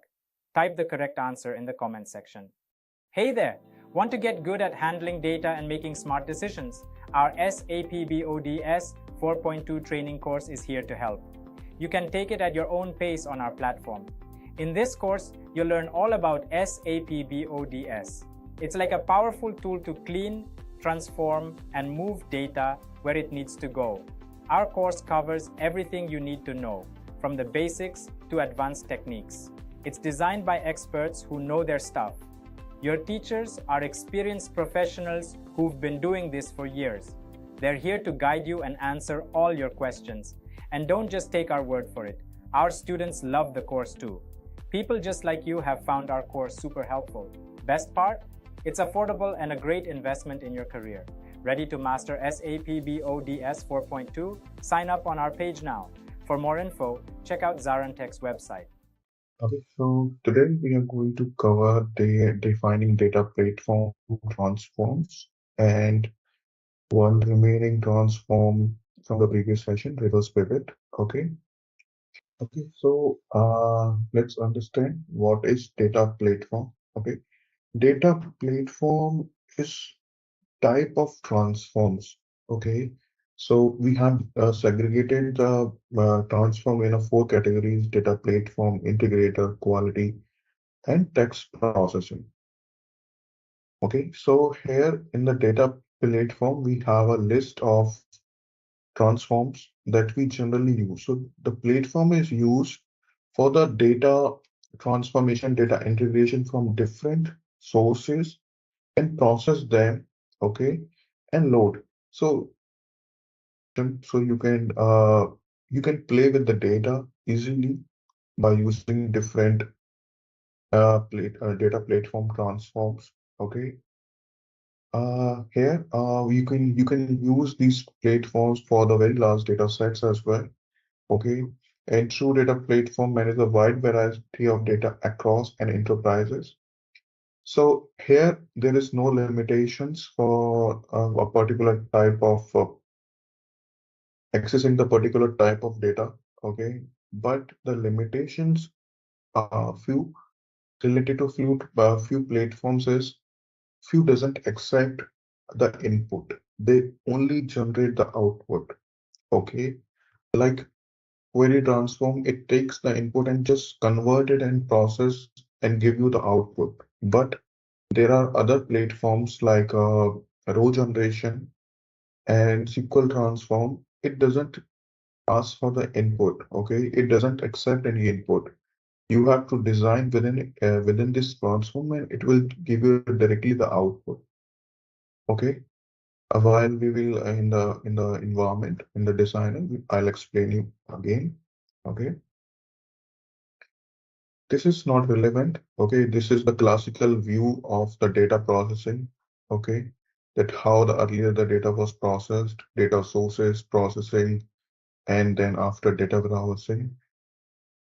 Okay, and this is the EDP, the enterprise data platforms, how it works. Okay, they have the operational data stores here, and then top of it, it has the ETL. Then we have the warehouse, relational data warehouse.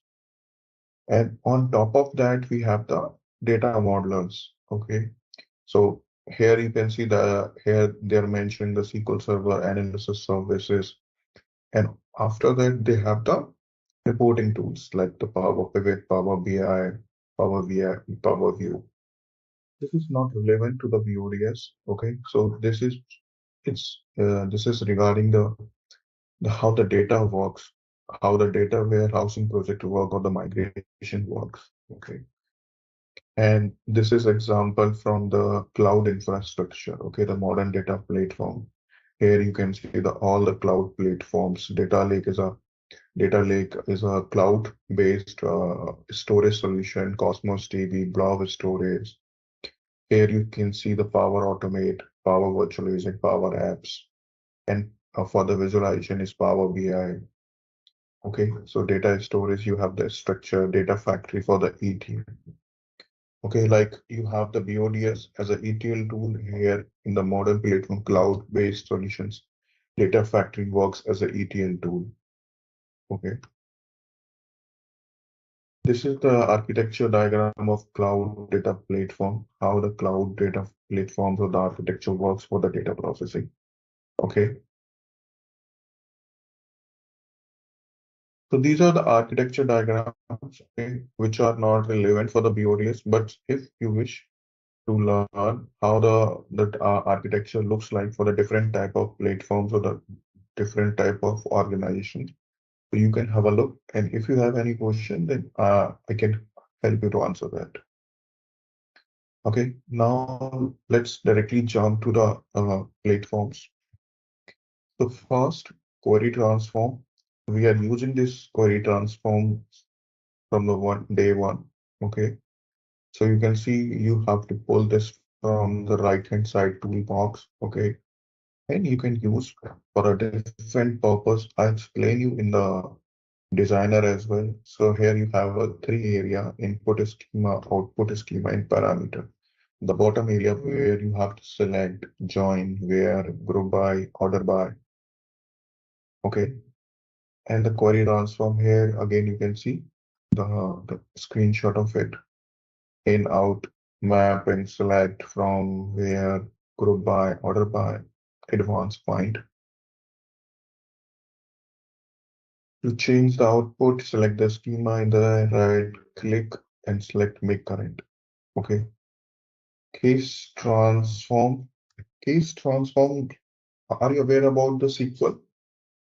Okay. In SQL, maybe you have used the case function. Yeah. So it is similar to that. Okay. So in the SQL, we have the case function with the when condition. When this is true, then this is going to happen. Okay. And similarly, it works here as well. Case, you will define your conditions within this transform. Okay. And you will give the labels and expression to that. And after that, it will give you the multiple output stream based on your case statements.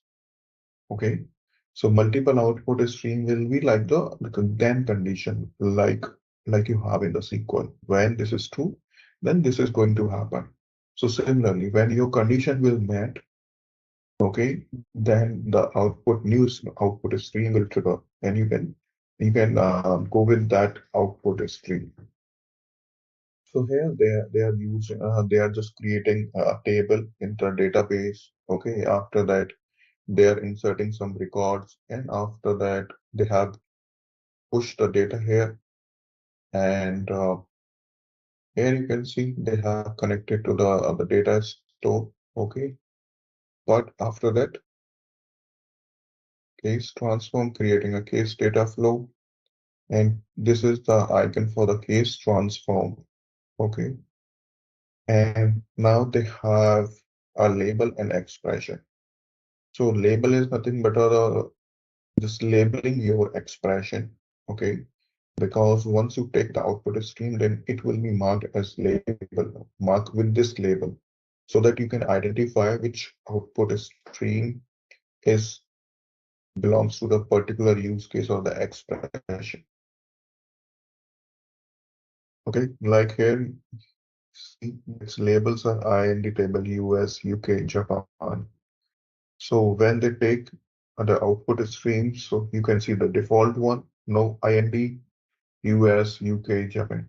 So you can create n number of labels, expression, and similarly, you will have the n plus one number of output streams, because there will be always a one default stream without any condition, and the rest will belong to your labels in the expression. Now they have validated and it's fine, so you can run the job. Merge transform. Merge transform, it's similar to the union. Have you used union or union all in SQL? I've used in like CDS views. The concept is Sorry, same in there as well. In CDS views I've used. Yeah, I've what used. is Yeah, CDS view? maybe yeah, it's also like uh, data extracting SQL statements in SAP. Okay. Okay, but you Yeah, I've know used. what does it mean by Yes. the merge, right? Okay. Merge or union, something is just putting two things are together, but the condition is both the things should be similar. Okay, similar data type, same a similar data structure. Okay, then you can merge them.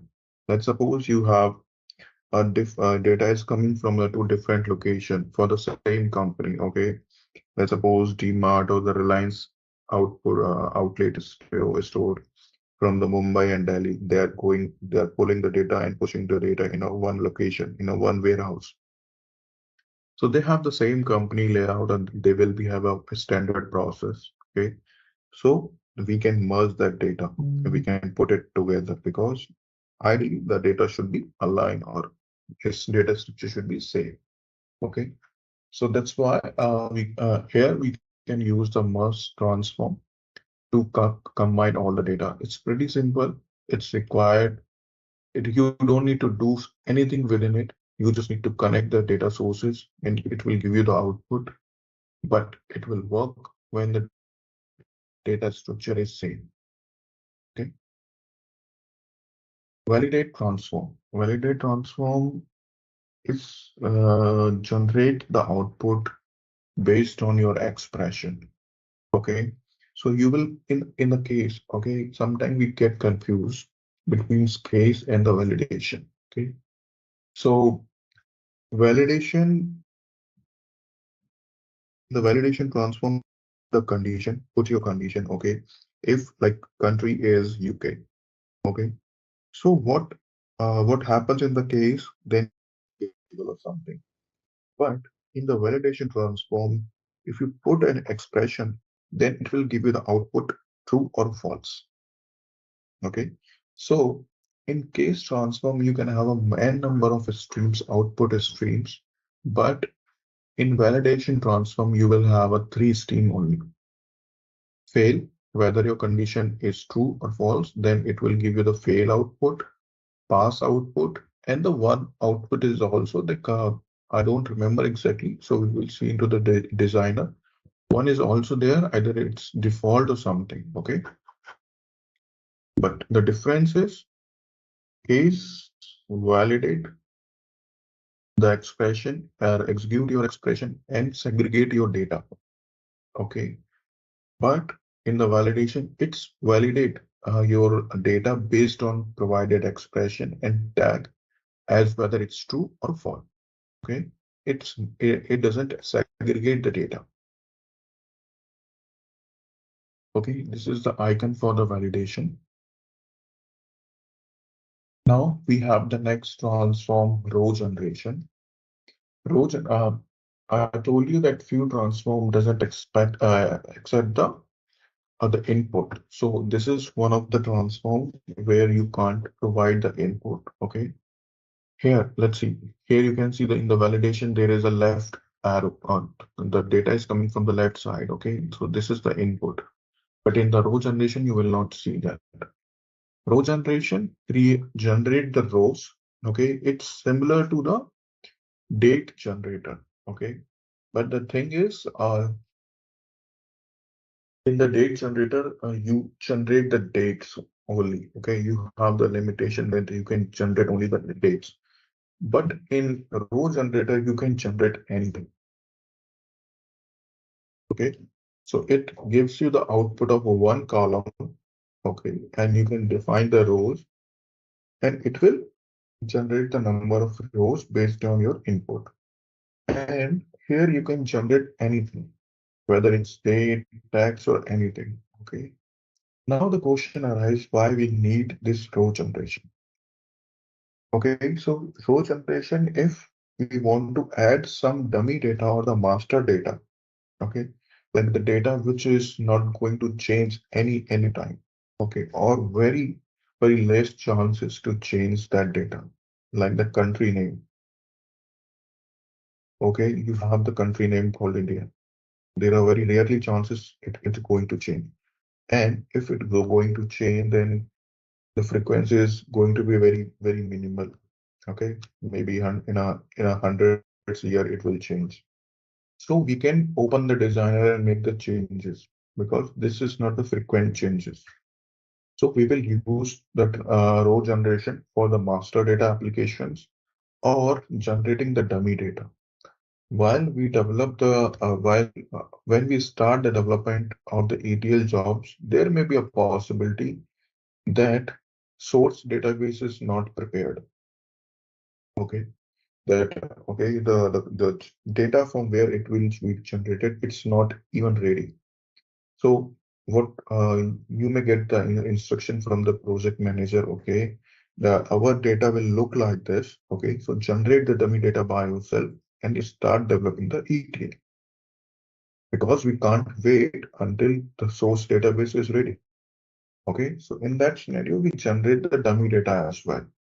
So we will learn how to generate, and it's very crucial element for starting the ETL development because it's a very valid scenario.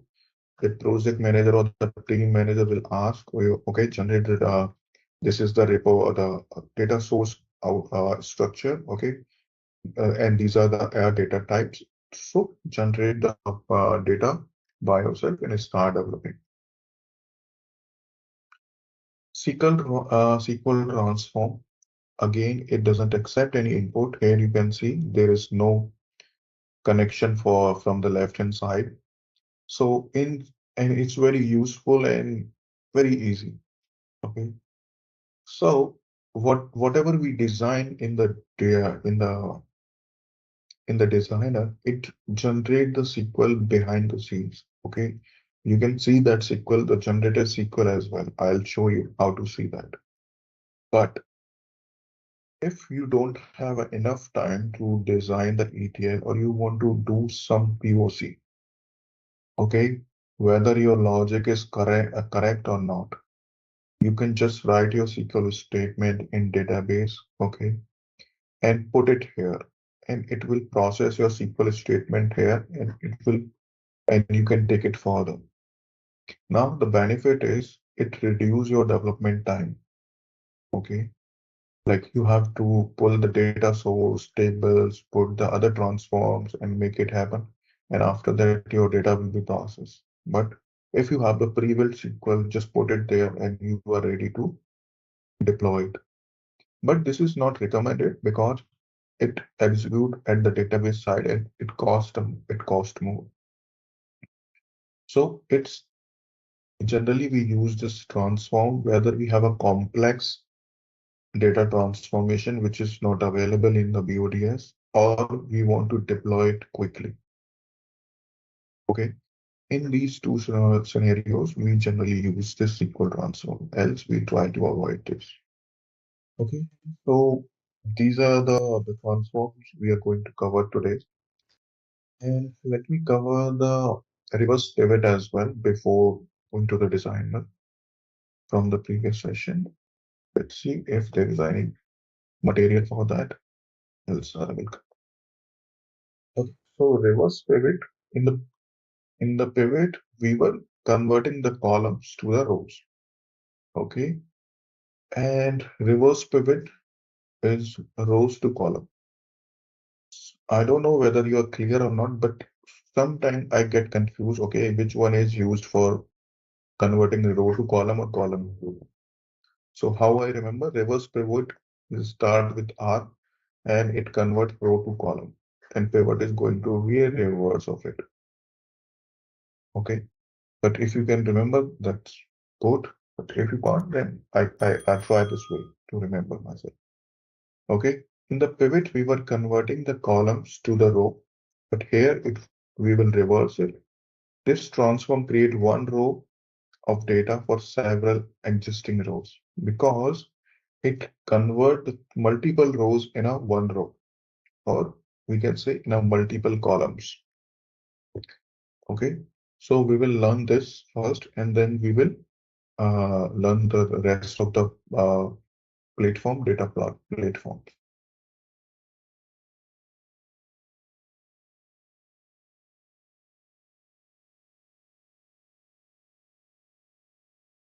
Let's create some data.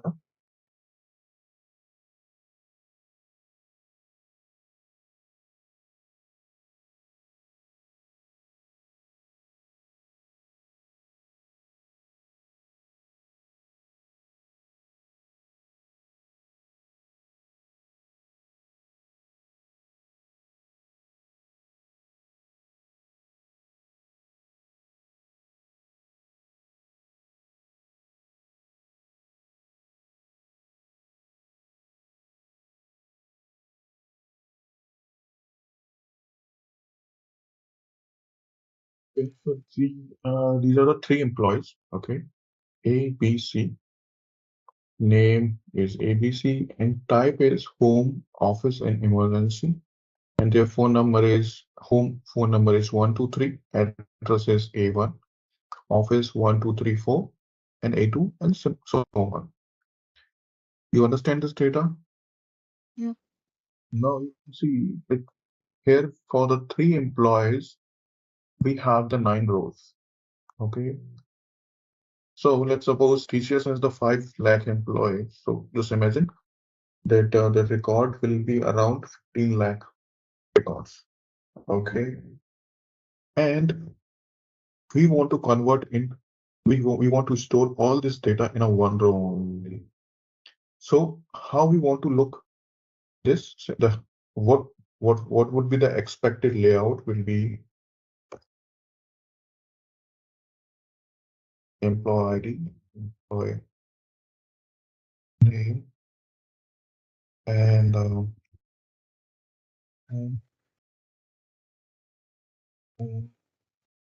office phone like this. So you will have one row for one employee only.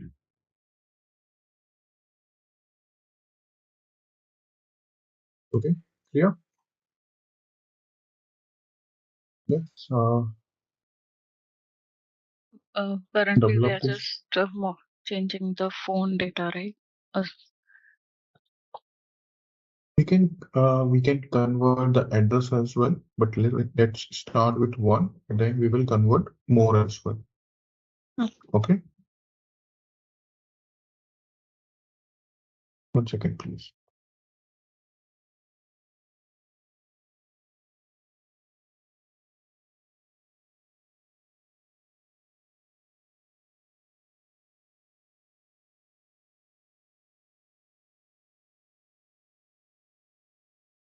I believe you are just seeing now, but not doing. Or if you want to do it in parallel, just let me know.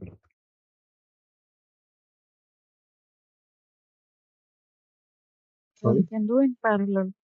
Yeah, it's fine.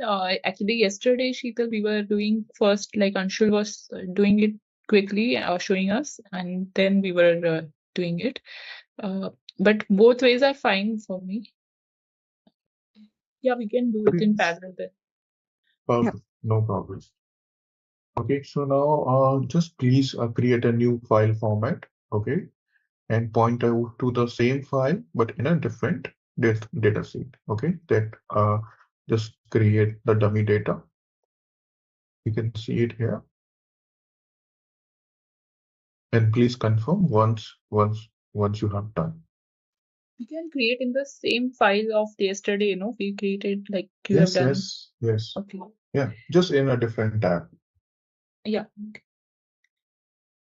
Why we want to create in the same file? Because you will have the data with you. You don't need to open the each and the different files. Okay, and you can refer anytime. That's why. But it's up to you if you want to create it in a different file or something. It's up to you. So have you just created this data? Yeah. Okay. Important worksheet and reverse pivot. You have used this first row as a value as column and then import the schema. And you should select this employee ID.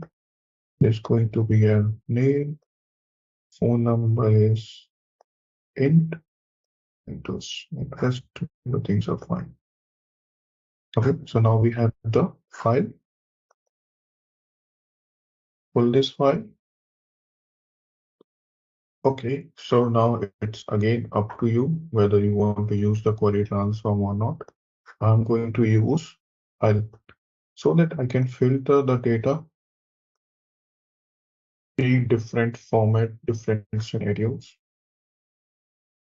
Then I will pull the data platform, expand the data platform, then see the where it is. Sorry, in the data integrator, reverse pivot. Okay, pull this and connect. Right now, just map everything. Okay, and then reverse pivot. Please confirm once you are here on this window. In this, I don't see the column names in input query. So are you using the query transform? Yeah, just a minute, let me check. Yes, I'm using it. And please make sure that you have mapped to the schema out. No, I don't see it in the inputs left side.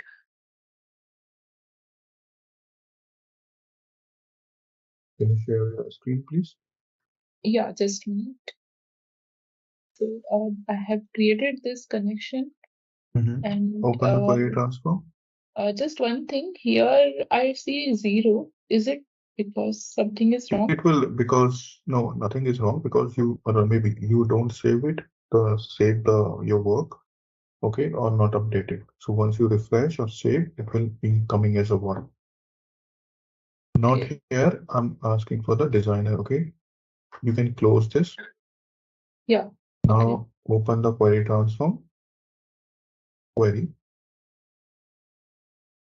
Okay, so that's why you are not able to see, because your schema out is empty.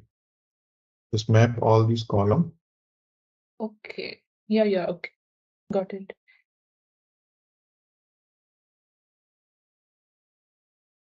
I just mapped, okay? I'll explain you why I put this, because we can play around it. We have a lot of options, so rather than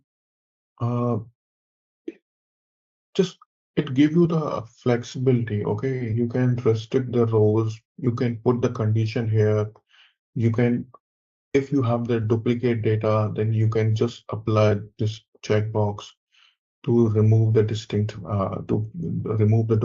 value, and it will be passed only the unique values. That's why we generally put this to clear our data. Okay, I'm not saying that we should put query transform on each and every step, but it's good to keep one. The reason is you have the flexibility. You just go there and you can make the changes. But let's suppose you don't put it here and you just directly connect it to the source, to the reverse pivot. Then if you introduce, you have to break the connection first, and then you have to insert in between those. So your whole mechanism will disturb. So your effort will increase. You have to put more and more effort to make the changes. You have to remember what was the earlier changes. Okay. So just keeping the query transform, it will not impact your performance. So it will give you the flexibility, because we are developing the ETL not for today, for the future as well. Okay, if anything comes in the future, we can make the changes quickly. Let's suppose there is any problematic error, records which we are not going to consider. Okay, so we can apply the filter where condition in this query transform, and we can remove those. And we will pass only the relevant column or the relevant values to the reverse pivot. Okay, so let's go to the reverse pivot. Maybe you remember from the yesterday pivot transform, then what is non-pivot column? Okay, so non-pivot column is going to be a columns which are not going to transpose. Okay, not going to change. So here our employee ID and the employee name, we will keep as it is in our same format. So we will put this two columns here. Okay, and the pivoted column would be the phone number and address. What we will do in a second step. Okay, we are now just skipping the address. Okay, now the pivot axis column, on what axis, on what basis we are going to transpose. So we are going to transpose based on this column. Okay, so our pivot axis column would be type. Okay, duplicate values, we want to avoid it. Okay, axis value. So what are our axis values? Okay, so axis values, we have to put it manually. So what are the axis values we are expecting here? Home, office, and emergency. Okay.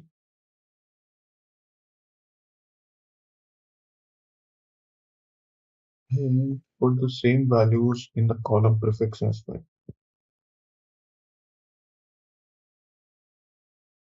And values with the underscore.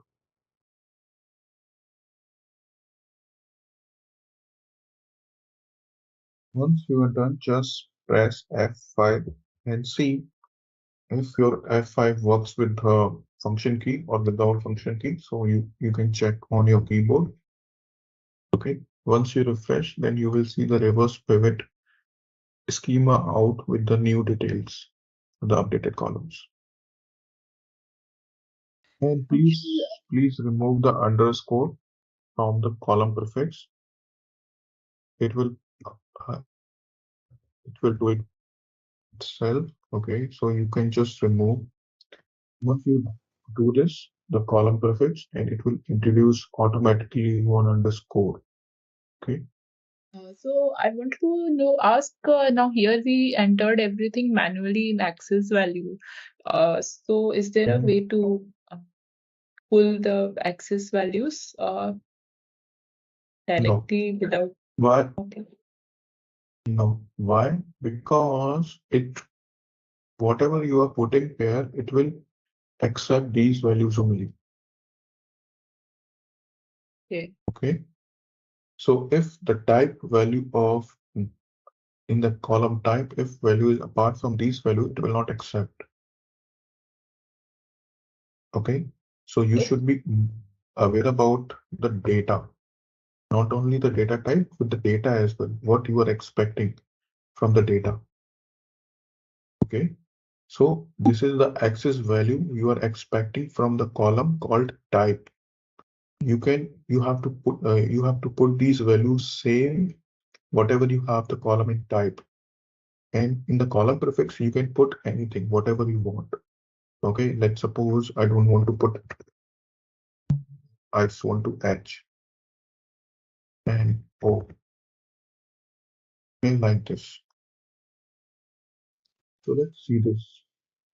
Okay, so we can validate as well if is there any error or no error. We are good.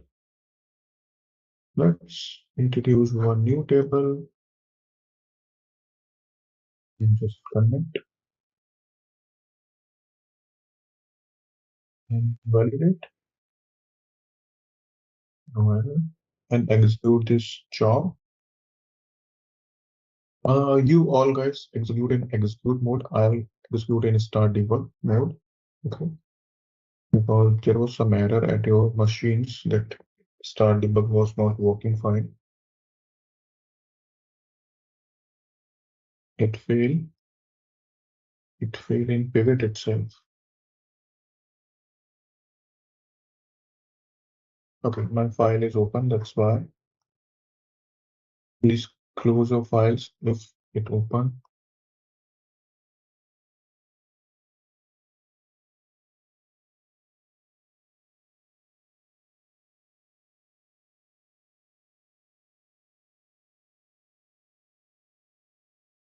Debug session is not working properly. Okay, so let's run another execute model. You put the data in the output, Yes. the template file. Yes. Is it expected Yes. data or in a different format? No, it looks as we expected with the pivot. Now I can see 3 columns: home number, office, and emergency phone number. So how many row you are getting in the template table? I get 3 rows. I got exactly 3 rows for 3 employees. Yes, this is the expected output because for the employee, one row for each employee. Okay. Hey there! Want to get good at handling data and making smart decisions? Our SAP BODS 4.2 training course is here to help. You can take it at your own pace on our platform.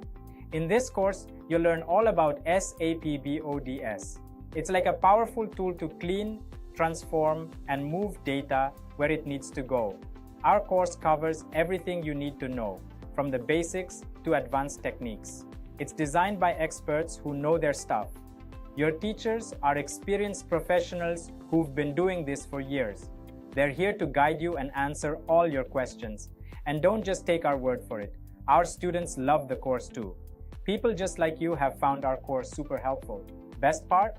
It's affordable and a great investment in your career. Ready to master SAP BODS 4.2? Sign up on our page now. For more info, check out ZaranTech's website.